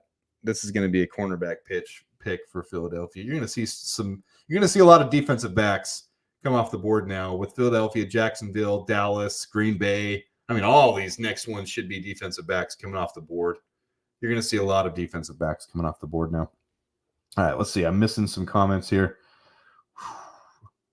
Ellis out of Utah. Yeah, he could be solid. More polls magic. Stay tuned. Yeah, I want to see what happens tomorrow. I will not be going live tomorrow. I'll be joining a couple other podcasts tomorrow, going on with them and enjoying the experience with them. So tune in all around. Can we get Patrick Paul at 75? Man, if that happened, I would be in shock, guys. I see Patrick Paul going in the 40s, especially with some of these tackles going early. I think 7 or 8 tackles off the board now. You're going to see some teams that need tackle fighting for those. We could see one with teams that have already picked tackle, though. If teams don't feel the need for tackle and we fall into a tackle, if Patrick Paul fell to 75, Kieran Amajabi's there at 75. Yeah, I like this comment. Richard Colby, Rome has the work ethic. That's half the battle. I loved watching the combine and watching Rome there staying after, and it wasn't for show. He was sitting there. His 3-cone didn't go. If you look at his, let's see if we can pull Rome back up. Slides, Rome Odunze. Where did I have it? Rome Odunze right here. Okay, let's see. If you look at, let's get rid of that. If you look at his 3-cone, his 3-cone was his weakness and his broad, but his 3-cone, 6.88. He only got a 7.83. His overall RAS was 9.92, which is dang near perfect. And his weakness was his 3-cone and his broad. So his vertical, 39. That's what I'm talking about with high point, guys. Vertical, 39 inch. That's ridiculous. And then his 3-cone was 6.88. He wasn't happy with it. So he sat there and he continued to do it over and over and over. There was nothing to gain by that. But he wanted to prove to himself. And that's that competitive edge. And I freaking love it. That work ethic. DJ Moore, top 5 versus man. Keenan, top 5 versus zone. And we get Rome, too. And Rome is going to dominate on those, man. I mean, and he's going to be left open. With DJ Moore and Keenan Allen, they're going to have to double up somewhere. And Rome's going to be left open. And with his contested catches, he's a freaking monster. And he's going to win all of those. He's going to be a monster. We could legitimately have 3 1,000-yard receivers with the way teams have to mix it up to try to defend us. That could legitimately happen. Now, it's hard to project that for a rookie, especially a rookie coming into a situation where there's already Cole Kmet, Keenan Allen, and DJ Moore. But if there was ever a time, that could legitimately happen. Caleb Williams could have easy 4,500 yards as a rookie. I know I'm getting ahead of myself. I'm catching myself as I'm saying it, but it could happen with this team. It legitimately could. Yeah, throw in Kmet and Everett in. I think JPJ is going next. It could with Kelsey being gone, but they have – I don't have their name. I have mush brain right now, guys. I'm going to tell you that right now. But they have a couple guys that they could easily move over from guard that I've seen projected a lot with the Eagles to be able to fill in for Kelsey, and I think that's probably what they'll do. But I see defensive back here. I see Quinyon Mitchell.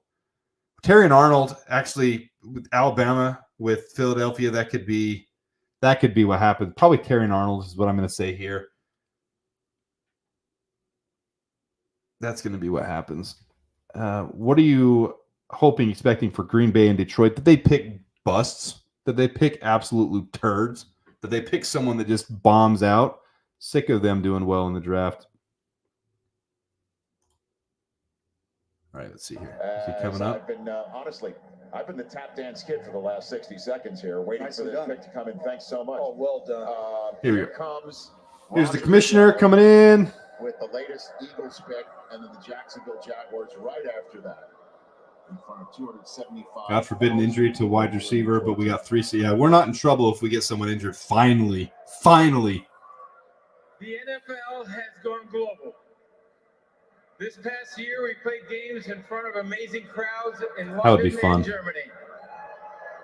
This upcoming season, we will play our first ever game in South America, in Sao Paulo, Brazil. And we will be coming to more markets on a global basis. Has this happened? That probably happened. That's kind of what I said. The NFL's International Player Pathway Program helps foreign-born players reach the NFL. Elite international athletes have an opportunity to compete at the NFL level and potentially Come on, Roger. Get on with it. on an NFL roster.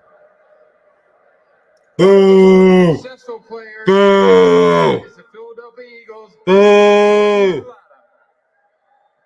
Roger. Jordan is currently in his native Australia. Oh, my for the hell. opening Roger. Of a new NFL academy for high school football players.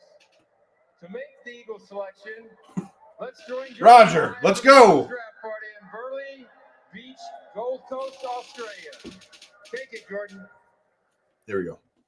You guys have already said it. How good is this? Quinyon Mitchell. Thank you, Uncle Roger. Good evening to those of you from the beautiful land down under. With the 22nd pick in the 2024 NFL Draft, the Philadelphia Eagles select Quinyon Mitchell, defensive back, Toledo. Good pick. Good pick by the Eagles. All right, Jacksonville, they're definitely going cornerback or wide receiver here. So you can see Terry and Arnold. You can see Cooper DeJean. You can see Brian Thomas Jr. This could be where Brian Thomas Jr. goes off the board. Senior Bowl check, combine check, interviews with. Hopefully they start rolling a little bit quicker here. He looks relieved to be drafted. He could have gone anywhere higher. They projected Quinyon Mitchell all the way up to Falcons at 8, and the look on his face is just pure exhaustion. Like every pick between there, he could have gone, and now he's just like, I'm done. I'm done with this.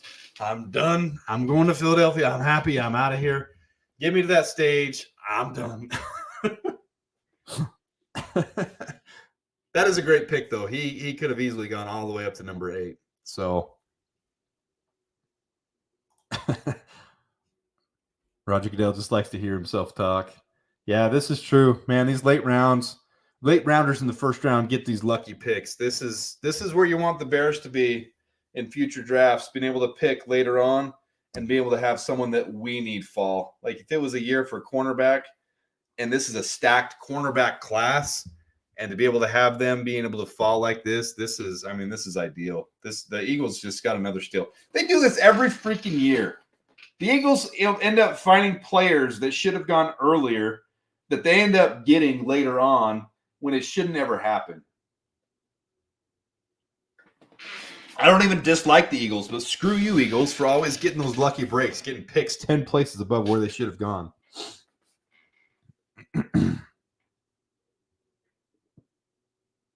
Yeah, Turner did have that look too. I saw that when he got picked. He was like, okay, I'm done. I should have gone 8. I'm done. I'm out of here. Yeah, edge class next year is fire. And we're going to, so you guys want my prediction right now? I'm guaranteeing next year, first round, we're taking edge. That's what's happened with our first round pick. Number 32 overall.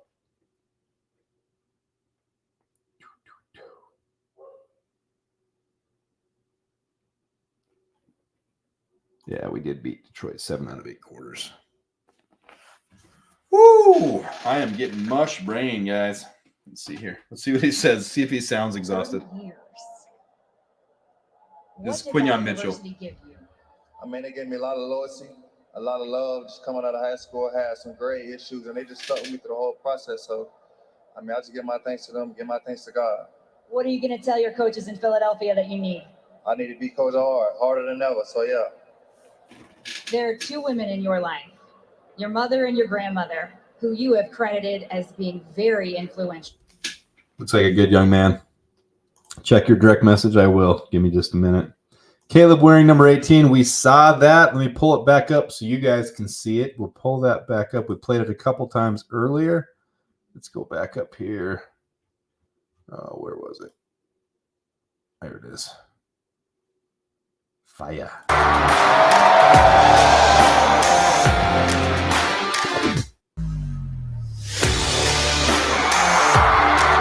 Transition back to number 18. Welcome to Chicago, baby. Oops, didn't mean to do that. Looks like I could have gone and bought a jersey if I wanted to. Yeah, Swifty. When he was on, we did that together right when he got revealed. Love hanging out with you guys, too. Jacksonville's pick is in. We'll see who that is. We're going to wrap this up probably in about 10 minutes. That means it would have been a 4-hour show. Check out some of the post-game stuff. It looks like, I think Swifty and those guys have started right now. Let me go over and see if I missed something here.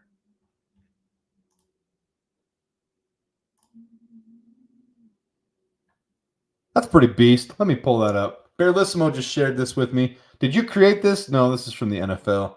Let me pull this up for you guys. Bearlissimo just sent this to me. That's pretty beefy looking. I love it. Sent me that. Let's make that full screen. Boom. Pretty cool. Swift there in the front. Keenan Allen, DJ Moore. He's not new. I don't know why they have him on there, but I guess he was part of the trade from last year. So part of the Rome Odunze and Caleb Williams. That's pretty sick looking. I like that. That's pretty cool. Pretty freaking cool.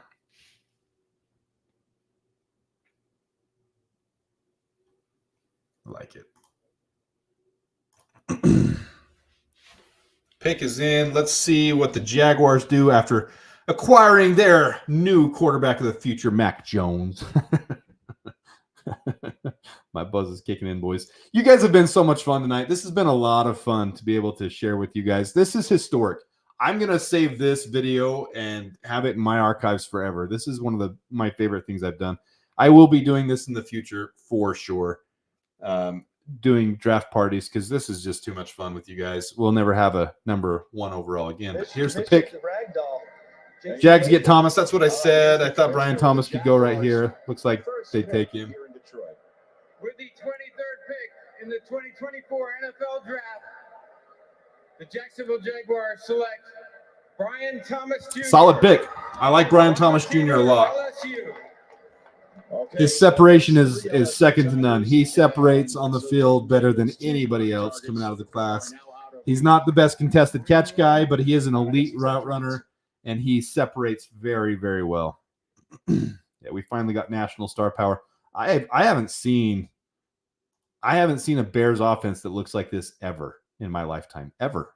I've never seen that. As long as Rome Odunze lives up to it, DJ Moore, Keenan Allen, and Rome Odunze, that's unreal. I mean, we're sitting here on history for Bears fans. I remember going to the first game ever played in Santa Clara, the 49ers' new stadium, Levi Stadium. I went to the first game there, and it was Alshon Jeffrey and Brandon Marshall, and I remember thinking we had an awesome wide receiver room then, and that was the cool game where Brandon Marshall had 3 touchdown receptions, and we came back from 17 down. Probably my most memorable game I've been to. But this is by far the best. This is by far the best Bears offense. As long as Caleb Williams lives up to the hype and Rome Odunze lives up to the hype, which they're both top 10 picks. They should. And Swifty said it. I said it too, and we kind of glimmer off of each other a lot because of that. But we both had him, Rome Odunze, as number 3 in this entire draft as far as talent. So top 3, we got 2 of the top 3 talents in this draft. So both of them should live up to that hype, and this is going to be fun. Kind of want to see here what Green Bay and Detroit do. So I might stick on a little longer than 5 minutes here. Need to see if those guys are on. They wanted me to come on over there for a minute. I don't know how long they'll stay on over there. Boom. I think I want to stay.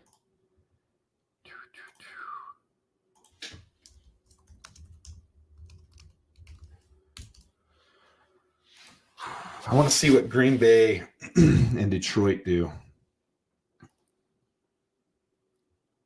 Finally get national star power. I like that comment a lot. That's where I'll be watching the Bears Levi Stadium this year since I live in San Francisco Bay Area. Will be fun watching them take on the Niners. I plan on going out to that game this year. I live in Vegas, so I plan on at least going to the Arizona game, to the Niners game, and my buddy's a big Colts fan, so anytime they play, we'll go out to Indianapolis for that game. I'd like to hit one in Soldier Field too, but 4 games in 1 year is kind of hard for me living in Vegas. We'll see how it goes.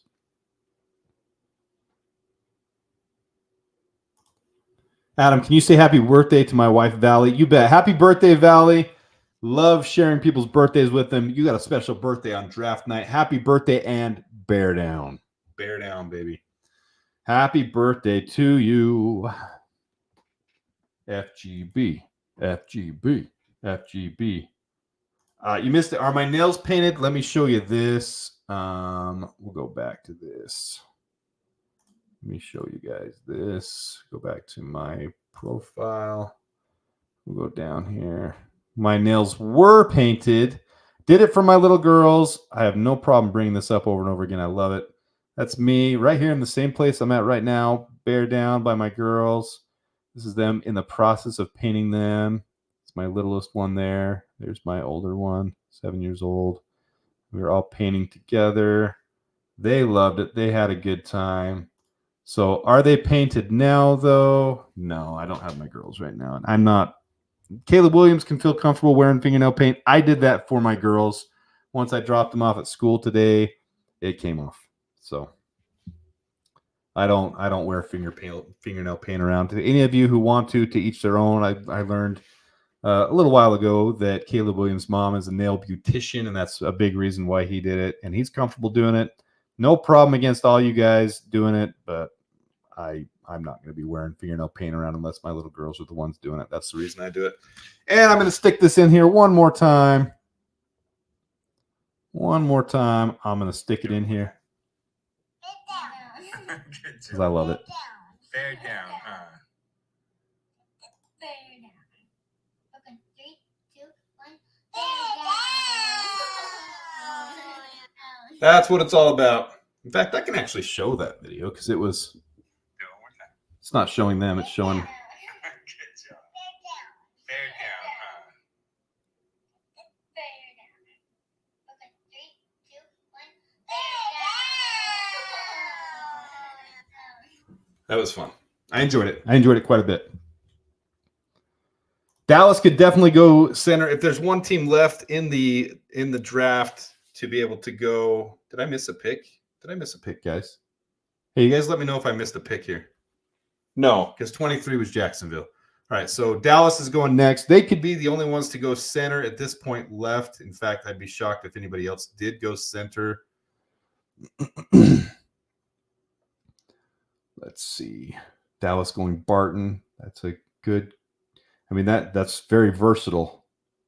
Cowboys need a center or a tackle. You're welcome, man. Hope she has a great birthday. Hope you're helping celebrate a great birthday with her.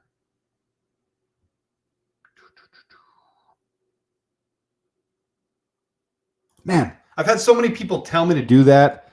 I'm getting better. I used to bite my nails, and now I just have to trim them really short to try not to, and I still do every once in a while. Horrible habit. None of you guys. Oh, there's a trade. There is a trade on the board. Trade alert!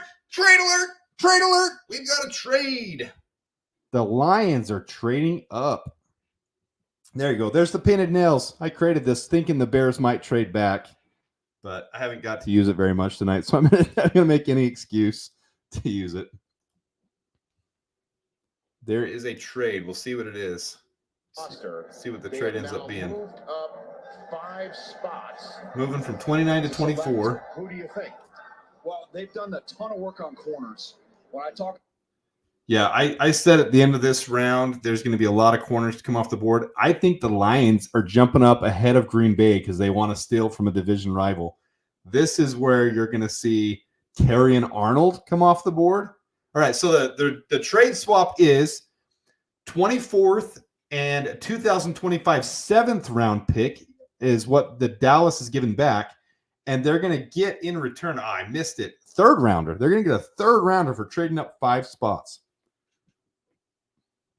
Cooper DeJean could absolutely be what it is. I like Cooper a lot, and if he didn't get injured, I think he was definitely a top 15 pick. Shot time. All you guys taking shots for every trade. I'm not taking shots, not getting plastered on here. But this could absolutely be a defensive back. Oop. Effing Lions. But I do like that they traded ahead of Green Bay. I don't think we're as worried about the Lions. We own the Lions. 75,000 people. That was the number, right? Yeah. 260,000 of them are wearing Michigan gear. Have tried to get my attention to get rich. All right, I thought the pick was coming up. We're almost there. Almost there. Let's see. I missed a couple texts from my brother.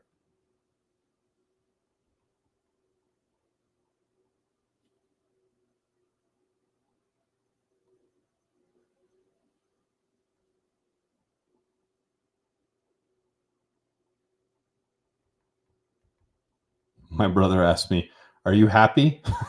Are you happy with Williams and Odunze?" You know I am. That's what I want.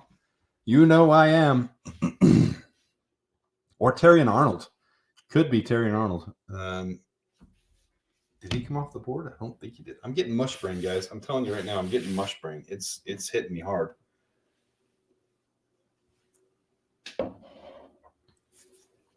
Getting mush brain.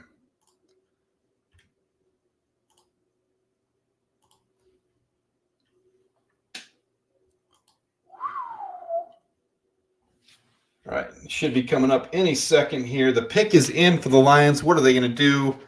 It's got to be a defensive back to come ahead of Green Bay. That's got to be what they're doing.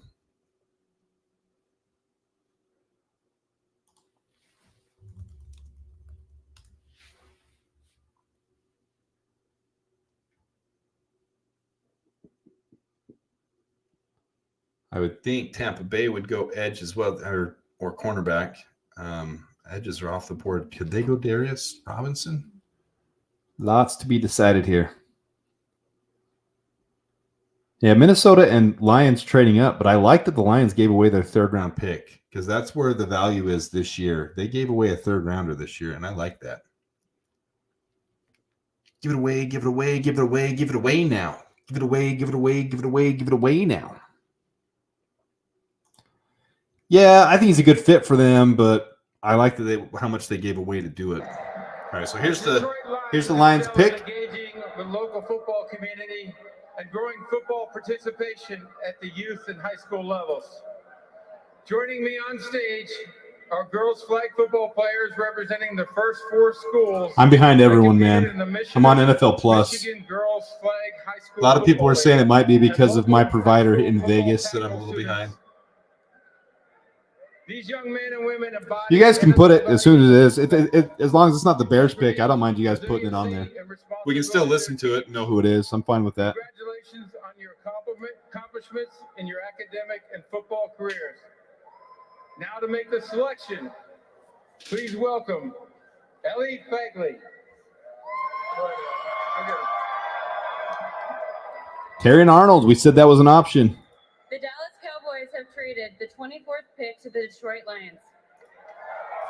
Terrion Arnold, who was projected by some to be a top 15 pick, even higher. The Detroit Lions select Terrion Arnold, defensive back, Alabama. And he's going to be Good pick by the Lions. and one of the most electric players on the field. I'm also glad they stole him from the Packers. Thank you. All right, so now we're to the Packers. Lions and Packers. Dallas could easily trade back and take their center now with the number 29th pick. That's a smart move by them. Getting a third rounder this year and getting a center. Ooh, I think that's brilliant. Brilliant by Dallas. Dallas trading back might be the move of the first round. Well, for these late round picks at least. Nice suit. He does have a pretty cool looking suit. Pretty shiny, pretty blinging. Rose colored, metallic. I do like the hats in this draft. Here's the Bears hat. That's the Bears draft hat. It's pretty slick looking. I do like it a lot. I wasn't in love with the whole Illinois logo at the beginning of it, but it says the Bears, and I do like it. It's become my favorite hat now, obviously because of the draft. I'm a fan of it.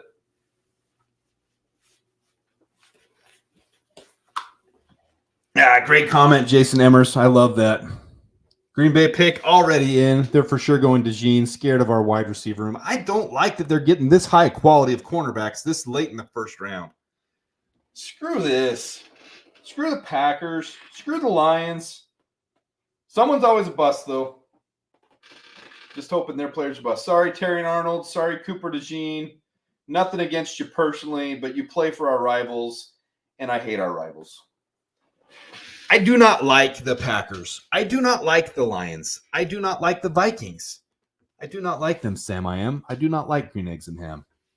FGB is right. FGB all day long. Just get out of here, Packers fans.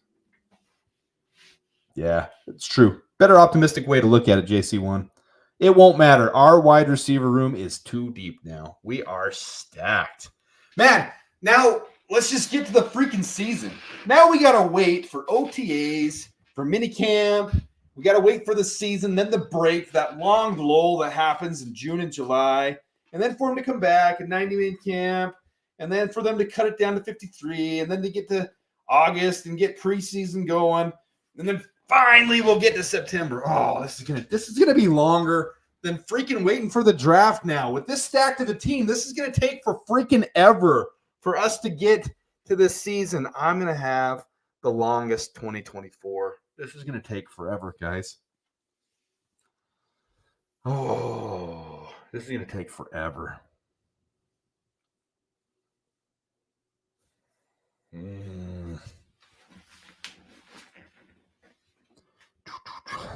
I do not like the North, Sam. I do not like them at all. Let's see what he's saying here. Hey, I'm home, man. I'm home. Terrion Arnold playing up to the crowd in Detroit. That's kind of fun to see. Hey, these fans gonna be crazy, man. First year the stadium built, I guarantee Chicago is going to have the draft. The Lions have announced themselves as Super Bowl contenders. What are you going to help this franchise get there? Not. You already said it. I'm gonna have them win a Super Bowl. Listen to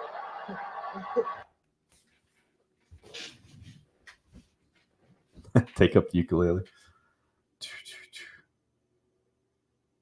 Yeah, that's true. Any D-back room will suck if they're D-line rush. If there's no D-line rush. That's why we still need to get an edge.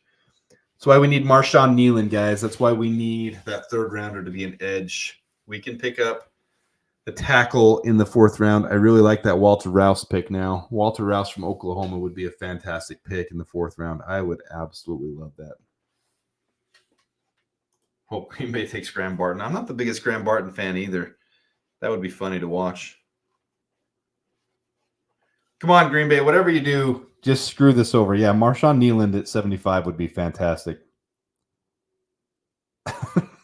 Adam, you're behaving like the kid with his gift opening done on Christmas at like 11 a.m. Yeah.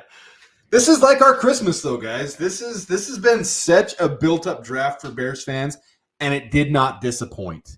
It did not at all disappoint. I am ready for my milk and cookies and my afternoon nap. I'm ready for my breakfast, eggs and ham and Sam I am, and to not like the North anymore. You guys are going to see what mush brain looks like here in a minute. I wanted to sleep better last night, and I didn't. Yeah, nothing beats Detroit's 0-17. Can you guys imagine? This is crazy hopeful thinking. This is ridiculous talk on my part. So forgive what I'm about to say. Forgive it. Imagine we get a slam dunk at defensive end at 75. Someone that's not supposed to be there. Or Braden Fisk. Marshawn Nealon. Braden Fisk. Someone that's not supposed to make it to 75. Imagine we get them, and this team is just absolutely stacked. If you haven't seen the video I did on Gervon Dexter and Tyreek Stevenson, go look at those, because Tyreek Stevenson played as well as any corner in the league the second half of the season. He played as well as Jalen Johnson. He played elite. This team is stacked. So imagine we get someone at 75, and then we get a swing tackle at 122, and we go sign Connor Williams, and this team goes 17-0. Can you imagine that as a rookie quarterback? I know it's crazy talk. I get it.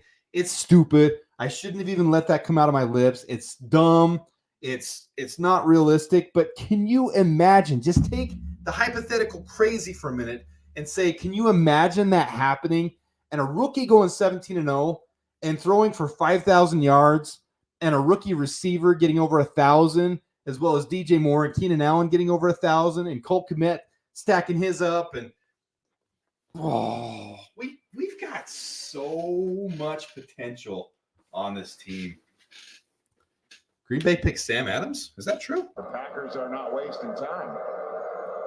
They've got 5 picks in the first 91 of this draft. Not booing you, Kamish. With the 25th pick in the 2024 NFL Draft, the Green Bay Packers and hosts for the 2025 NFL Nobody cares, Draft. Roger. Select Jordan Morgan. Jordan Morgan. Tackle, Arizona. I expected him to be an early second rounder, but with how many came off the board in the first round, this is not a shocker. I feel like it's an overreach, but Green Bay doesn't screw up their picks very often. I think someone just mentioned that. Packers taking Morgan. Yeah, right there. Jim Helms, you're right. Green Bay rarely screws up their draft picks. And I agree with you. And I think Jordan Morgan is a good talent. Hopefully he's a bust. Nothing against you, Jordan Morgan. Have a great career. Just bust with Green Bay and then go somewhere and then revitalize your career. That's all we want. Adam, it's not stupid. It's fun. It is fun. And can you imagine, as Bears fans, with all the turmoil and controversy and stress and pain and negativity we go through, getting one winning season every half a decade, if that, and then having the freaking double doink when we thought we could actually make it all? Like, we deserve it. We deserve a 17-0 season. That's what we deserve. And we deserve that to be capped off by a perfect run and a 21-0 or 20-0, because we get the bye, a 20-0 perfection into our Super Bowl and the parades and everything that would come along with it. That's right. We deserve it. Damn it. We deserve every bit of it. Looks like the pick's already in for Tampa Bay. We're winding down the end of the first round. I am exhausted. I've got mush brain trying to bear down here. We're bearing down.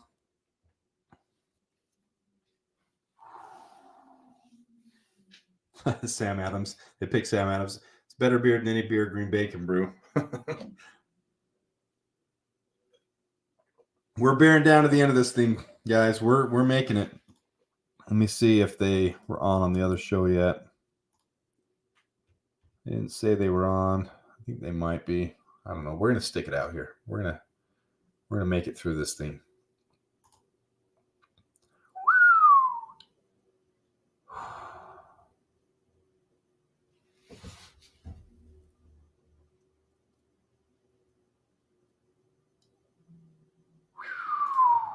Tampa Bay's pick is in, but we're on commercials right now. I really want to see Bagent win the Hall of Fame game. That's what I'm pulling for, too. I want to see him with 4 touchdowns in the first half. That's what I want to see. And if he does that, they're not having him play the second half. I don't think he'll play the whole game anyways.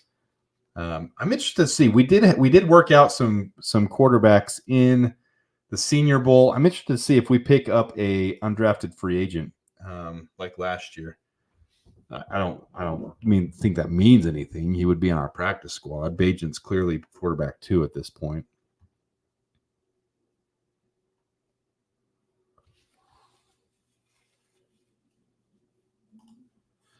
Yeah, and I think we can compare if we take what we got for this draft. We got Keenan Allen from our 4th rounder this year too, and we got Montez Sweat for our 2nd rounder this year. So if you look at it like that, you can say we got Caleb Williams, we got Rome Odunze, we got Montez Sweat, we got Keenan Allen. I know it's not the same thing. We didn't draft them, but that's what we got from the capital of it. So it is a huge success this year. This is such a huge success this offseason, guys. Ryan Poles is King Poles.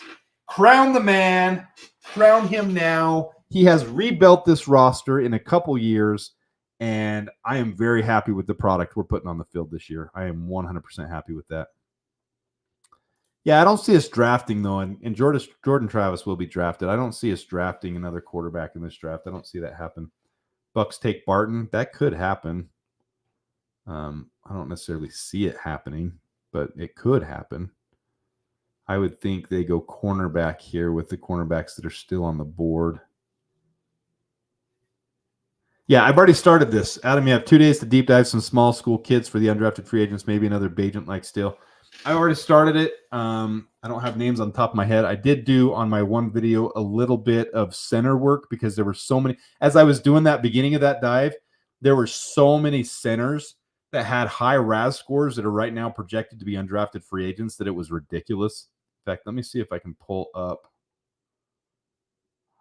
I think, was it my Free Talk Tuesday that I did? I think it was. Free Talk Tuesday 7.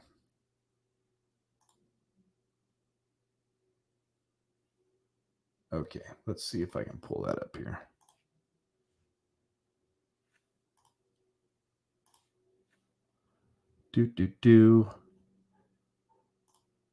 Sorry, guys, little lag here. See if we can pull it up. It'll take a minute to load up. It's going to upload here.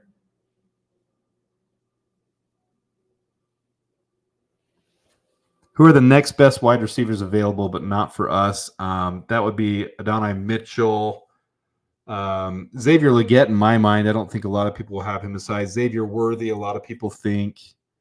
I really like Xavier Legette, but it's not even on the radar anymore because we got Rome Odunze, who's way better, absolutely way better. Austin Reed, quarterback, Kentucky, could be. After this pick, I'll go and show you guys some of the centers that would be available in undrafted free agency, which would be a perfect situation for the Bears to come into, to have someone learn behind Shelton and behind Ryan Bates, to be able to have a undrafted free agent. I don't think that's a permanent solution, but to be able to try to find a diamond in the rough, that's the perfect way to do that. Sanborn was a bigger steal. You find a lot of linebackers. TJ Edwards was an undrafted free agent as well. That's a great place to find linebackers, is an undrafted free agents as well. Storm Duck. I've heard that name. I haven't looked into him at all, but Storm Duck is a legit name.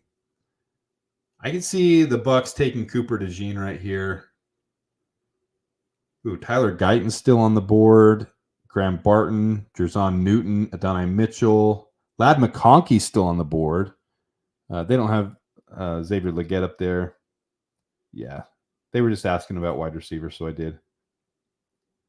Yeah, Theo Johnson is a stud. I don't think he'll be an undrafted free agent at all. I think he'll go in the late 3rd, early 4th round. But Theo Johnson, I think his RAS score was like 9.9 something. He's ridiculous.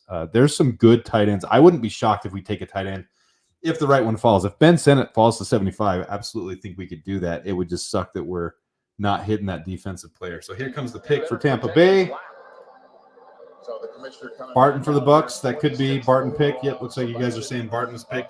Not shocked by that. I really thought they'd take defensive back. Will show up, and that's when the Cowboys will choose. With the 26th pick in the 2024 NFL Draft, the Tampa Bay Buccaneers select Graham Barton, center, Duke. He's versatile, though. He can play multiple positions on the line. Right there. Yeah, maybe there is a collective groan inside the Dallas draft room there. Graham Barton, I think Dallas wants to go center. We'll see what Dallas does in 3 picks from now. Next up, we got Arizona, then Buffalo, who you are pretty much guaranteeing Buffalo will take wide receiver at this point. They have to. And Arizona, you would think they'd go edge or cornerback here.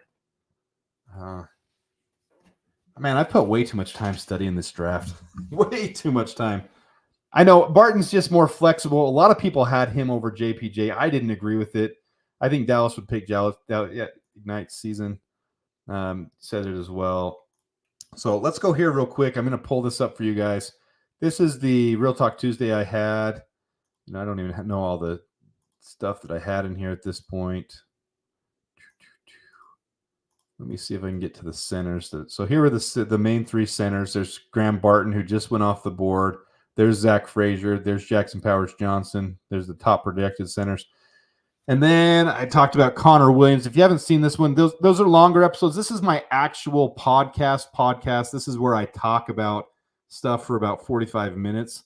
But then I get into these guys. So here are the guys. Look at this, 9.81 RAS score. And these guys are all projected to be right on the verge, right on the bubble of undrafted free agency. Some of them just need to be polished and refined a little bit. So these are centers that I focused on. Oh, man. Cardinals pick is already in. Remember how the draft began last year with the Arizona Cardinals moving out of the 3 Taking spot. Darius Robinson, you Arizona, think, huh?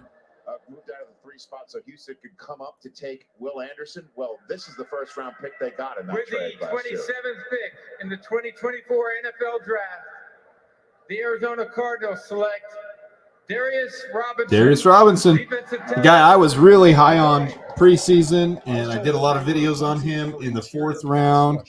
He really caught fire. He's special. He's just not as quick. He doesn't have that burst, but he's a big boy. Yeah, only a 4.95 40-yard dash, a little bit slower, but he's going to be a versatile defensive player for them. All right. Devondre Sweat is beast. If he makes it to 75, absolutely could be a consideration as well. Let's go back to the centers. So here are the centers that could be undrafted free agents for us. Dylan McMahon, North Carolina State. Jarrett Kingston. He's actually a guard, interior offensive lineman who played with Caleb, 9.92 RAS score. CJ Hansen, small school, 9.84 RAS score. From Holy Cross, Nick Gargulo, I don't know how to say his last name, 9.47, center from South Carolina, so not a scrub school either. And then Jacob Monk from Duke, 9.74 RAS score. All these guys could be potential undrafted free agents. And if I'm someone that wants to go to a team as an undrafted free agent, I'm absolutely considering the Bears as one of my top priorities because their center's not a long-term position and you're going to be able to fight and make your way onto the practice squad and possibly have a shot. So players get a pick where they sign after undrafted free agency, so could be a huge opportunity for one of them. Yeah, I like AJ Barner too. He's to me, he's a 4th, 5th round talent. A lot of places have him mocked in the 6th or 7th, but I like AJ Barner. I have him quite a few of my mock drafts as well. We'd have to pick up an extra pick, but I said as one of my mock scenarios, the Bears could take their top 3 selections because after that 4th round, that's where you start to see the drop off.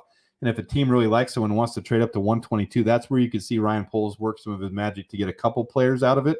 So we could take 75 as that defensive player and then at 122 trade back and maybe get, 140 and 170, get 2 picks out of it. Who knows what he does. Yeah, but this is kind of what was projected, Outspoken Inc.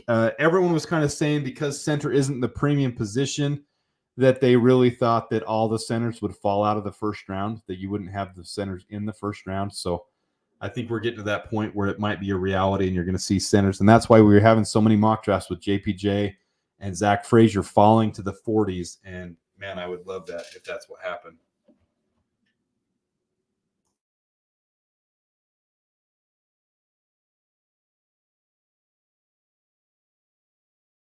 Okay. And then how many of you guys have freaking work tomorrow? I got to work tomorrow, too. It stinking sucks. I wish this is the weekend already.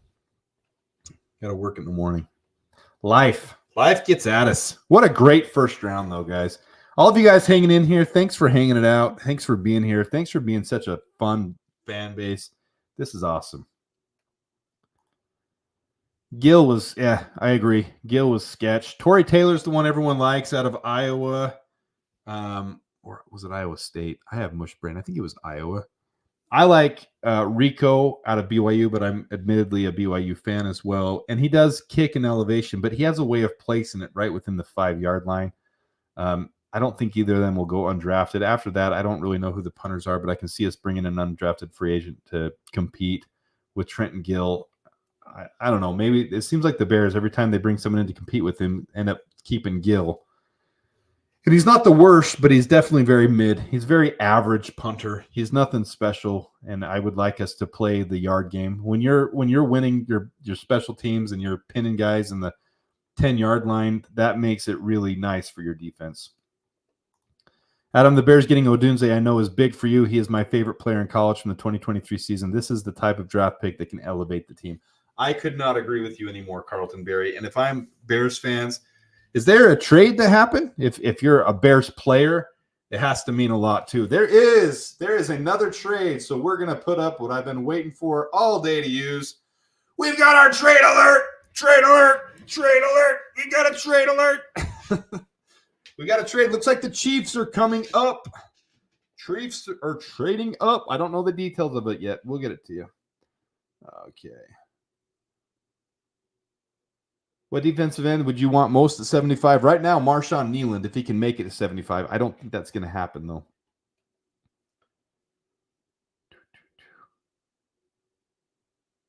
Let's get a spicy trade into the second. I'm down with that. Bills trade to Kansas City. You are on Vegas time. That's true.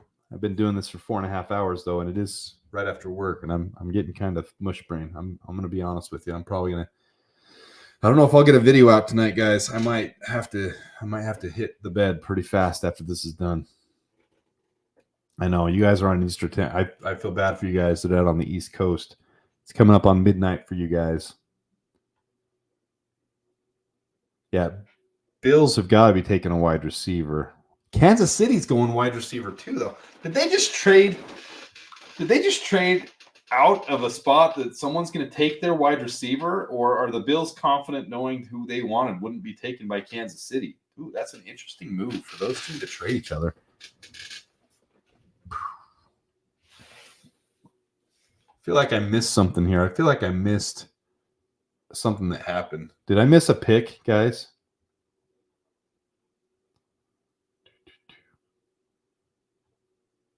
No. That's what we were just talking about. I don't think he falls to undrafted free agency. Shot time. You guys doing shots with the trades. Is that the 4th trade of the round? We're well under the 6th.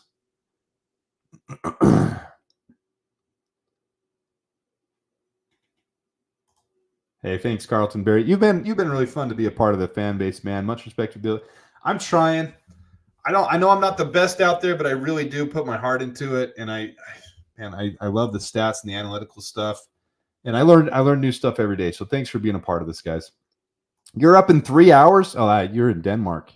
Isn't that what you said, Andy? That's crazy. Yeah, enough with the commercials. Let us get through the first round. The draft is going on 3.5 hours long. Let's get through the commercials. This isn't the Super Bowl. You guys don't need to capitalize off of it. Give us our action. Get it done. Yeah, I have mentioned Hayden Hatton a couple times. Does he get drafted? I think he gets drafted just because of how well he played. He's one of those late round flyers someone will take in the 6th, 7th round. He is a great X receiver. He just came from a tiny school, Idaho Vandals. Really, really small school. So it's kind of like that player that has so much potential that you have to take a flyer on him. I don't see him making it out of the draft and being an undrafted free agent. But at wide receiver last year, there were several guys that I saw that, and I was begging the Bears to pick some of those guys. And top of my head, Bryce Ford Wheaton, who went to the Giants. I do have mush brain. Holy crap. The Panthers picked one up. Matt Landers was another one. There were 3 or 4 undrafted free agent wide receivers I was begging the Bears to pick up, and I was like, why? Why don't you go pick him up? Those are X receivers. That's what we need. And they didn't. All right, here we go. I'm getting behind on the chat here. Nope, you're good. Chiefs are in a rough spot. Rice screwed them. Yeah, he did screw him. He's going to get cut. I don't know what's going to happen there, and I don't think anybody knows, but they've got to have a contingency plan for sure. Scotland. Sorry, it wasn't Denmark. Scotland. Scotland. I have some Scotland heritage. Not much. I think I'm like 4% Scot. My grandma has some Irish, a lot of Irish and Scot in her. I think she's like 25%. The two combined. And I think when I did my DNA thing, I think it was like 4% Scot.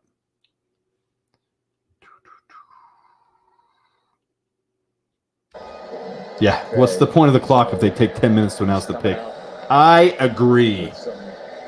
But the Chiefs are now on the clock. I didn't catch what the trade value of that pick was. If you guys have it, I'd love to hear it. The NFL is proud to support the life-changing I'm 96 wishes that proof. make That's funny. grants. One important wish was requested by a young man by the name of Justin. Appreciate Laverne, that, American Made Mafia. American Mafia Media. More fun watching my videos. I appreciate that. You guys have been a lot of fun to interact with, and this channel grew a lot quicker than I expected it to. It's been a lot of fun. I really, really enjoy this. Justin's love for football and the Chiefs got him through those treatments. Please welcome Justin to the stage, whose wish is to announce the first Make a wish pick. for his beloved Kansas City Chiefs. I'd like all of you to join me in cheering on Justin as his wish comes true. The floor is yours, Justin. Go get him, baby. Outspoken. I'm 100 proof now. The Buffalo Bills We were talking about heritage. traded the 28th pick to the Kansas City Chiefs. With the 28th pick in the 2024 NFL Draft, the back-to-back Super Bowl champions, Kansas City Chiefs, select Xavier Worthy. So predictable, but I think is the bust. But if any team can make Xavier Worthy work, it's the Chiefs. But I'm not a fan of that pick. Overdrafted. 165 pounds scares the living crap out of me. 165-pound twig. All right, you guys take him. That's fine. You needed a wide receiver.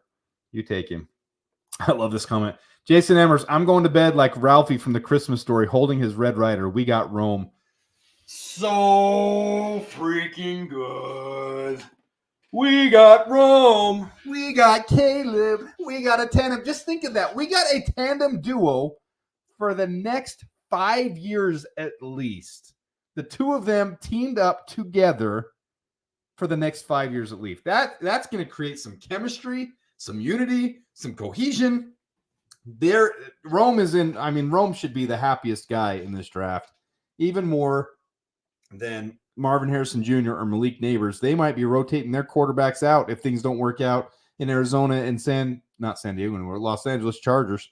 They might be rotating new quarterbacks. Then you got to start all over again. And yeah, they've got the talent, but he's got an opportunity for the next 5 years at least to be with Caleb. Man, that's pretty awesome. Appreciate that. Everybody hit the like button. I don't know how many likes are on the video. I haven't really been paying attention to that too much with this video. We have had consistently over 100 views.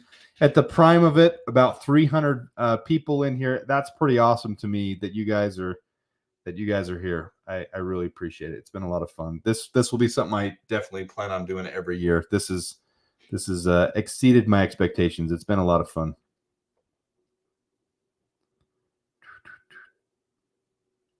Yeah, that would have been kind of cool. Should have had the Super Bowl parade survivors to announce the pick. That would have been really cool to have them do that.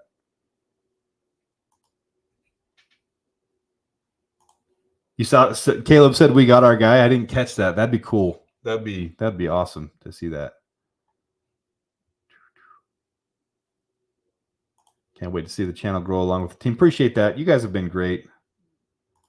And appreciate the effort you put in. Appreciate all your guys' comments. Pick is in for Dallas. I'm expecting center here. They could go tackle. Dallas could actually do a lot of things. I think tackle is probably their biggest need. But tackle or center here either one of those wouldn't shock me. Is Tyler Guyton still on the board? Take Terrion Arnold, and they traded all the way down to this spot. Is Tyler Guyton still here? If Tyler Guyton's here, they're taking Tyler Guyton. There's no way you can pass up on Tyler Guyton. I realize Jackson Powers Johnson is special, and they lost. What's his name? Their center, who was a really good center. I truly have mush brain. Yeah, Dallas.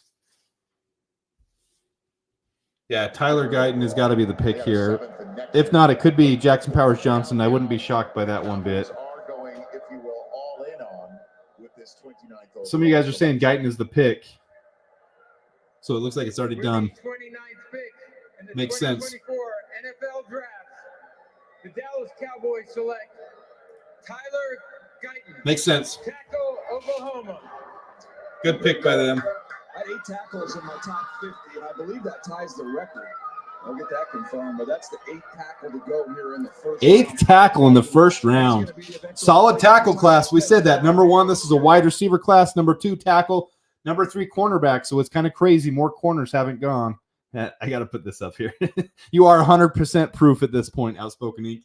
You're 100% proof, and you are sauced. And then he says, F my spelling.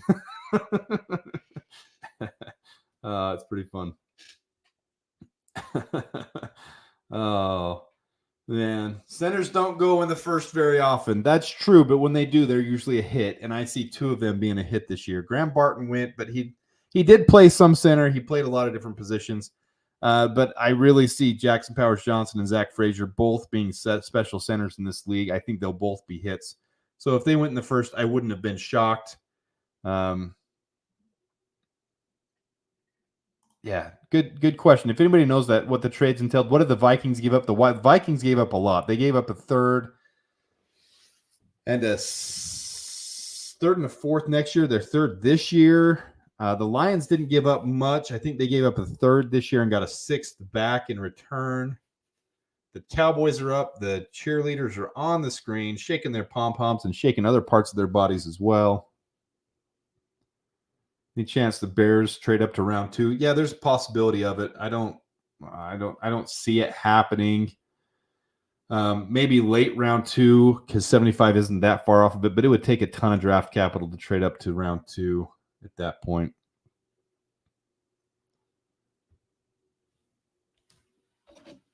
We are 3 picks away from being done with the first round.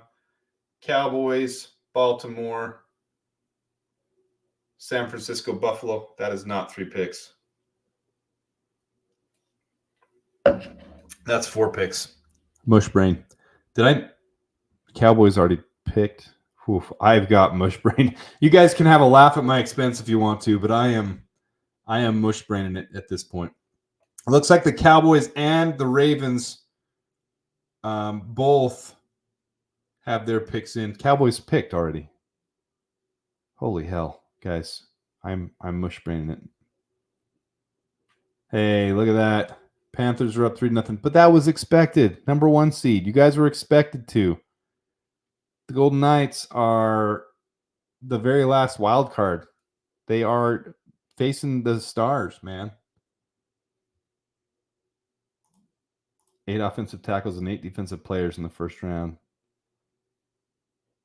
We should be good on our defensive backs. I can see us taking a backup nickel. That's about all I can see at this point. I don't see us taking anything else with our DBs.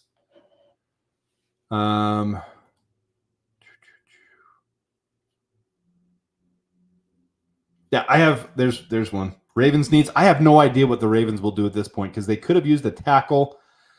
8 tackles off the board. They can use wide receiver. Not that desperately. Cornerback. Cooper DeJean is still there.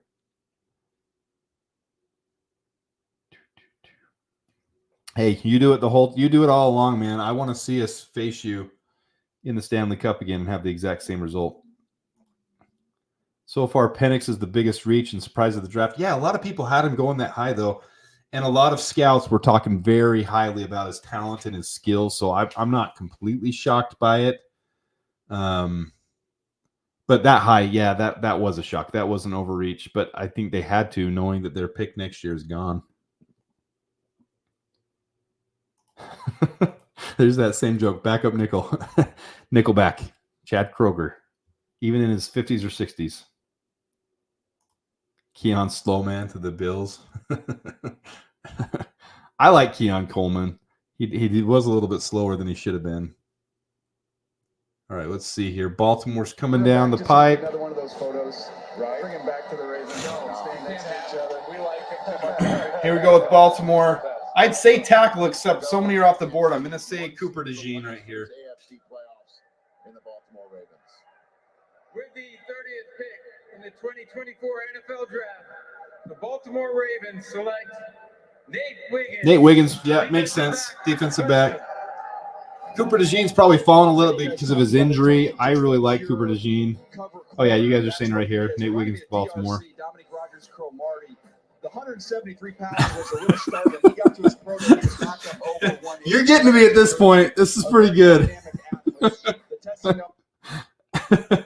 Damn, too much tequila. Penix like 24 to 25, and they're going to make him sit 3 years at least behind Kirk.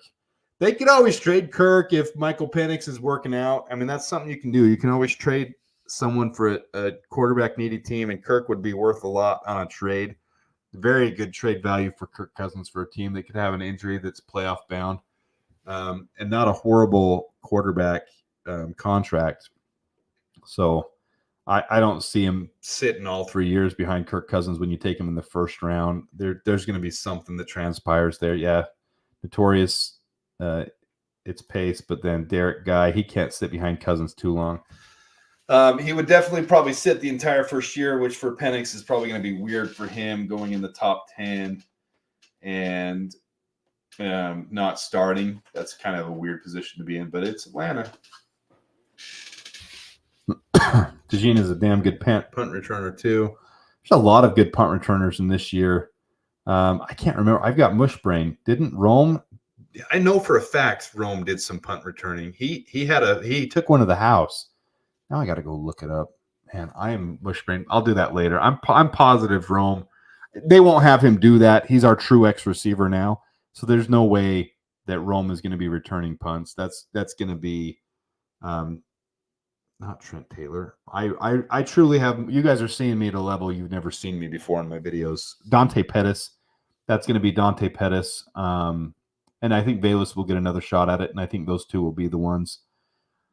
You could see Roshan Johnson as well, returning some kickoff returns. That could be fun.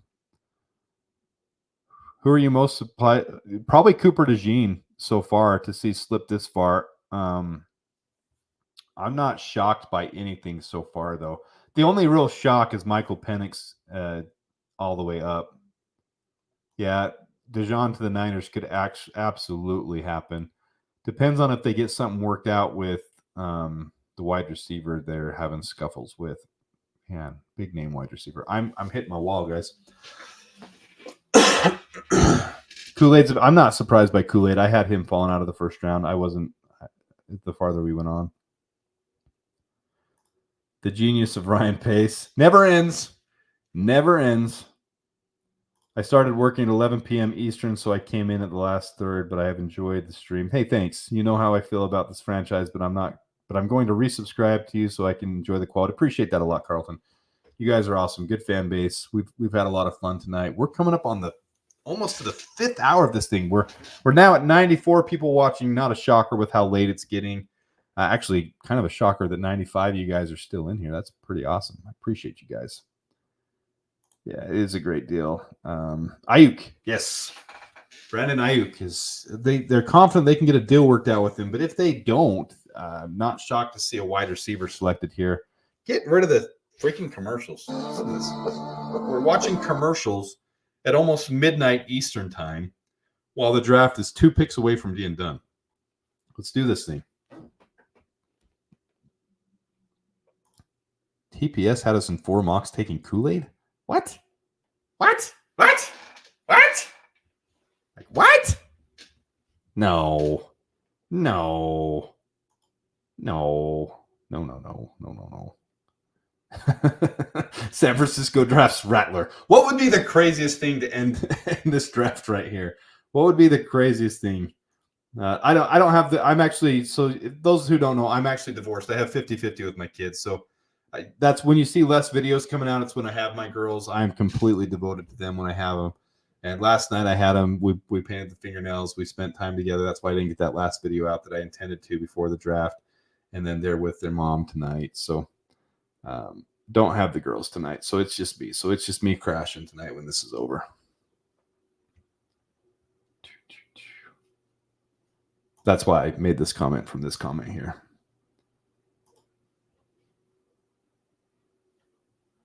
All right, let's see here. Pick is in for the Niners. Pick is in for the Niners. I wouldn't be shocked to see Patrick Paul here. I like Paul more than most, though. I wouldn't be shocked to see Patrick Paul. Cooper DeJean really screams this pick right here. Let's see a San Francisco type of pick, though, and pick a new kicker here. Pick a long snapper. See them pick something out of the ordinary. Oh, don't be sorry. I'm very happy. I enjoy being dad. I enjoy the life I have. Don't be sorry, man. We good.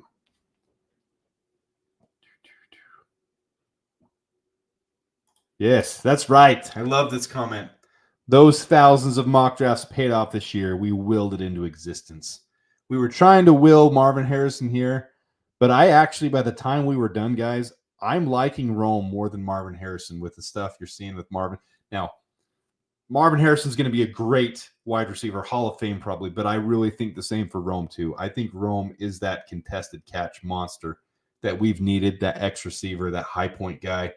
Yeah, he's not going to blow everyone away. He doesn't always have the crispest routes, but the one weakness he has is that crispness of his routes. We have two of the best in the league. DJ Moore and Keenan Allen are two of the very best at route running. So to teach Rome, to bring him in and teach him with the only weakness he has, Rome is going to be special. I think Rome can absolutely be a Hall of Famer, 100%. Appreciate that, Jason. Like. And that's for Notorious's comment, the one right above his as well. All right, here comes the pick for the Niners. Looks like Ricky Pearsall is the pick. Not shocked by that, but I thought Ladd McConkey would go ahead of it. In the 2024 NFL Draft, the San Francisco 49ers select Ricky Pearsall, wide receiver, Florida. You were hearing a lot more buzz about him climbing draft boards, but I didn't see him going first round. I didn't see that. I had him in my top 10 wide receivers, but I have a lot of other receivers ahead of him. I'm shocked Ladd McConkey, Xavier Legette didn't go before him. So, yeah, this actually is a shocker. You know, when you think about it, it actually is a shocker. But he is very talented. And you heard a lot of draft at the very end, a lot of people talking about him climbing very late, a lot of rumors about him going early second round. So not a huge shocker there, but not expected to be a first rounder right there. Yeah. Adonai Mitchell is still on the board. I forgot. That's kind of crazy. That is really crazy. Some of these wide receivers are not off the board yet.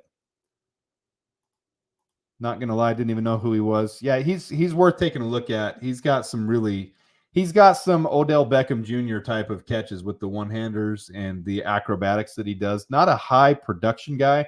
The production wasn't there, so a lot of people didn't expect him to be early second rounder. Are the Panthers trading up? They did. They traded with Buffalo. Trade alert. Trade alert. Trade alert. Trade alert. We've got a trade alert. We've got a trade. Panthers are coming into the first round. They've got to be coming up for Adonai Mitchell or Ladd McConkey. They need a receiver like first round this evening and get a thirsty man needs some water. Control on somebody. We will find out. So Buffalo Bills fans who are waiting all night to see their team draft somebody. All right, so the swap is 32nd overall and a 6th rounder, and giving back this one pick, 33, and their 5th rounder. But it's 141 and 200. So they're coming up 60 spots from the 6th to the 5th round. So at the very end of the 6th to the very beginning of the 5th, in exchange for coming in to the first round, which carries its value too, because you get the 5th-year option with that wide receiver that they're going to select here as well. So that's actually a very solid move on their part. Panthers made a smart move for once. They made a smart move. Bills are not that worried about getting the receiver they want, I guess. I think they are trying to build some value, come up on the boards. Kind of surprising because the Bills like both Ladd McConkey and Adonai Mitchell, and they're in a good spot because I really expect the Bills. Yeah, trade alert. Bills trade back again. Bills and Carolina trade. You guys are on it. I am surprised by that, though. I am surprised by that. Here we are at the end of the first round. This will be the final pick. Give some final thoughts, and then we'll be logging off. And I'm probably just going to hit the sack, guys. I don't know if I'll get a video out tonight. I got to work in the morning, and my eyes probably don't look, but I'm toast at this point. South Carolina native bring Xavier Lizette home or McConkey. I see this being Ladd McConkey to me. Definitely wide receiver here. I don't see anything but wide receiver happening right here. I don't see any way they can not trade up and come for wide receiver. It's got to be wide receiver. Adam, we're loving you. I appreciate that. You guys are seriously the best. This has been a lot of fun. It's fun. We're having a good time. Panthers made a smart move. You mean something other than binding and gagging David Tepper? Yeah, Panthers, now that Tepper's gone, they might make some smart moves. We do. We still need Carolina to suck. So maybe that trade from one, and this is a long-term good move because the fifth round or the trading up into the first round gives them the fifth-year option, but they did trade their 140th back to 200. So maybe that person at 140 helps us out this year for them still to suck. They're not going to be outside of a top 10 pick. Well, for the second round, that would be a top 40 pick. We're still getting a top 40 pick from the Panthers next year. They're not going to automatically turn it around next year with the amount of holes they have on this team. The Panthers are not going to be magically good, especially when they didn't have their own first overall pick. Yeah, they're going to suck still. So we need Carolina to suck. They're still going to suck, especially in their division. Their division's getting better, and they aren't. I doubt they go defense. I do too. I doubt they go defense. Watch them go JPJ. It could happen. It's definitely not their needs, but it could happen with how special it is. They do need an interior offensive lineman. They do need that. They need a wide receiver bad, though. Wide receiver and edge for them. Does the Carolina pick make sense to trade yet? No. There's nothing crazy. If there was a wide receiver we loved, we could have come up for it if we picked edge, but I'm so glad we picked Rome.